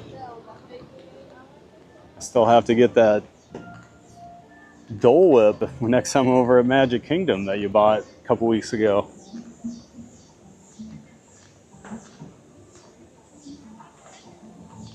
Yep, that's right, man. He sent me a super chat earlier. Appreciate that. I can't see if Yoshi actually did send me a Venmo, but I trust him. So I'll say thanks, Yoshi5050.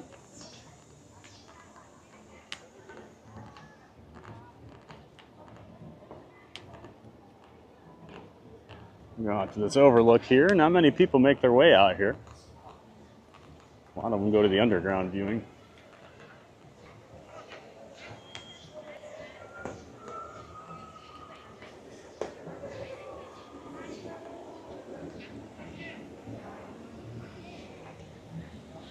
Wind is starting to pick up here. The sky just keeps getting darker.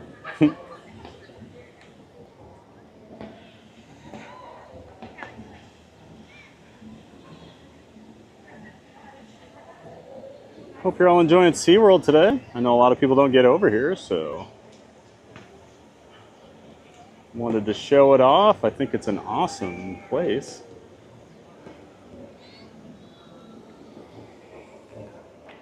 The dolphins are not hanging out above water very much here today, so we'll go underwater.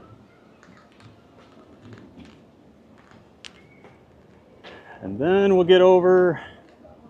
We'll go see the manatees and the manatee rehabilitation area. Hey, Christopher Liddell with the $5 super chat for a snack. Thanks for the stream. Hey, thanks, man. I appreciate that. It means a lot. Thank you so much, Christopher. Always awesome having you in here talking coasters during the stream.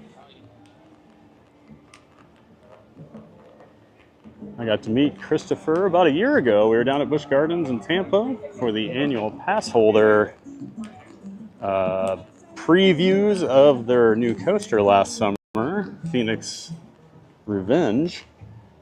I just got talking to him and some other people.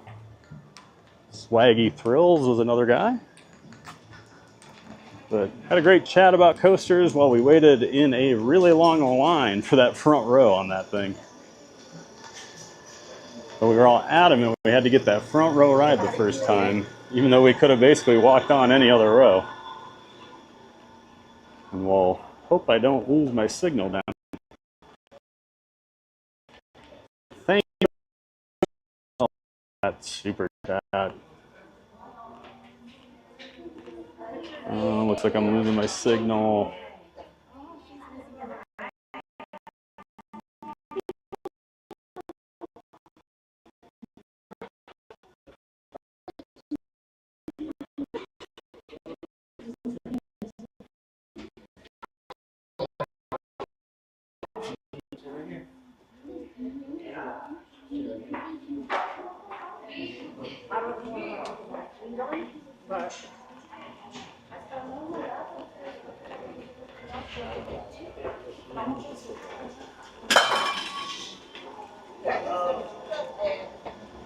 I was worried.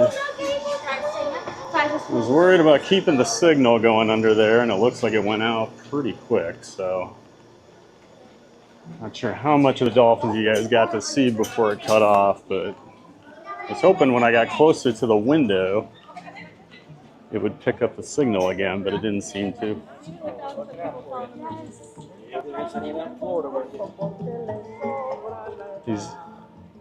All these underground places, you lose that signal pretty quick, and they don't do Wi-Fi over here like Disney does, so even with, I use T-Mobile, AT&T, and Verizon all at the same time to try to get the best signal I can when I stream. But sometimes when you go inside, you don't have anything.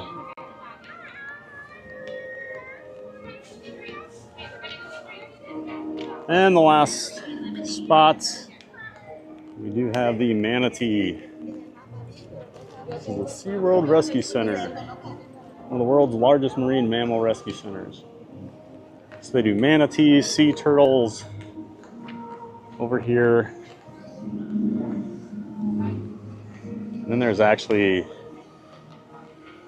an area where there's actual like injured manatees that they are rehabilitating in a different area.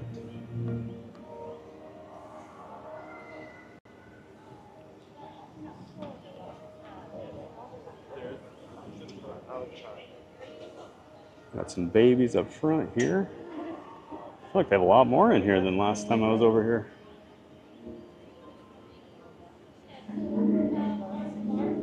Must have rehabbed some and then moved them over to this tank.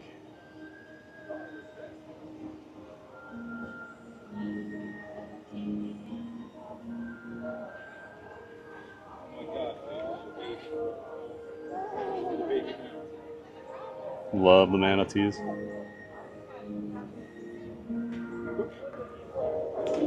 So I'm just going to assume, based on how all the other underground viewing areas have gone today, that this one probably will not go very well.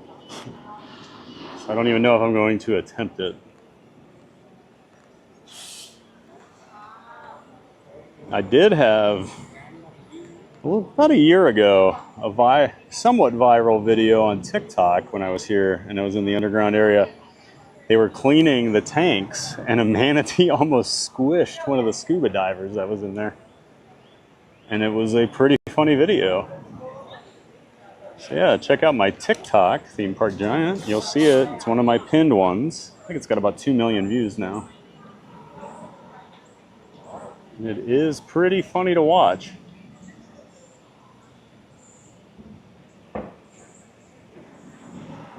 Ironically, looks like the scuba divers are in here cleaning today.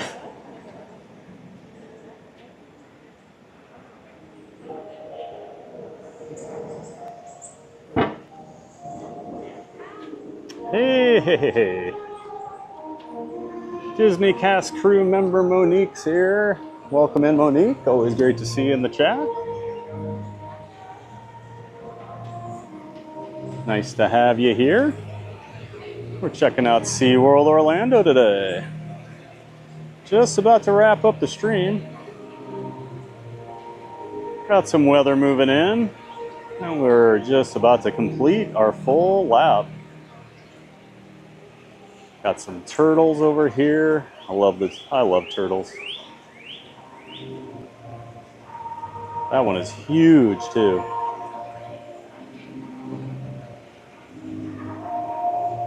Yoshi says, if you get a chance, you really need to go to Crystal River to swim with the manatees. Yeah, I know, Yosh. I had some friends over the winter that went and did like the glass bottom boat tour over there because it was winter and the water was cold, so they weren't swimming. And they said it was really cool, but I guess the water was pretty cold, so there weren't a ton of manatees out and about that day, but they still really liked it, and they said I need to go.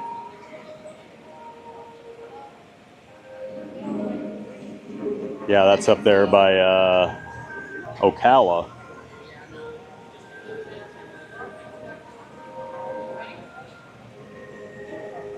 Monique says, I'm glad to see ocean life. It's awesome. Yeah, I love coming over here and just, I think it's a good hangout park. A lot of really cool walkthrough exhibits you can do if you like marine life. A lot of great roller coasters. All those turtles trying to steal the hose over here.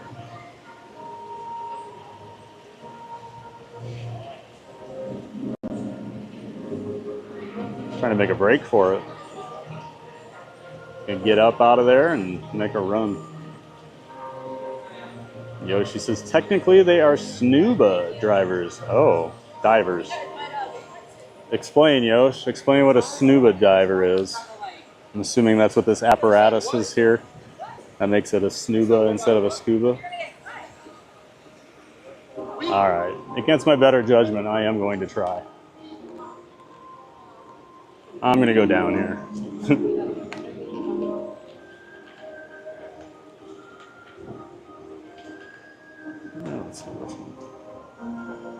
Because I do really like this underwater viewing area. Monique says, but I wasn't sure if I had to take marine biology. Maybe that's something I need for the future, perhaps. Maybe. Could be like George Costanza on Seinfeld. Always said he was a marine biologist. Until he actually had to save a whale in one of the episodes because he lied about it. No, I'm already losing signal. I haven't even gone inside yet. We'll see. We'll see.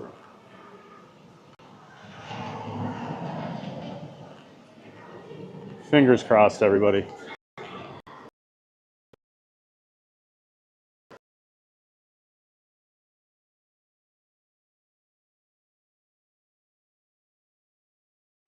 Nope.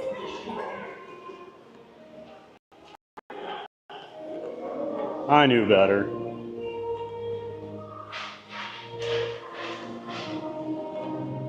I knew better than to try that.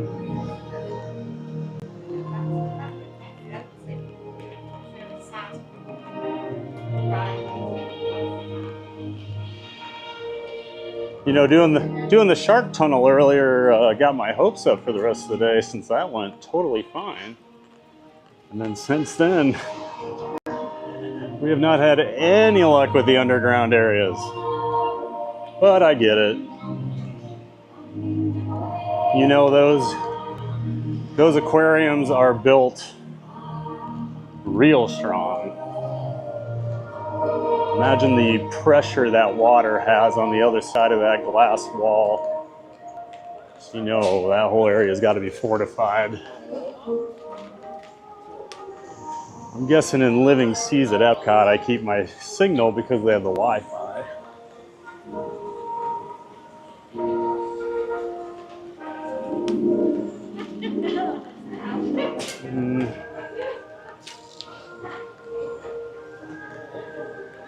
Let's just see if we can go look at some of the rehab manatees over here. Oh, looks like it's blocked off today.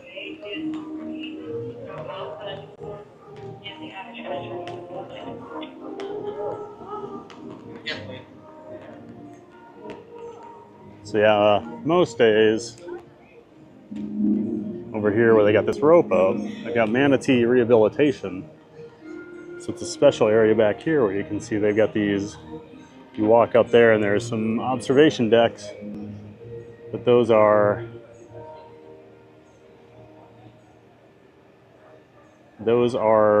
for more like recently brought in manatees that have injuries and things. So they'll bring them up to speed over there and then they bring them into the general population later, or I think they release them back into the wild sometimes. I know Epcot right now has 2 new manatees and they're being rehabilitated and they will be sending them back to the wild when they're done. I didn't know they did that over at Epcot, but I was talking to the cast member the other day while I was over there. And she was explaining everything. So I was asking because they had all this PVC pipe sitting on the bottom of the tank over there, filled with lettuce, and every other time I've been in there, they just throw the lettuce on top. Got some little American alligators over here. And so that's how I'd always seen the manatees get fed there. But they had it all in the PVC pipe and they were going down to the ground to get it. So I asked why, and they said when they rehabilitate them with the plan of going back to the wild, they feed them that way because in the wild they have to scavenge for food more often. So they want them to always remember to be looking on the bottom, so they don't want them getting used to just being fed like that. So that was kind of cool. And we can barely see those little American alligators over there. Those are the gators I used to see a lot between the neighborhood I used to live in had a pond. Had a pond that had a lot of just little 2-foot long gators in it. Probably had about 10 or 12. I used to walk my dog around that pond, and at first I was always worried after I moved down here, and then when you see them, you're like, oh, they're just little guys. Obviously, there are much bigger gators. So it is starting to rain here. All right. Well, I think that means I'm going to get under this cover here and probably say my goodbyes.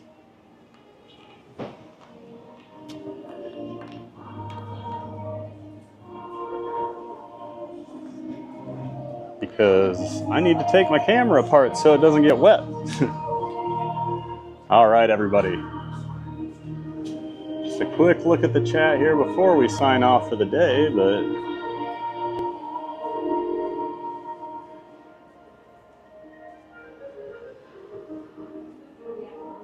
Yoshi5050 says, Snuba is having the hose that goes to the surface. Snuba is a mashup of snorkel and scuba. It is not scuba because they aren't self-contained. See, there you go. I wondered if it was the hose. So I will remember that. Snuba, snorkel, and scuba. Good to know, Yoshi. Yoshi's the master of knowing a lot of useless information, so it's good to have him in the chat. I'm really good at useless coaster information. That's what makes me so marketable here on YouTube.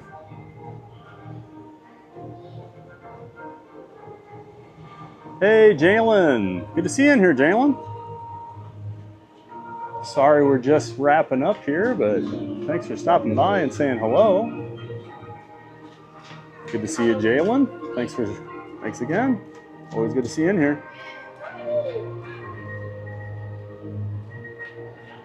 Monique says, oh, you did great, Thad. Bravo. Thanks kindly for the great journey I had. Absolutely. Thanks for coming in, Disney Cast crew member Monique. Always great to have you in here, Monique. Thanks for all the support. And then Christopher Liddell. Oh, Cruise and Theme Park Guides here says, thanks for a great stream. Hope you enjoyed your day at SeaWorld. Sierra, I know you were excited. You haven't been here in a couple years, so glad we got to bring you around. Christopher Liddell, y'all have a great day. Hey, thanks again, Christopher, for being here, and thank you for the super chat. Hope you get out and ride some coasters here on this July 4th weekend, bud. Otherwise, I'll be out riding them, so tune in. What about, Alex says, what about the sweets from the candy shop near the lighthouse? Are they good? I've never had them. It does always look like a good sweet shop, but I think a lot of it's prepackaged stuff. I don't really eat very often over here at SeaWorld, so I'm not the expert on that. I'm more the ride guy, so. But how can you beat sweets? They're usually good at a theme park, right, Alex? Monique says, make the dream a smiling moment for me. Awesome, Monique. Yoshi says, I'll be scuba open water certified next week. Congrats, man. Enjoy that. I know you've been doing more scubaing on your vacations. And Christopher says, Thad, I'm going to reach out about meeting up at one of the parks sometime this month. Absolutely, man. Let me know. You can come around. You can be on stream if you want. We can hang out. Absolutely. I know you're a good hang, so we'll have a lot of fun. Just hit me up. And Jalen says, hi, TPG. Hey. Thanks again, Jalen. Sorry I'm ending right now, but glad you made it in here for at least a few minutes before I got out of here. So, all right. That is going to do it for me today. I'm going to wrap up so I can get all my electrical equipment into my waterproof bag and make my way out to my car because it's going to be a decent walk here. So, all right. Thanks for tuning in. Tomorrow, I think I'll be at Magic Kingdom in the morning. I think I'm going to be shooting for more like 9 a.m., 10 a.m. Start times going forward. I am more of a morning guy, so morning, afternoon will be my typical times. I do want to get on a schedule so people can actually plan, but yeah. So we will see you. Hey, Maverick Cheese, off to work. Great to see you, bud. Thanks for tuning in, Joe. We'll see you around. We'll have our Discord chat here soon. All right, that's going to do it for me. Fab the Theme Park Giant over here at SeaWorld Orlando saying thanks for watching. Make it a giant day of fun. And now I get to stand here and smile and wave to nobody for the next 30 seconds because of the delay from when it goes from my camera to YouTube. Make sure you get out there and have a giant day of fun, everybody. Thanks again. We'll see you next time.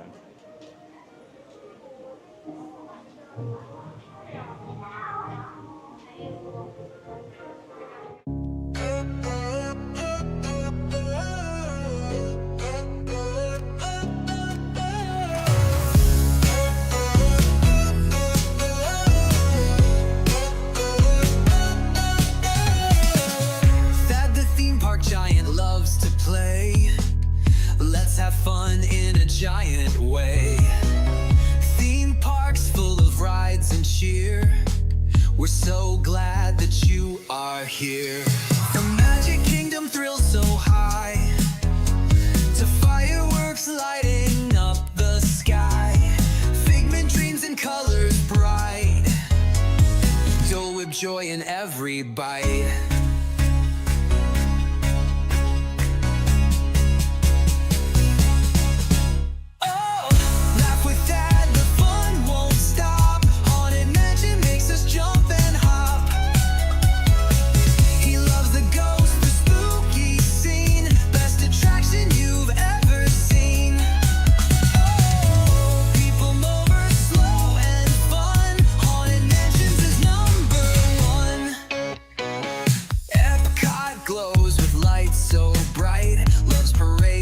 Sparkle in the night. Tokyo Disney, best you'll see that says that's the park for me.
Stop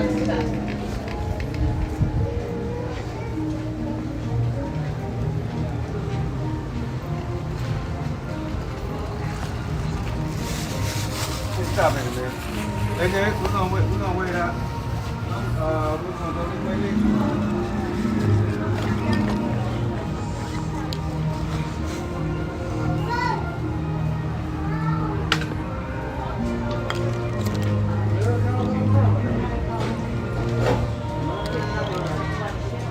Have you guys ever looked at your clothes to see if they have slates? These little brown, little tiny brown slates. They have them at grocery bags.